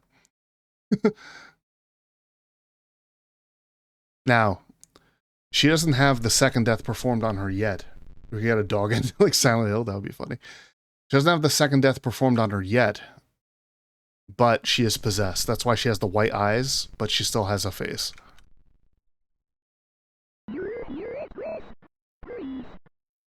Amy, let's go back to the basement. Let's go. You need to get better. What about Mary? You shouldn't save her. That's enough. She's here with me. You know. We are doing this here and now. All by yourself. Go ahead. Please join the stick at me. Father Allred, Mr. Martin. Your body's got me. Please.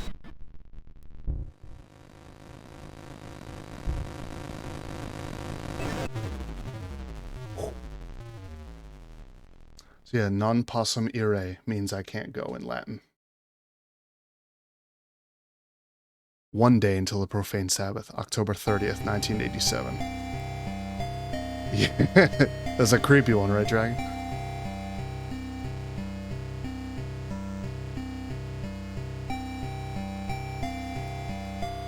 It's getting juicier now. I don't think there's anything more in the kitchen. No. Okay, let's check out this letter. John, I'm getting reports of children exhibiting strange behavior at the daycare center on 4th Street. If Nate and Jason are there, then you can bet that is the place where they will try to summon Malphas. There's no time left. Go to the daycare and find out what's really going on. Fear not.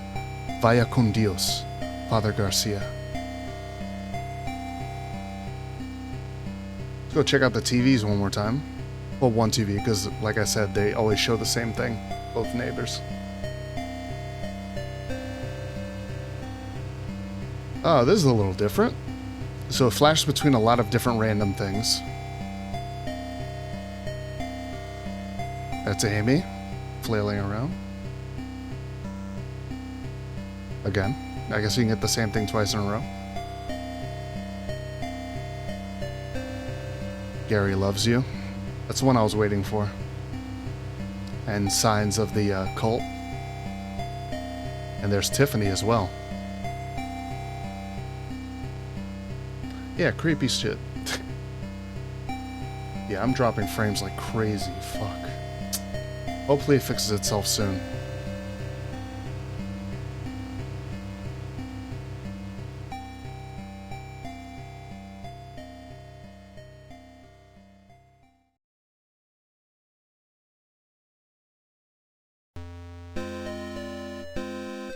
We'll pull over as a cop speeds past us.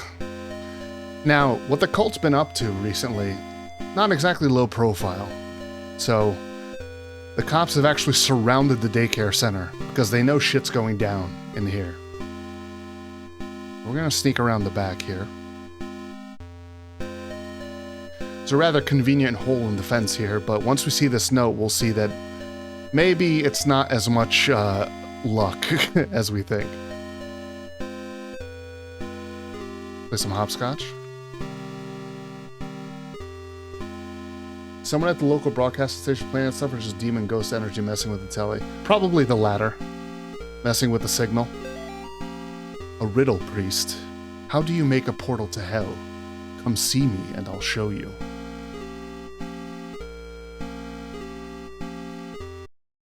The tunnels await.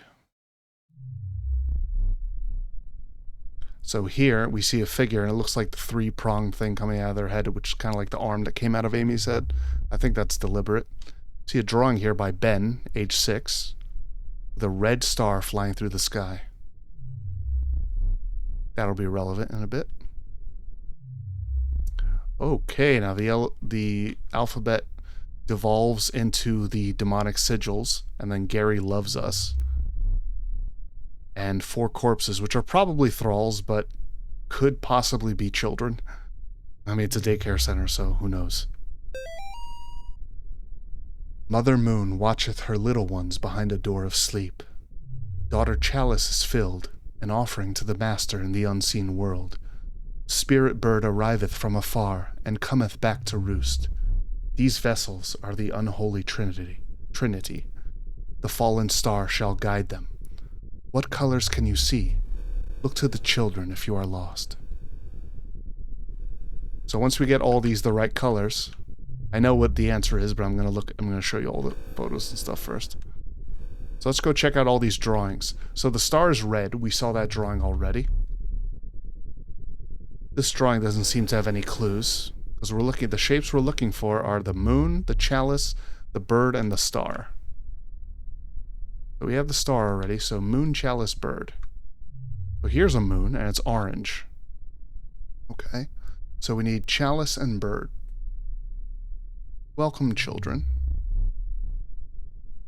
My dream, Kaylee, the demon that's making some creature that looks like it's demonic as well, crying.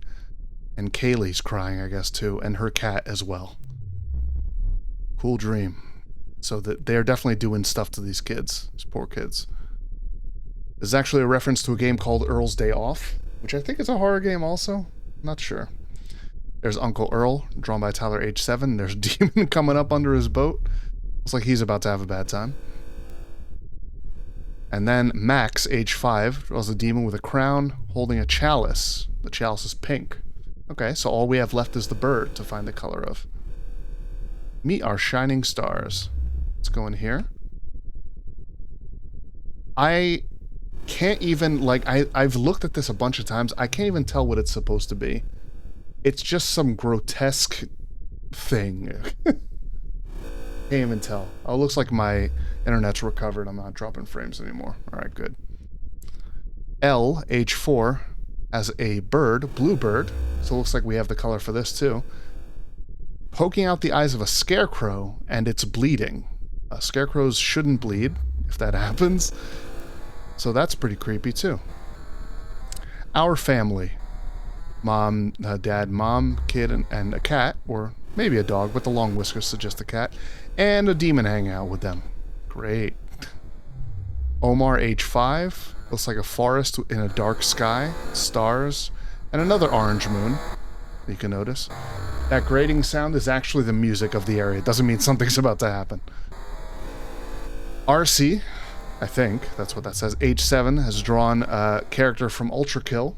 This is just put here as a reference to the game Ultra Kill, not related to the plot of the game. Much like Chapter 1, Chapter 3 also has a gun ending. And then Sarah, age 4, bunch of kids, and then a blue kid. You think maybe it could be John, but it seems unlikely. It's probably just coincidence, but then again. And then that's the unspeakable. Remember I showed you what that looked like? There it is again. It's got an upside down cross at the top there. Now we'll go in here, we find out that thing moved to the other room. And then we have this. Thanks, Satin, with a kid surrounded by money. We can't tell the name. Maybe Lucas, age 5. There's the eye of the cult, and looks like his mom and his dad's heads were ripped off. By Satan. He's thanking Satan because he got the money. Great.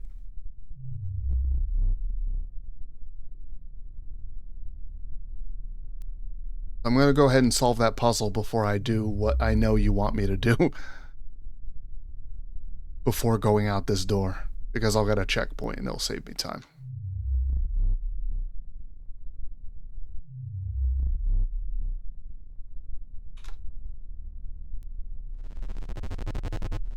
Check out this trick. Oh yeah. Oh wait, that's wrong. Get them both right at the same time. I saw somebody do that once. And then the red star now opens. This is where it lives. Okay, I'll immediately head back out. Then I'm going to show you what happens if I leave through the front door of the daycare, where all the cops are staking it out. He's got a gun. Open fire.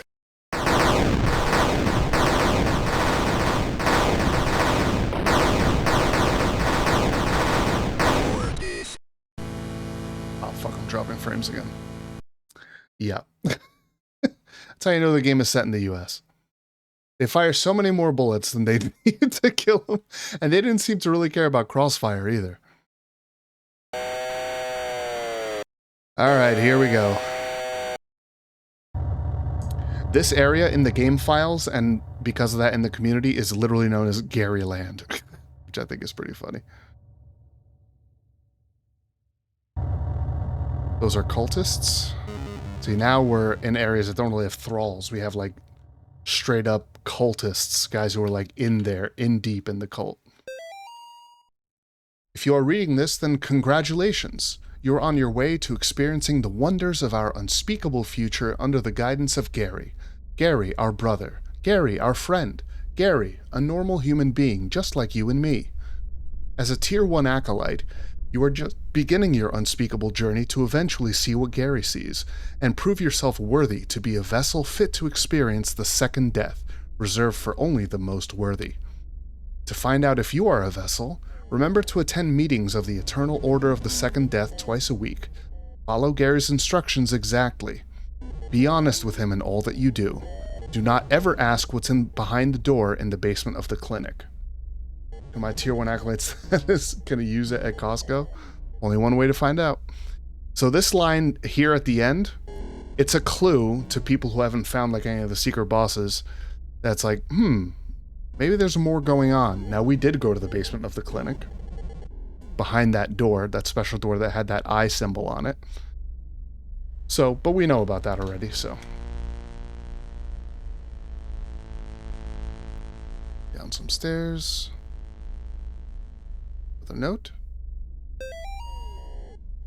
She consumed 6 little twigs. Only 2 were left to walk as husks. Go ahead, priest. Stare into the eyes of my mother. Now, these 6 little twigs were the 6 kids. The second 6 kids, not the ones killed by the cornfield demon, but the ones that were kidnapped by Miriam Bell. 2 were left to walk as husks. That's John and Lisa. And then the rest is basically telling you what to do in this next room. We just have to stare at this painting.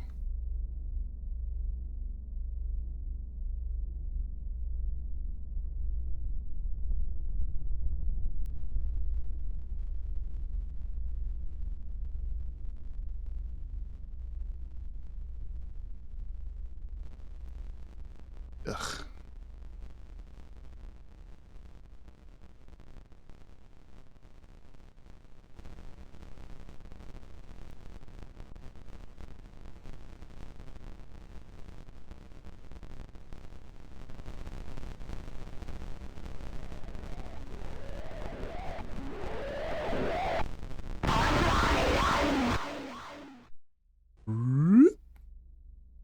And away it goes, and away we go.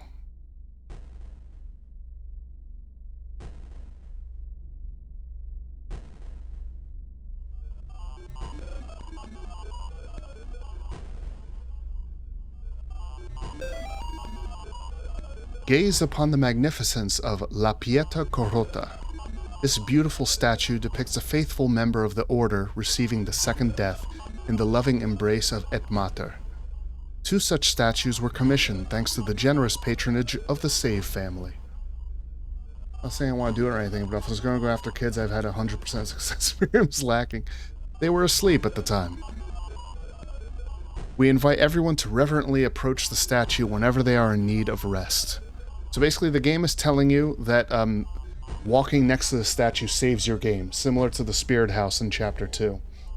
Also, La Pieta is a real statue.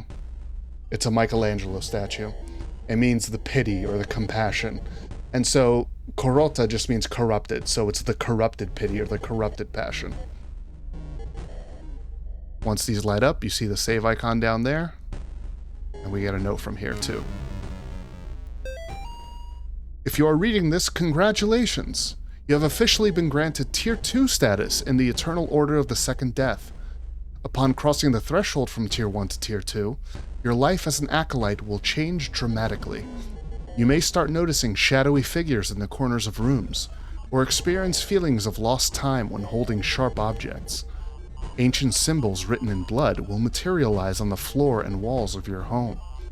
Animals will no longer trust you. You may emit a foul odor that will cause your former loved ones to avoid you. These are just a few of the marvelous blessings that await you in this new stage of life. If you remain loyal to Gary, your journey towards becoming a vessel for the Second Death will progress to new levels of knowledge and power. Remember, if you neglect your weekly meetings or do not pay your tithes to the Order, your fingers will be forcibly bent backwards. Gary loves you.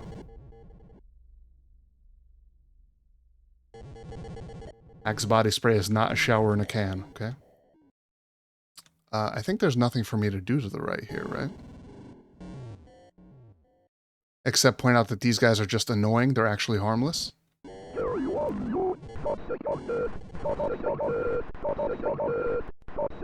And then there's a gate here that you can't pass.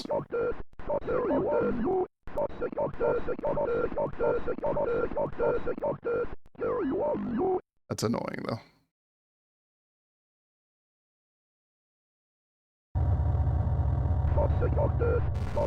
Shut up. And then this is the easiest puzzle in the game.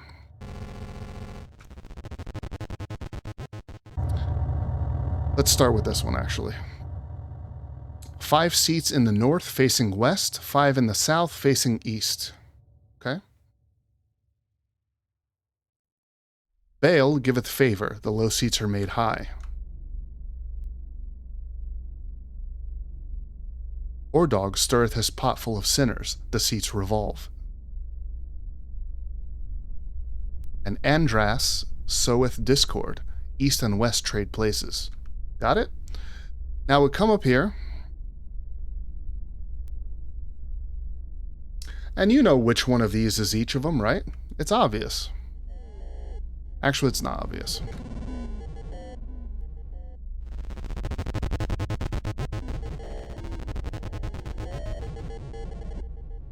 Hit them all. Come back. This puzzle is actually impossible. But I think you need to activate 5 of these in total. What is this video spiel? I don't know. Ayo, cockacheer. I don't know what you mean, Squeak, but welcome. You need to activate these at least 5 times and then walk back and forth, and then a scripted event will happen. The puzzle is actually impossible. Video game? Oh. It's Faith, the Unholy Trinity. And this jump scare is actually a reference to a famous jump scare from The Exorcist 3, which I believe oh no, I don't have it in my notes.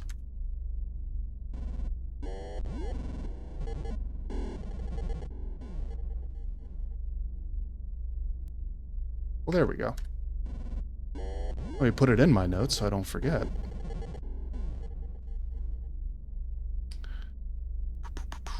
To put it in the description. Exorcist 3 scene. We're gonna hold on to that. I'm gonna go back. Oh wait, I did that already. I'm injected in the neck. That's Gary. And we're going to be seeing a lot of things here. Most of them are depictions of lyrics from King of Pain by the Police. But there are some scenes here that are relevant to the game itself. So there's 6 kids, including John and Lisa, and that's Miriam Bell outside. Little Black Spot in the Sun today. Yeah. More stuff. More stuff. You exercising Amy that first time, or trying to. The 2 husks, representing you and John and Lisa, I believe. There's John and Lisa holding hands as kids. And that is John going through an area. That'll become clear in a moment. So he has kind of a slasher smile. Again. And also from the attempted exorcism of Amy. There's the unspeakable. This from the song too. That's from the song too. Now you are ready. So it's flashback time again. If you try to go back in there, you say, there's no way in hell I'm going back in there. So you don't.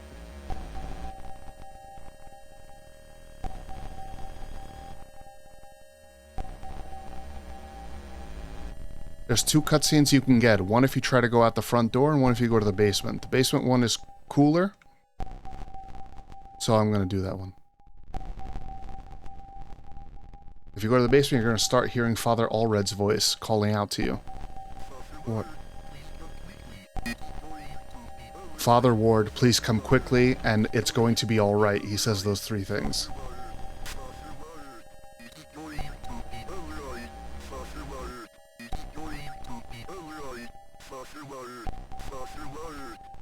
How does that get reconciled?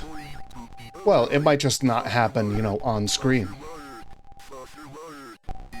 Well, I mean, in the worst route, you never get jabbed, but you don't get, the second death isn't done on you. You're just, well, I don't want to spoil it. Because I might do that after this. The worst route, because it's one of the best bad endings that I've seen. So I kind of want to do it.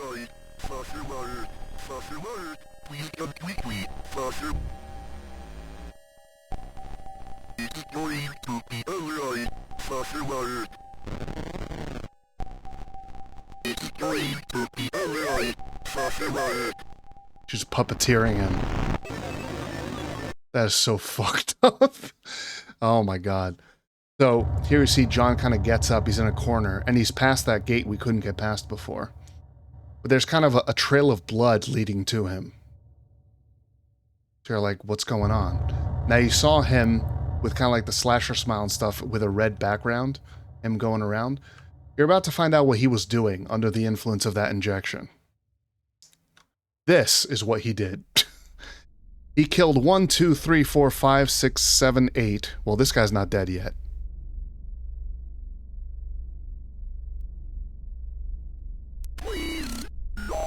Please, no.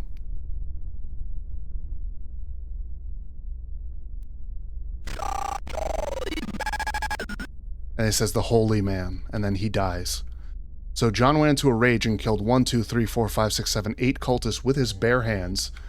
He wrote repent on the wall here in blood. He drew a halo over this guy in blood. And he impaled this person to a wall with something. I don't know what that is. So yeah, John is the one who did all this carnage with no weapon, by the way. He just tore these people to shreds, these cultists. And the pink is innards, I believe, like entrails and stuff.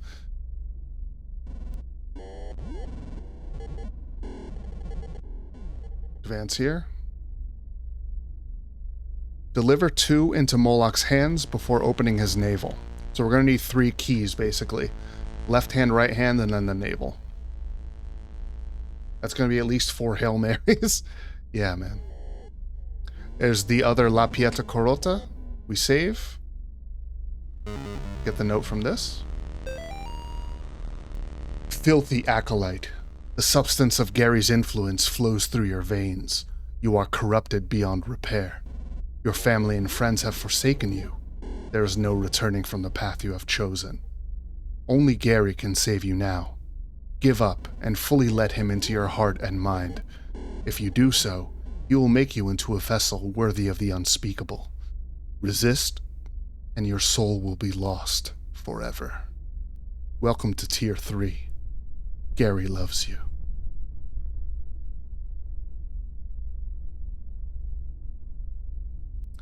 So I think I'm going to do the one that's probably going to be the most annoying first. Now this painting, to fight the secret boss here, you have to watch this one of the paintings, this one or the one on the left, change all the way. So it's going to change every time you leave the room and come back. This is Sister Miriam Bell heading to the church with the moon full. Okay. I'm just going to get this out of the way now. We come back. Now the moon is crescent. It looks like she's turning to face us.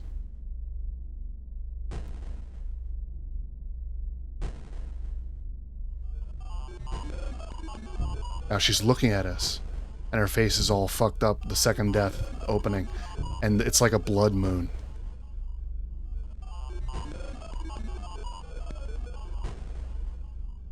I think I should have summoned it.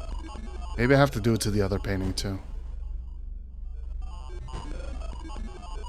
Sister Miriam just sitting on a chair, getting prepared for the ritual, I think.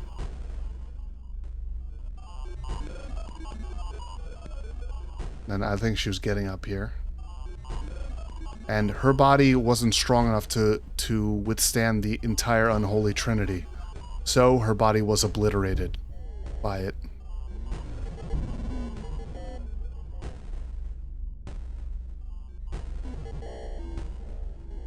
Come on, where is this thing?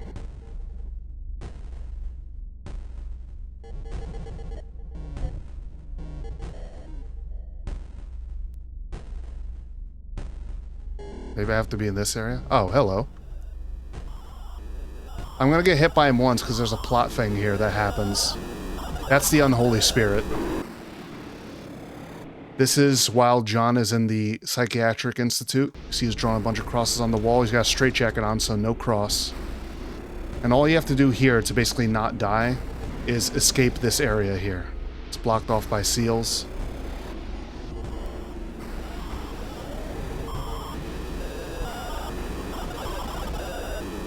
If he touches you in here, then you do die. Make it to this doorway, and you survive. And you're basically right back where you started. But then he comes again. So basically all you have to do, his damage is remembered in between screens, so just do as much damage as I can. And then change screens. And repeat.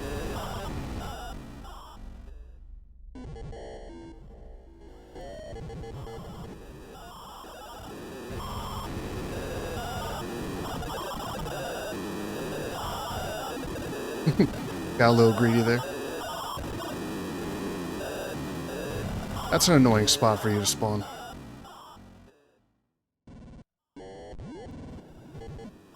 Big meatball man. Yeah, that's the unholy spirit, or the profane spirit.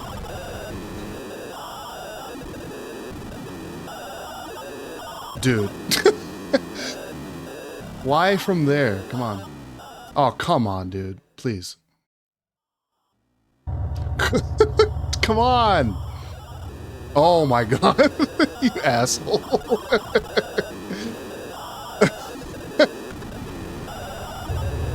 Oh, good, I killed him. Alright. He was really trolling me there for a bit. Okay, so he's taken care of. I'm gonna go ahead and save the game. Yeah, it was fun, 100. What the fuck, man? There's no way not to look at the painting as you walk past. Okay, so that is now locked in. Great.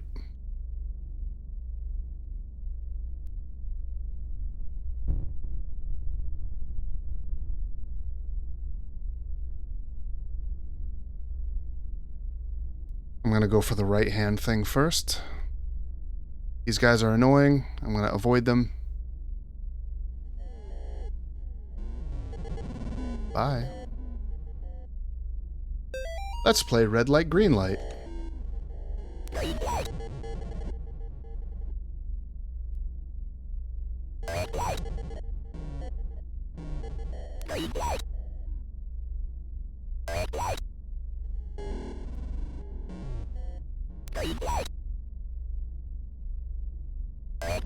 Is that a cultist? Yeah.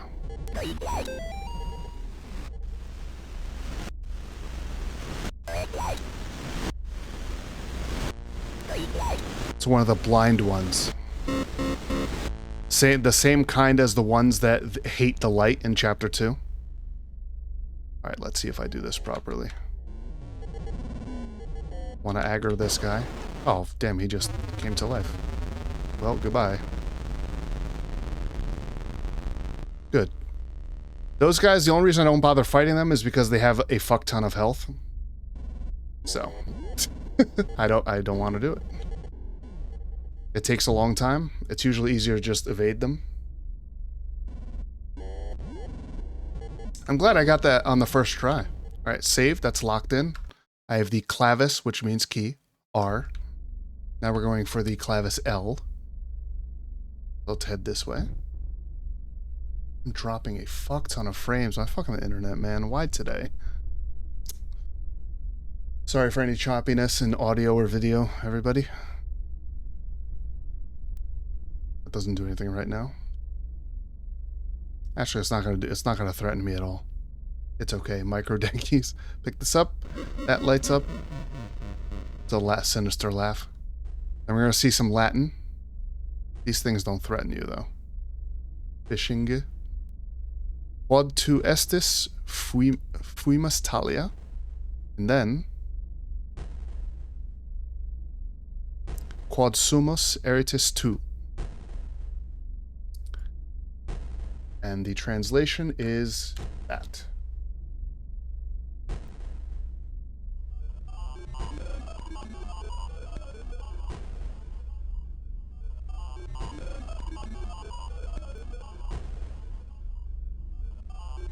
LOL. Don't even aggro it. Just fuck off.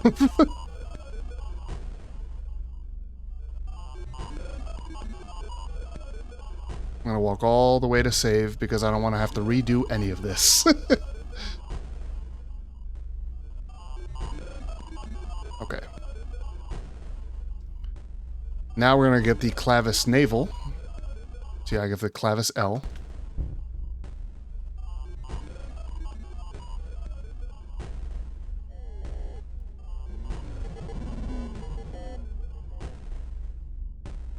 Kind of loop around here and then go, there's a room to the north.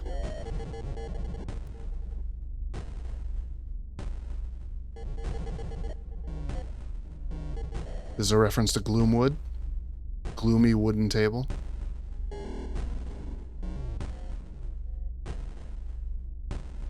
These guys are in cages, they won't attack you until you're on your way back. This is a reference to the mirror room in Silent Hill 3.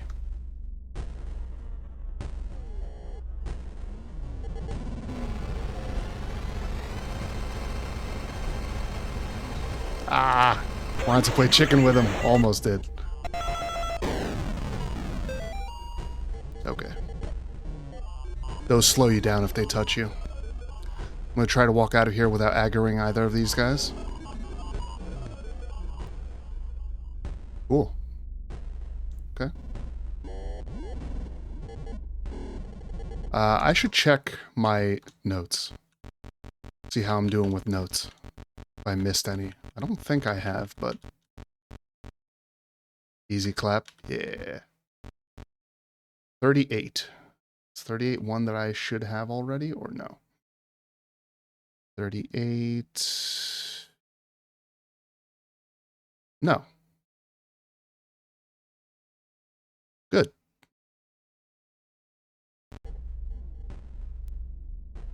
All right. Which way? Left, I think? Yes. That is so creepy. Whew. There's one part I'm really not looking forward to. Alright, let's go down. Give Moloch his keys so we can go into his navel.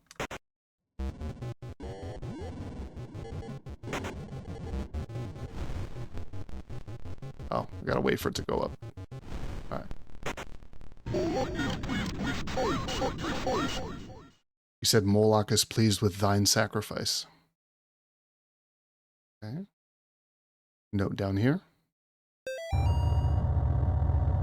Master of spirits, the body of the mother stayeth suspended beneath the crucible of the profane Sabbath. If thou canst unlock the final secret of the crucible, know ye this. The cross hath the power to weaken the mother, but only someone who is ablaze with purifying fire can truly destroy her. If thou canst understand these words, thou shalt know the true cost of thy faith. This is actually a very important clue, but I'll come back to that.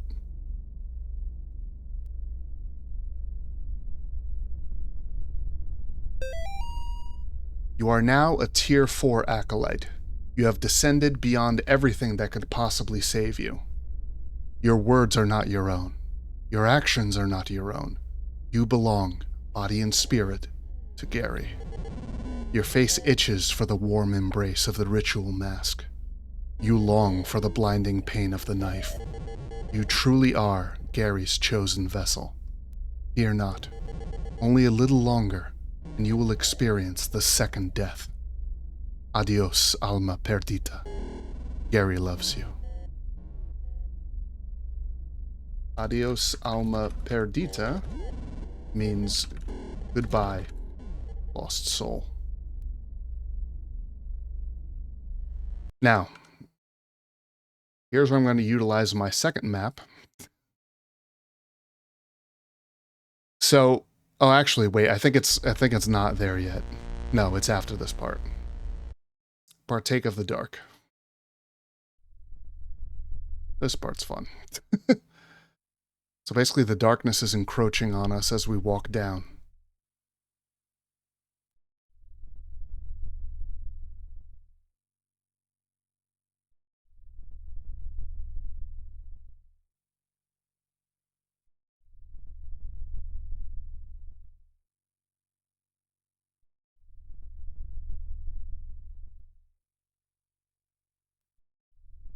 It's very tense and quiet. So we go down and down and down. Then we find a lantern.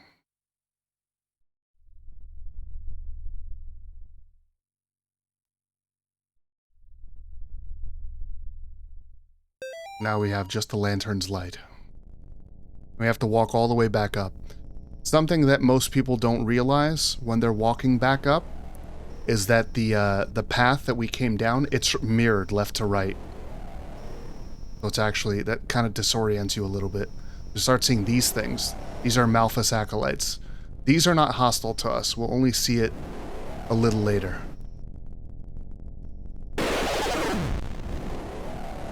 Didn't want to announce that jump scare in advance, just so people get the full effect. Fucking bird, man.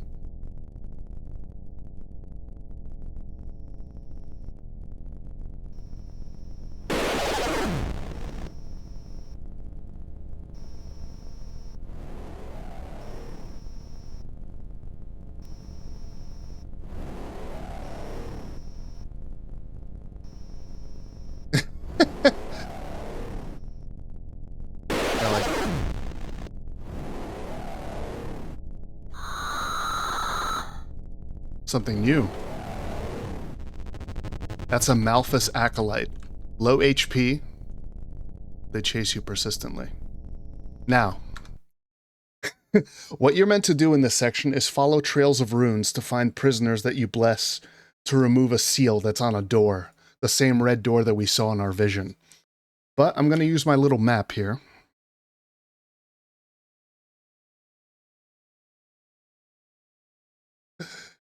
And I'm going to take like kind of an optimal route because this is a pain in the ass, even just watching other people do it.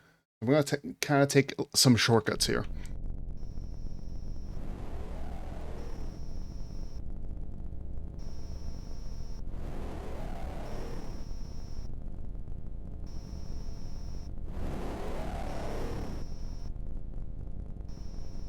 I'm doing this to keep Malphas Acolytes from spawning as often.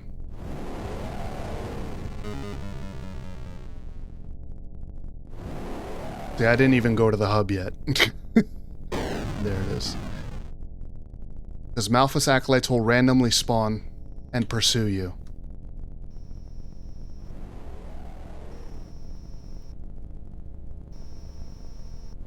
This was the strategy I came up with while planning this. Hello, it's the hub. The hub is safe, so I'll just walk through the hub.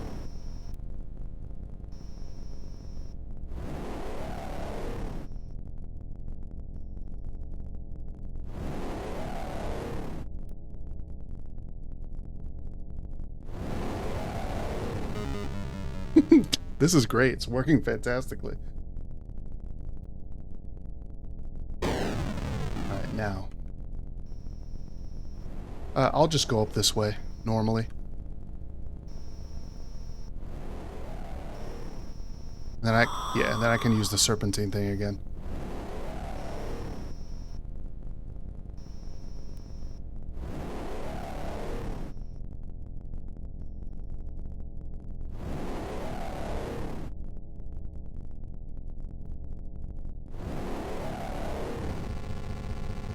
Fucking awesome.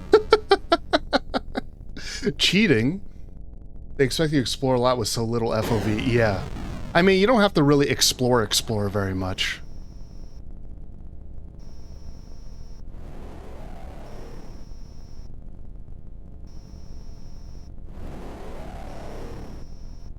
I shouldn't have come this way. No, but I want to show the Easter egg area, too.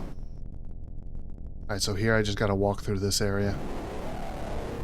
Hopefully I don't run face first into any of those things. Because they can spawn anywhere. Oops.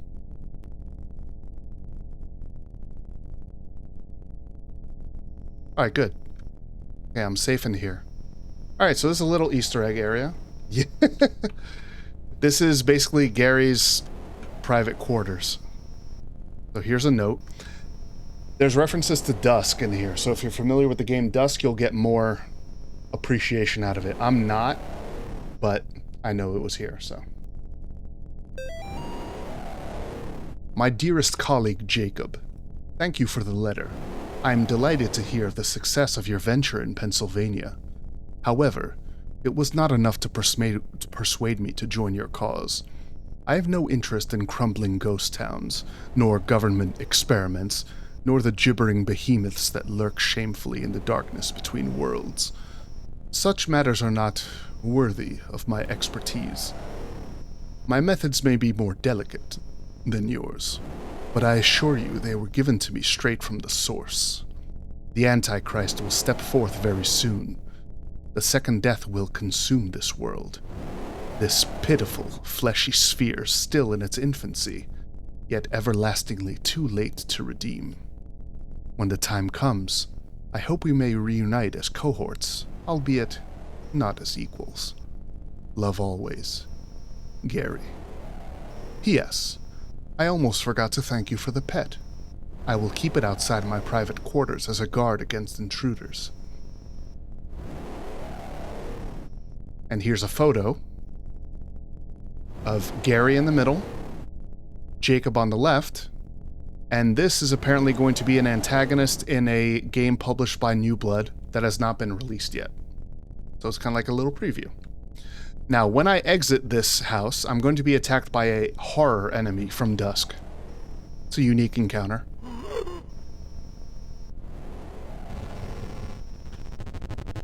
There it is. You see it flashing. Okay, now I just need to make it back to the hub. Let's see. Go to the right and then I can serpentine down. Alright. Again, I'm just gonna follow this wall here.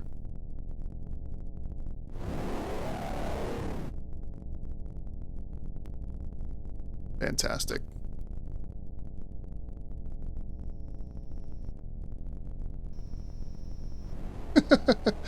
Oh, I'm so glad. I'm so glad I got this out of the way. I was really not looking forward to it. Okay. Good. Done and done. I can see thralls all around me. They're not attacking me, though. They're just watching me. How do you make a portal to hell? Now their heads, like, are all fucked up. Looks pretty creepy. Sometimes it waits for someone who has already walked through it. Now we have this pulsing sound. Hear that? And this, you could barely even recognize them as being bodies, humanoid bodies. Sometimes it opens itself inside the best darkest room where nobody can find it. And now it's just a writhing mass of flesh. And sometimes it comes like you guard up to you.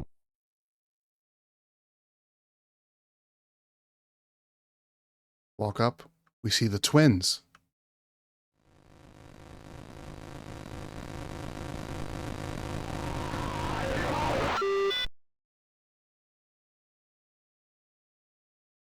Hello, God. It's most horrible video. And now we're flashed back again to 1986. Lord, help me.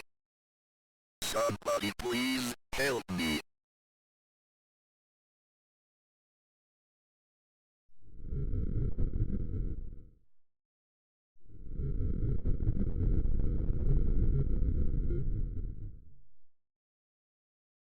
This is too much for me. I'm so afraid. Please let me escape this place.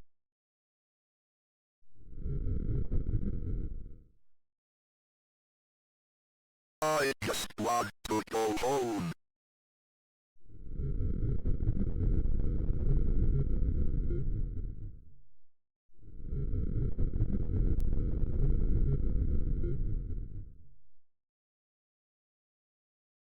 I'll do whatever you want.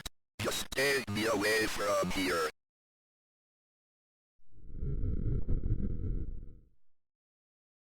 I swear it.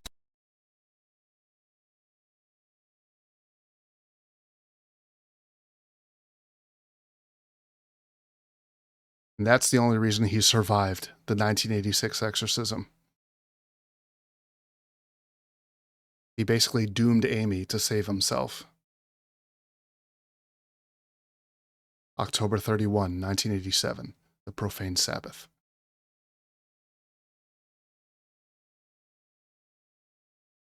My name is Gary Miller. So you're the one behind all this. In the name of the Lord, I demand to know what the hell is going on here.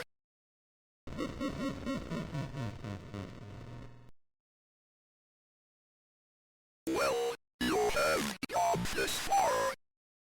I suppose you deserve some answers. Fine, you get 3 questions, but no more. So I'll leave this up to you, Dragon, since this stream is essentially for you. I'm going to pick the second question myself, but you'll get 3 pairs of choices. There are no right or wrong answers. It just takes 2 playthroughs at least to see all the answers. So, which are you more curious about? The injection or Gary?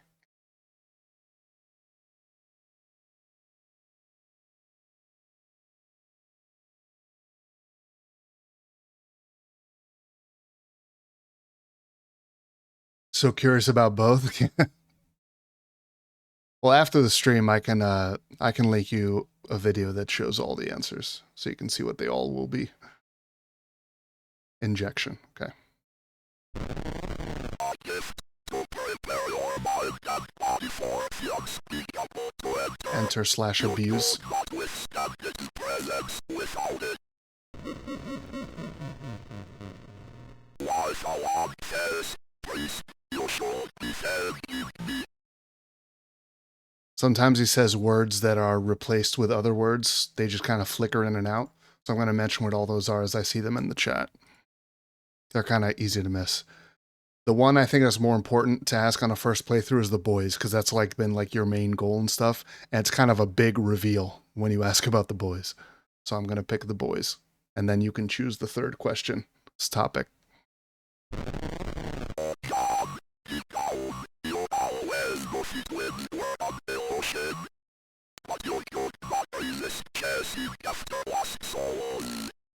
I suppose you wish they were you, just like Phil and Mrs. Martin. That is how I know you would come to me. So yeah, the twins are not real. Cindy Martin actually miscarried them. And she's had delusions where she thinks they're still alive. To the point where, if you remember in chapter 1, she's holding fake birthday parties for them. And that invitation, that was for a 6th birthday party. So that gives you an idea of just how long she's been deluded. And it's been a big deal. And that explains why Garcia couldn't find them in the foster care system. Because they don't exist. And the mannequins, I mentioned that a while back. The mannequins were Cindy trying to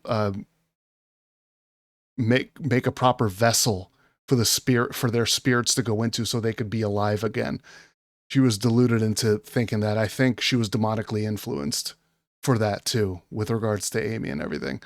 So yeah, it's something that she was struggling with her husband. She was going to therapy and stuff, and the therapist was trying to convince her that it's real. And it's like she went for it a bit, and then she got like relapsed, and it was a big deal. Yeah, it is. All right, so you choose Amy for the last question. My beloved Amy. She was the perfect vessel for the second death. But then you came and screwed it all up. No matter, once you have completed your journey, she will be mine again. Are we done chatting? I think you have stood in my way long enough.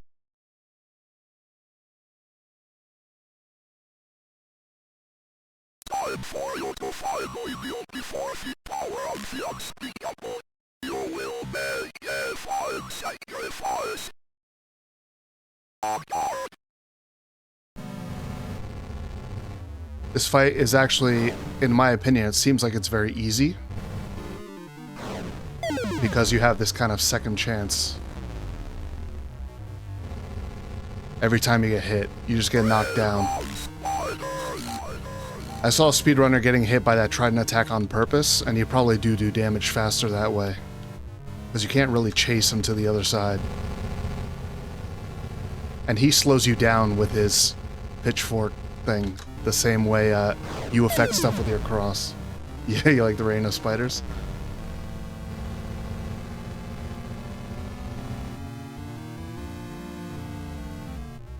Remember I mentioned the clown phobia before? That's why that clown demon was summoned. To prey on that fear.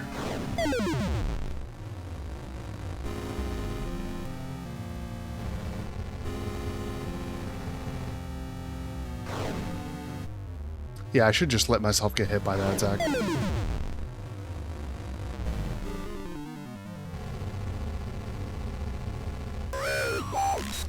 The less health he has, the more spiders come down when he does that.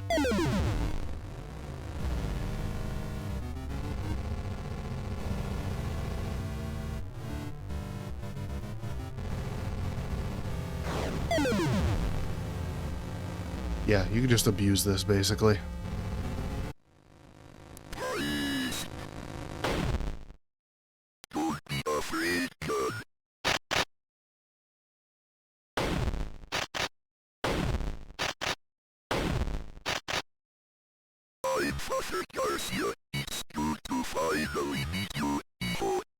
You like that, Dragon? It's everyone's favorite moment.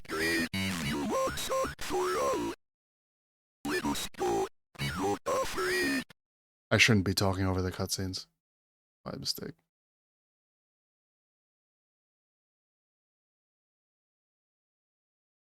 This is the girl sequel of the profane Sabbath, the source of the demonic activity. Well done, fearful remedy. has no power to keep us away. The path is clear. You alone must enter the crucible. I will defend this place as best I can. Don't worry, the thralls of the second death are closing in. Rat, are you talking about keeping him alive in Chapter 2?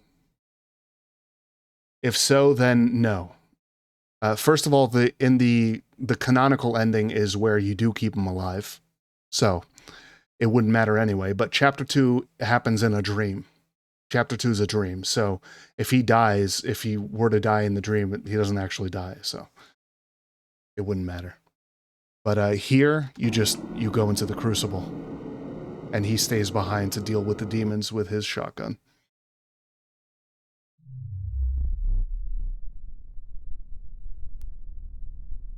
Just thinking for endings and such. No, only affects Chapter 2's ending.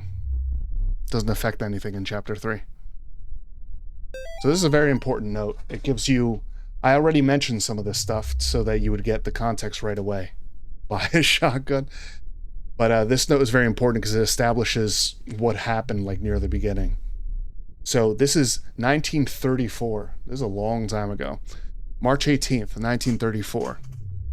Miriam is ready. We will perform the ritual according to her instructions tonight. March 19th. We successfully gave the second death to Miriam. We've been passing living newborns through the newly made portal as quickly as we can get them.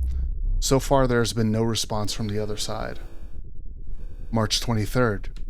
After several days of sacrifices, we finally got a response. A tiny hand reached out from the portal. We took the hand and pulled out a baby boy. It appears to be a normal human baby, just like you and me. We named it Gary.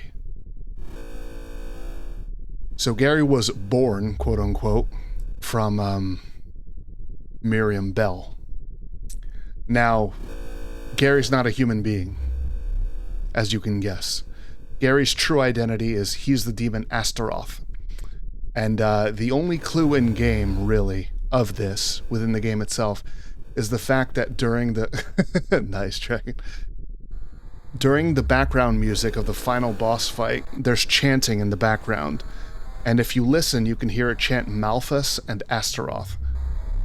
So that's kind of like your clue that's like, oh, because Malphas is in the fight. And you see, and then Gary. So you're like, oh, well, if that's Malphas and the other one's Astaroth.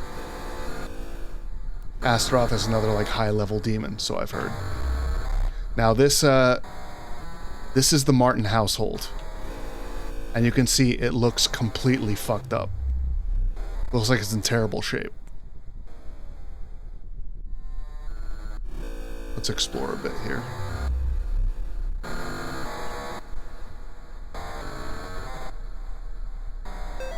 There's a bunch of notes around here, but they're all this. So if you see me passing by a note, I'm not actually missing a note, but the notes all say this. Gary loves you. Gary's a normal human being just like you and me. Now, the thing that blew my mind, and it makes perfect sense, and I mean as it should, because it's word of God, right? It came from the dev. This is what the Martin household actually looks like. And it looked like this in Chapter 1 as well. But John didn't see it this way, because he was projecting his memories of the original 1986 exorcism that he went to into the house.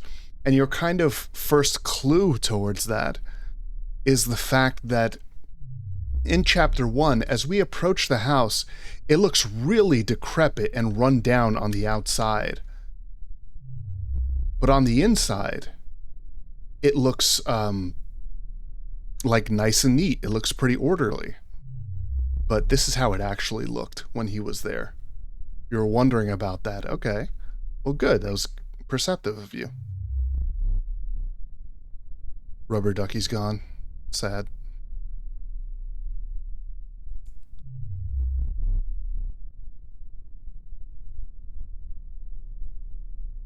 I don't know if there's anything to see in the basement. Let's take a look. We're going to head to the attic, where all this began for Father Ward.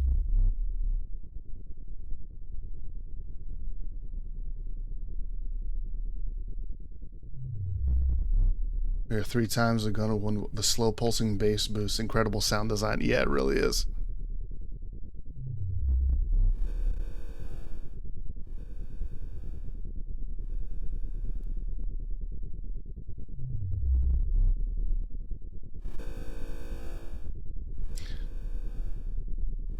Yeah, I don't know about that, Retro. It could be that,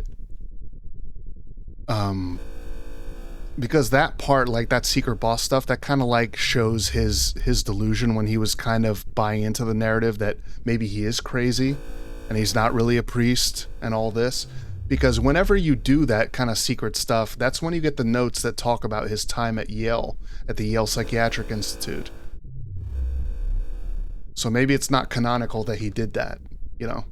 I mean, the canonical ending is him leaving without firing the gun, right? And then shooting Michael at the car. So canonically, he didn't shoot that mirror. Yeah, I was being goofy.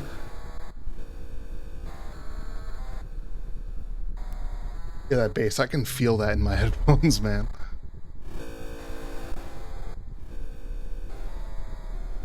Looks like... Now, you can't walk into the twins' room, right? The twins don't exist. So... you don't know what's in here, and it won't let you go in here during this ending. But you will be able to go in here during the bad ending. Which I think I might have time to show. I mean, I'm coming up on 5 hours, but I think I'm making good time. I think I could, because getting the bad ending, it takes much, much less time. I'll explain more when I finish this.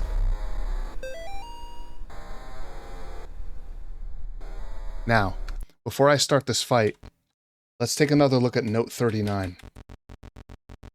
That was the note that I said was a clue that would come into play later. But when I first picked up, and I'm not looking at 39 yet. When I first picked it up, it was gray. It was written in gray. But when you look at it in your notes, it's now purple, revealing its true author. So this is Amy reaching out to you, basically giving you information that can help you put her to rest. She's kind of trying to help you. There's a part of her that's trying to help you.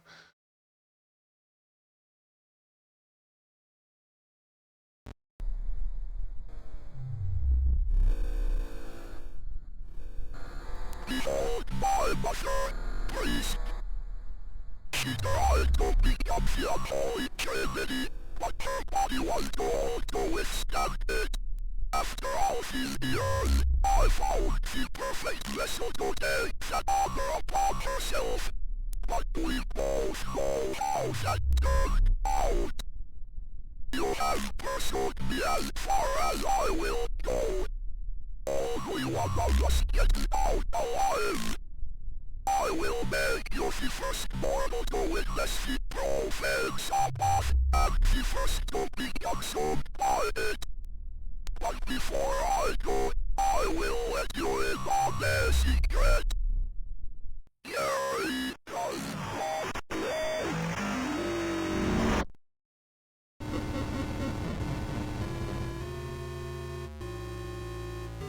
Why am I playing with Wazda all of a sudden? Like, that dragon, that is kind of funny. This charge attack. Those sigils, they don't hurt you, but you don't have that 2 HP shit anymore, by the way. You die if you get touched. Those sigils, like I said, they don't hurt you, but they impede your movement. Ow. Yeah, sometimes you just get unlucky. I was kind of pinned down there. Mortis, yeah.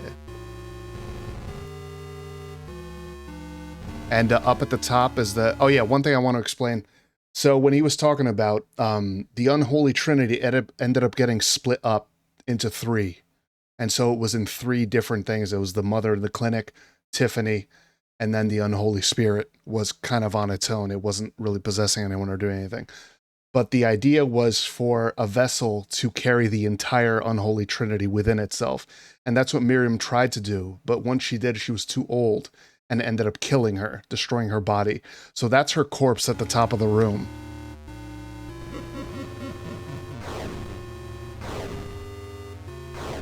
He makes it dark for a moment.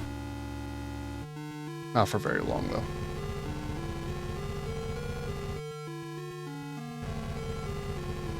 We better get rid of these fucking sigils, man. Dude. Okay. They go away on their own, but they also go away if he touches them. Let's not,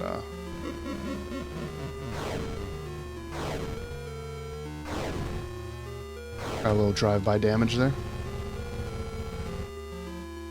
Once I damage Gary, or Astaroth, enough, Malphas will join the fight. And there he is. They actually share an HP pool. So if at any point it's easier to attack Malphas, you should. I'm gonna get fucked by this attack. Ooh! Oh my god. This is not good. Oh, fuck! I knew I was gonna do that accidentally. God damn it. I gotta stay away from those corners. Oh good, I was facing the wrong way. Yeah, you can do that at any point in the fight, but it's only important to do later. You have to be careful to not do it before that. So is that the second time I died? I'm curious how many times I'm going to die during this fight. The thing that sucks is that there's no checkpoints.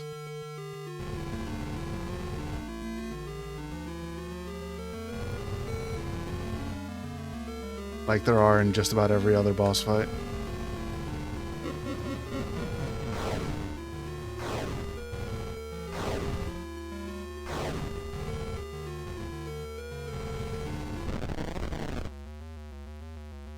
Maybe I should attack Malphas here.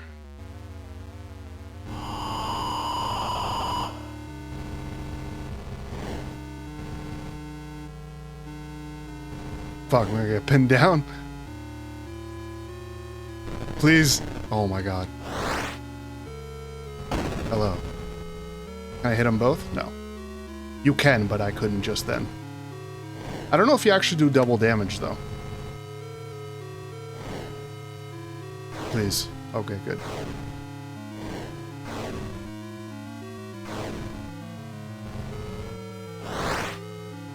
Okay, just changing the sides again. He can also jump up and try to stomp you on the position where you are. Alright, good.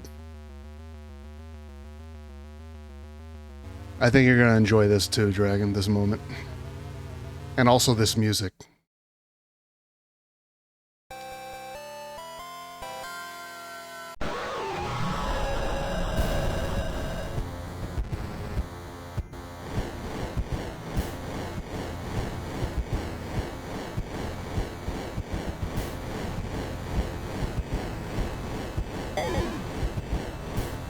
My god, take this cup from me.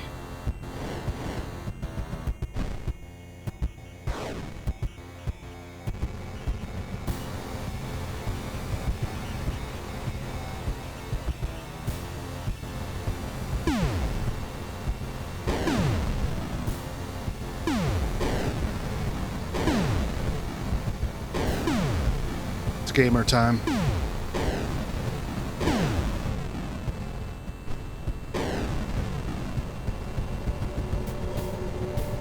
You actually have 10 HP in this fight. He'll say different things as you get hit more. And then you die on the 11th hit.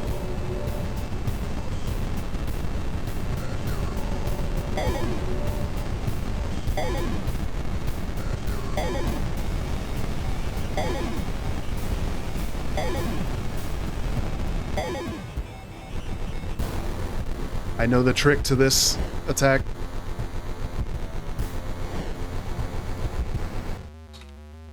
Oh fuck, I don't know if I have enough time to get down there. There, easy. And that's a safe spot during that skull attack, by the way.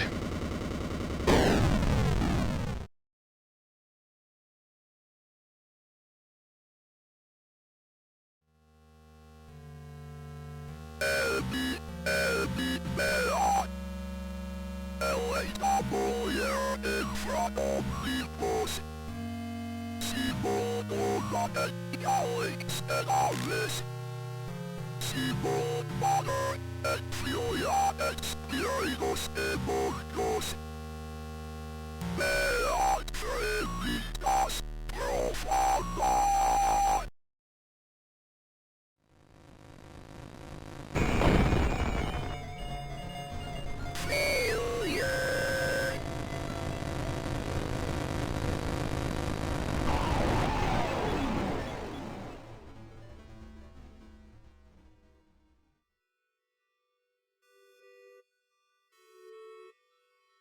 I'm ready because I'm covered in blood.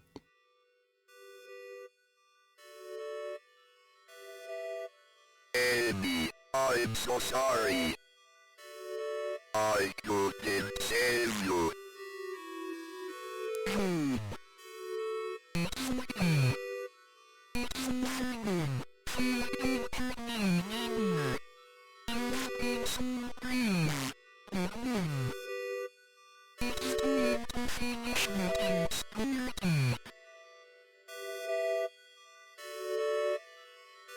In nomine Patri et Filii et Spiritus Sancti.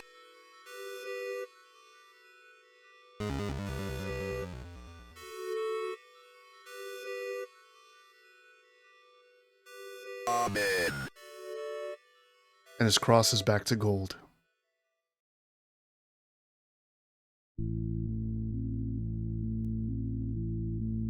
The thralls and cops had like a big conflict outside.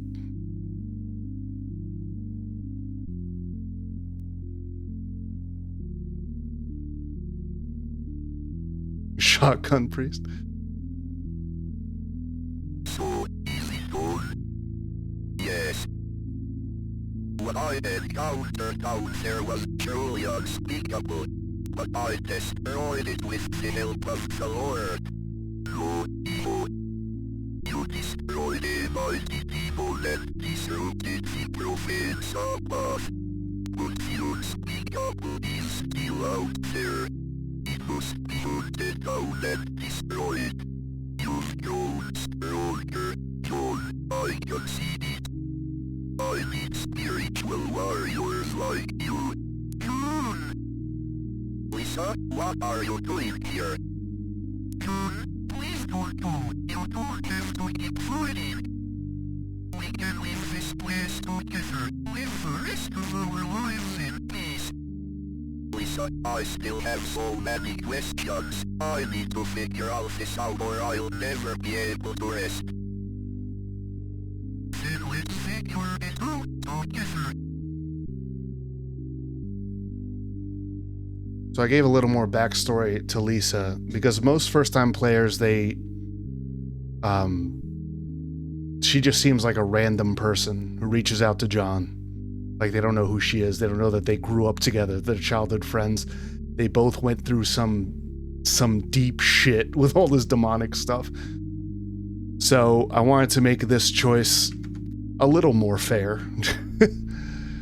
So I'll leave it up to you, Dragon. Who's it going to be? It doesn't affect the ending. It's considered the same ending no matter who you pick. Lisa? Okay. So John decides he's had enough. He's going to live the rest of his days in peace. Okay, I trust you. Let's get out of here.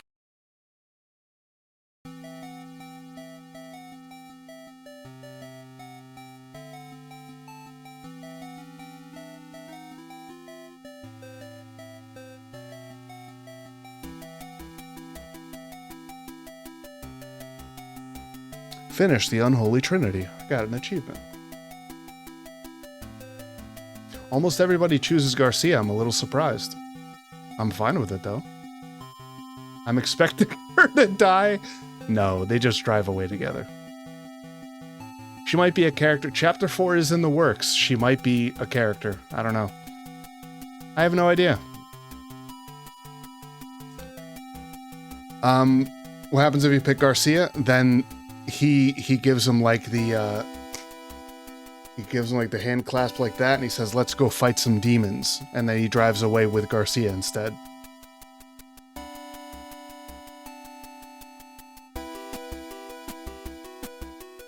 That would have been so sick. Yeah. And most people, you know, they like the badass, you know, shotgun priest, you know. But I like them both. I like both endings for John. You know, I saw a playthrough recently where someone picked Lisa and they said, you know, he's been through enough. And I was like, you know what? That's, you know, it's really nice. I did too, but childhood friends, yeah. Ending 2, A New Journey. Now it's credits. And if you're going to be up, Dragon, I can run through. So basically what the worst ending entails is basically the only thing you have to do to get the worst ending is to go back in your car and head home on the 3rd day instead of doing anything, which you can do on any day. But I can do it on all 3 days, and then basically the only gameplay is the flashback sequences and then the final sequence. Yeah, I think it's really cool. It's really tragic too. So it basically represents John kind of giving into his fear and not, you know, not showing his bravery and not doing what he needs to do, you know, to finish what he started. Roughly how long would it take? I would say probably well under an hour. Maybe half hour. So it's the flashback sequences and then the ending itself, which doesn't take very long. If I had to estimate, I would say half an hour is probably a long estimate.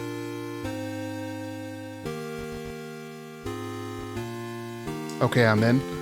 I missed 2 notes, but I think they are notes that I cannot get unless I go the... Oh yeah, I think it was mentioned in Peacock's video. There's 2 notes that you can't get unless you do it. Okay, I'm in. Alright, so new game. Confirm.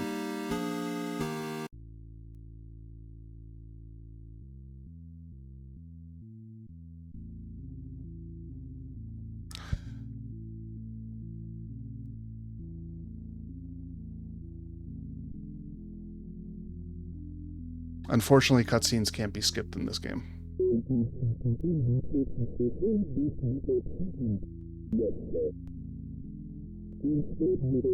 But it looks like I didn't miss any notes, which is pretty cool. In any of the chapters. So if I get these 2,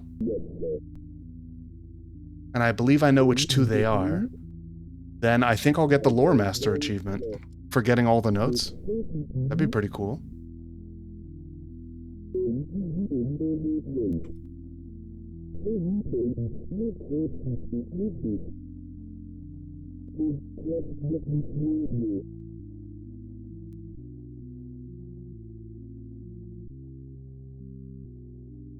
So now I'm gonna kind of speedrun this. So I beat him to the door.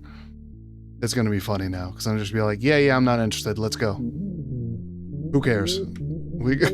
I got stuff to do. Let's go. Come on, I'm raring to go. I'm enthusiastic. Come on. Alright, guys, bye. Alright, cool.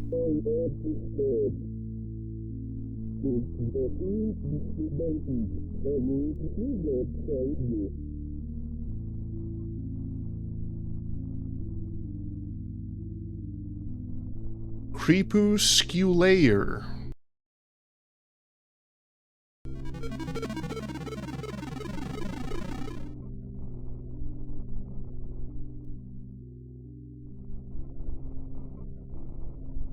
Okay.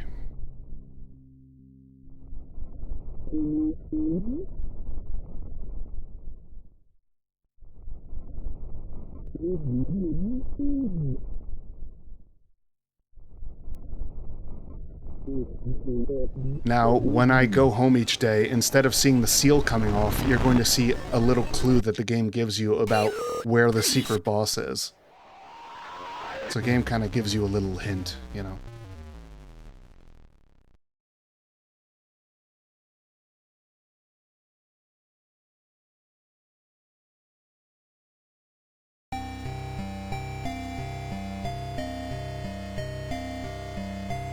And we're also going to find out what's in that door covered with crosses during this ending.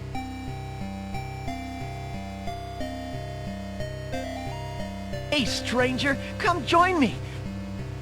Hey, thanks for the follow. Hey, wait a minute. I think my webcam's in the wrong place. Shouldn't be behind that. Hold up. Huh?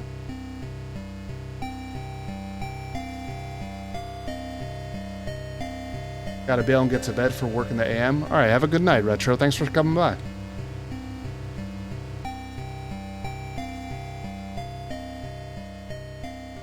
So this is kind of funny. I'm going to basically step out of the car, take 2 steps, and go back in the car and go home.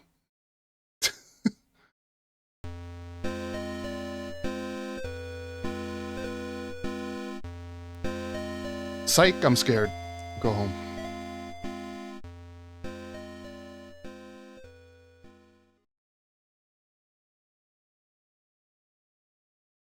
I had one ending ruin. I'm going to keep this one a secret for when I play next. We're playing this hopefully on Saturday. Cool, man.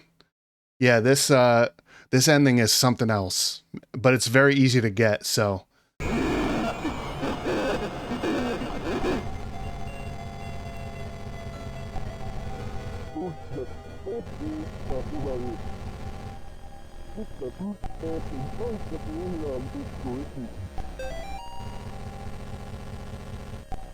Sorry, I got caught up. I wanted to, I wonder what happens if you just stay here. Don't do anything. All in good fun, while I'm not actually upset. Cannot wait to watch the VOD on this when I do complete it. Awesome, man. Appreciate that. I'll definitely try to tune in on Saturday. This is the Butterfingers, where I pick up the book and then it comes flying out of my hands. It's just to get the game to get you to move around. But it's funny to imagine that he's dropping the book and it's flying all over the room by accident.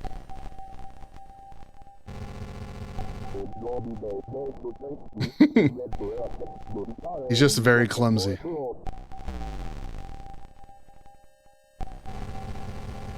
Let's go.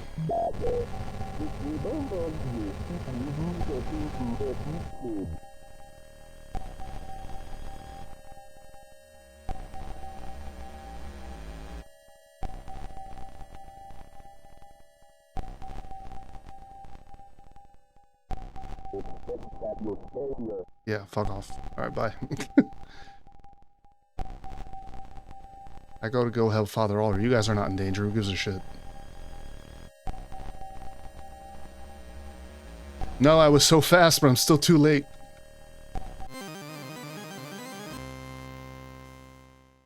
Don't worry, Amy. I'm coming.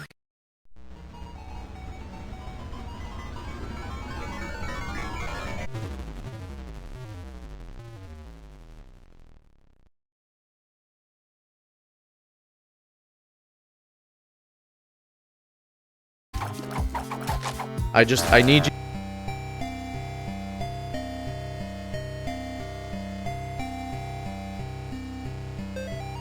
Oh yeah.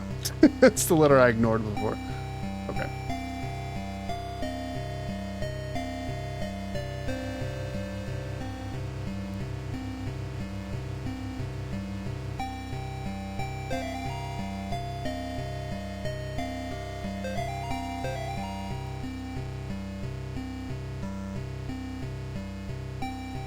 I think there's something in one of the flashback sequences that I missed. I'm gonna try to go show it to you. You can actually find Amy's parents' corpses. God, I'm so glad I don't have to do this shit again. Oh, this part is so annoying. It was very cathartic to just fuck off, just leave.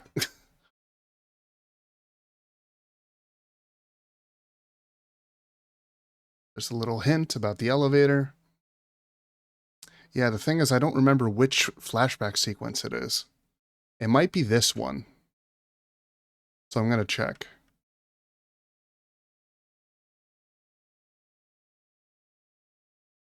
It's so quiet. There's Cindy hanging out down there. Not gonna trigger her. Mr. and Mrs. Martin? Hello? Yeah, the paint the photo's already fucked up. Hello. So maybe it is here.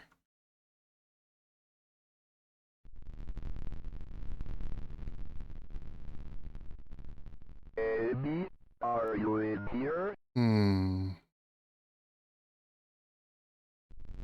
I know one of them's in the master bedroom, so let me try that. Yeah, maybe that's it, because I immediately go upstairs after coming out of the basement. They might both be on the first floor.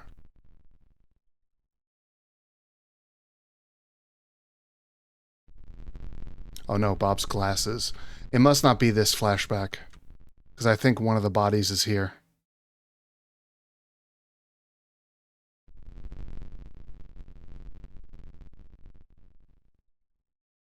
Okay, I'll check in the next one.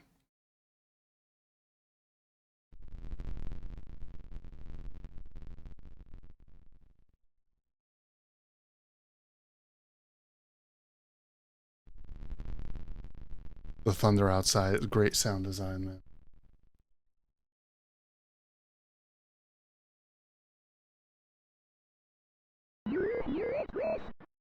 Sorry, I was looking for bodies. Amy, let's go back to the basement. Let's go. You need to get better. What about Meredith? Did she get better? You shouldn't save her. And Meredith is his mother's first name. That note from chapter 1, that's what it's referring to.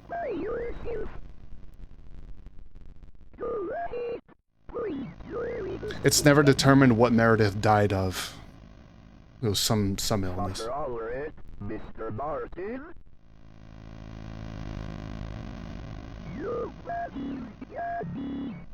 Please.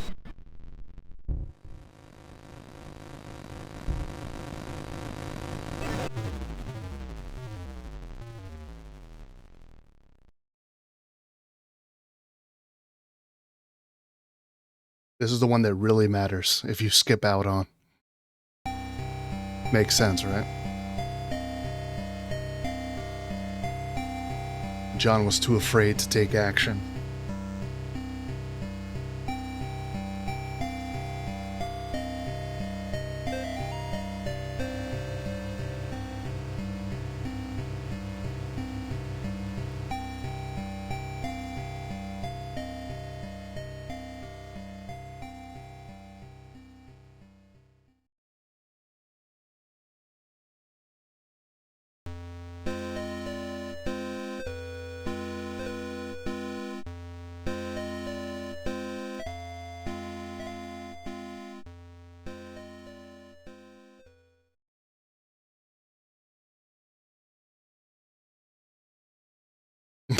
Like I'm leaving. Now, after this flashback sequence, pay attention to the cross over John's bed when he wakes up. It's going to be different this time. Yeah, it has to be during this part where the bodies are.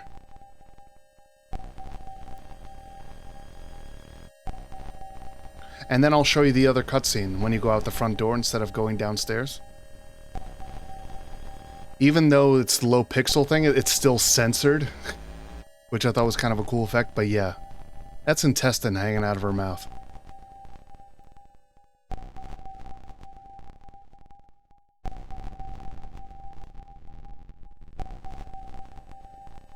Absolutely vile.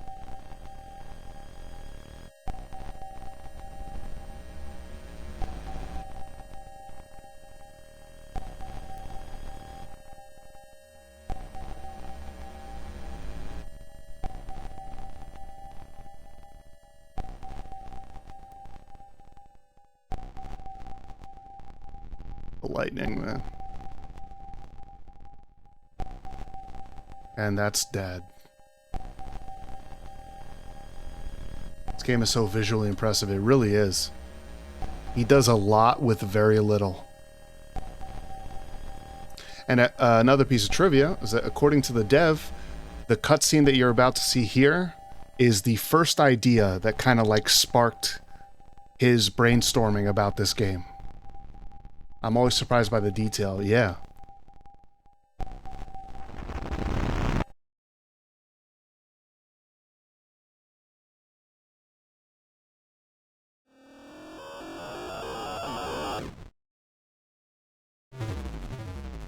Look. Cross is upside down. October 31, 1987. The profane Sabbath. So it came to pass because John didn't do anything about it. That's fucked. Yeah. It's about to get more fucked. Look down here.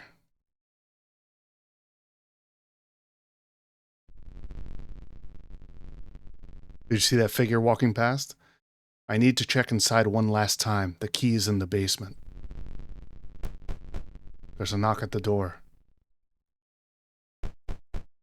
Look through the peephole.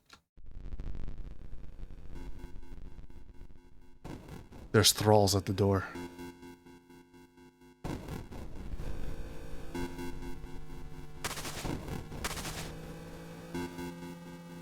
I need to get the key in the basement.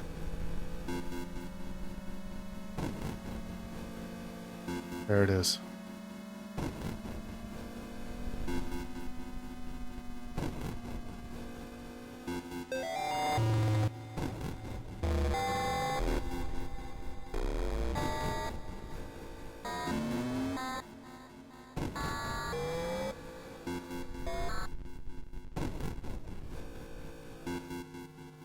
You can see the hole that it came out of.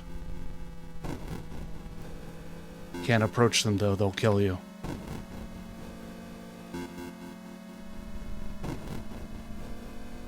We go outside. My car's on fire and there's thralls around. We can look at the neighbors.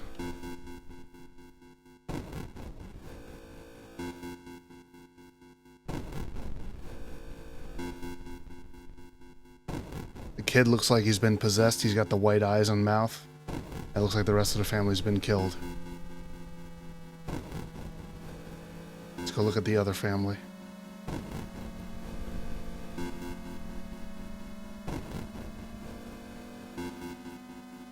What? Oh, I was walking too close to the door. It just pushed me back in.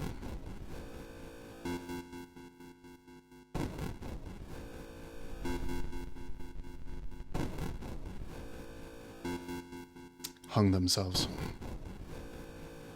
Or hanged themselves, is correct.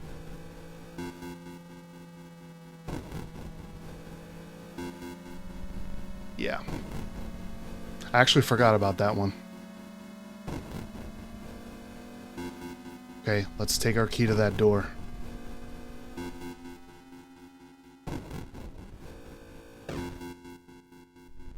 Look, it's Amy. But her eyes are dark. It looks different. There's even kind of a painting of the attic window in the back wall. Almost like a simulacrum of the attic in the Martin house. Yale Psychiatric Institute. New patient intake form. Patient name, Ward, John Thomas. Age, 33. Sex, male. Ethnicity, white/Caucasian. Assigned counselor, Spinell, James, PhD. Health examination results. Height, 6 feet 2 inches. Weight, 185 pounds. Heart rate, 92 beats per minute. Blood pressure, 135/81. Current status, minor cuts and bruises, sprain in left ankle. Patient is in a state of psychologic shock. Existing conditions, asthma, dormant. Diminished mobility from childhood injury to right knee. That's the canonical explanation for why he can't move faster. By the way. So.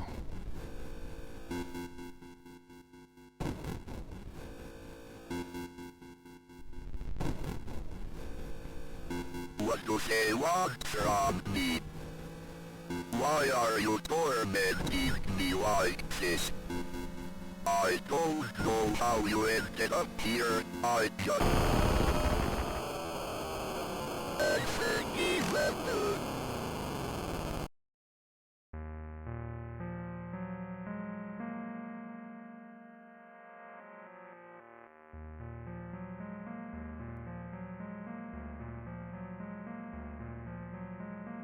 I don't have use of my cross right now. I don't have it.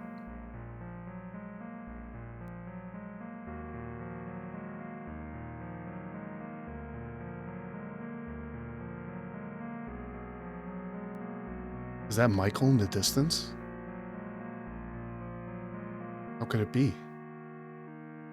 It's the Martin house. Yeah, there's more.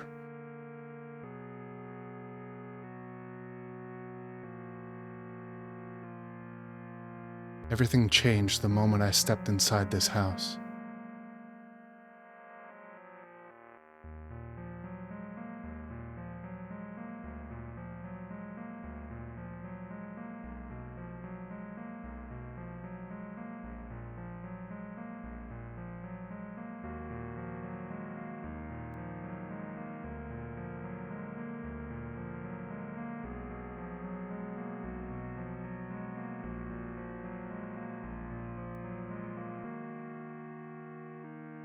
There it is, the entrance to the abyss.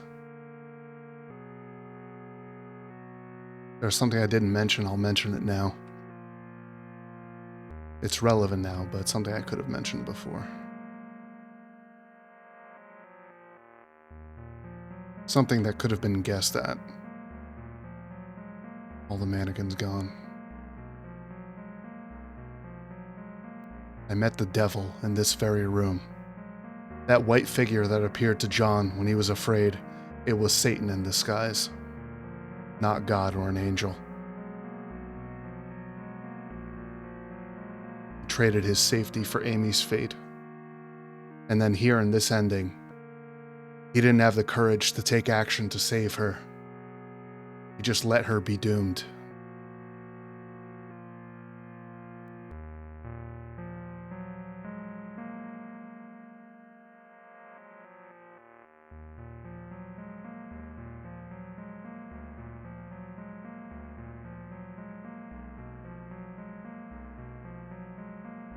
I wonder if she's still up there, waiting for me.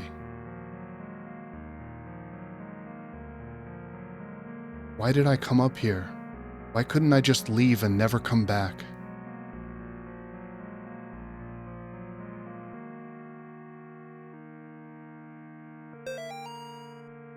Bob, I wouldn't be breaking client confidentiality like this if we didn't go way back.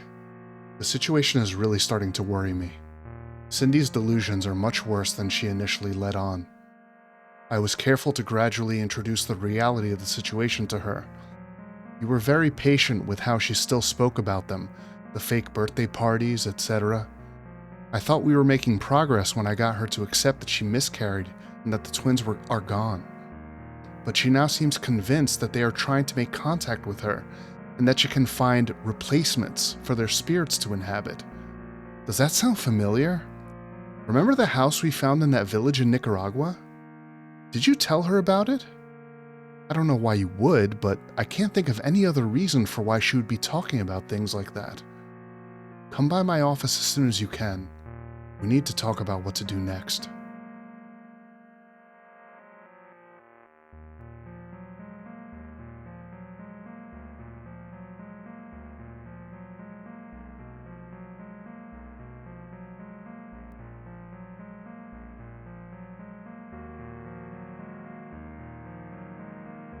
You should have had a normal childhood. I should have saved you. That was Amy's room. Now finally, I'm going to walk into the twins' room. Some wooden effigies and the sign of the Eternal Order of the Second Death in the middle.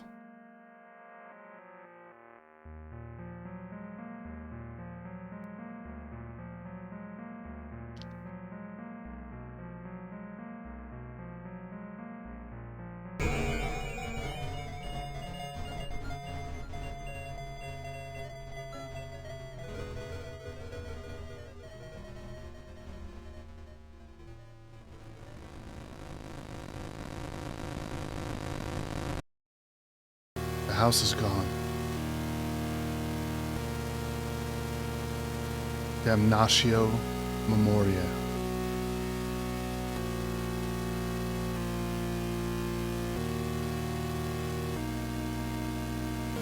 So he got himself and the Martin house erased from existence for his inaction, for his cowardice.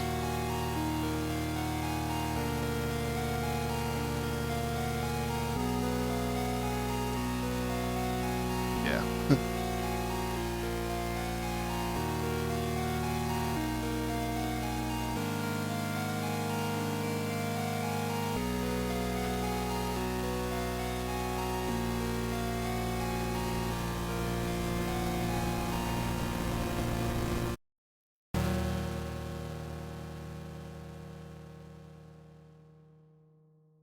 Ending 3. A new vessel.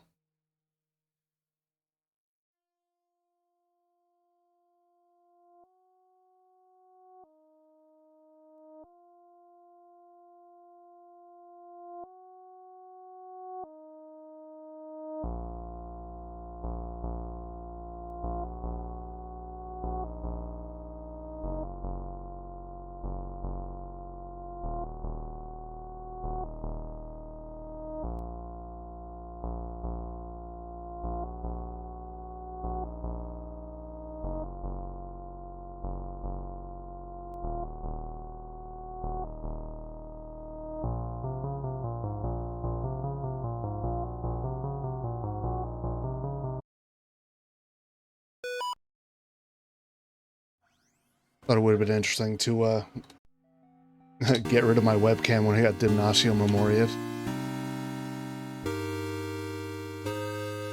What a game. Yeah, right? It's a game I liked enough to actually play it. Even though horror games are a problem for me. But yeah, it was, wow, it was really worth to learn about and everything. And man, that ending is insane. Holy shit. But yeah, that's going to do it for my stream. Thanks to everyone who came by and hung out. Glad you enjoyed the info dump. This is a very strange first playthrough of Faith, the Unholy Trinity. I hope everyone has a good morning, afternoon, evening, or night, whatever it is, wherever you are. You're very welcome, Dragon. I was happy to do it for you. It was fun. Until next time, may all your storms be weathered, and may all that's good get better.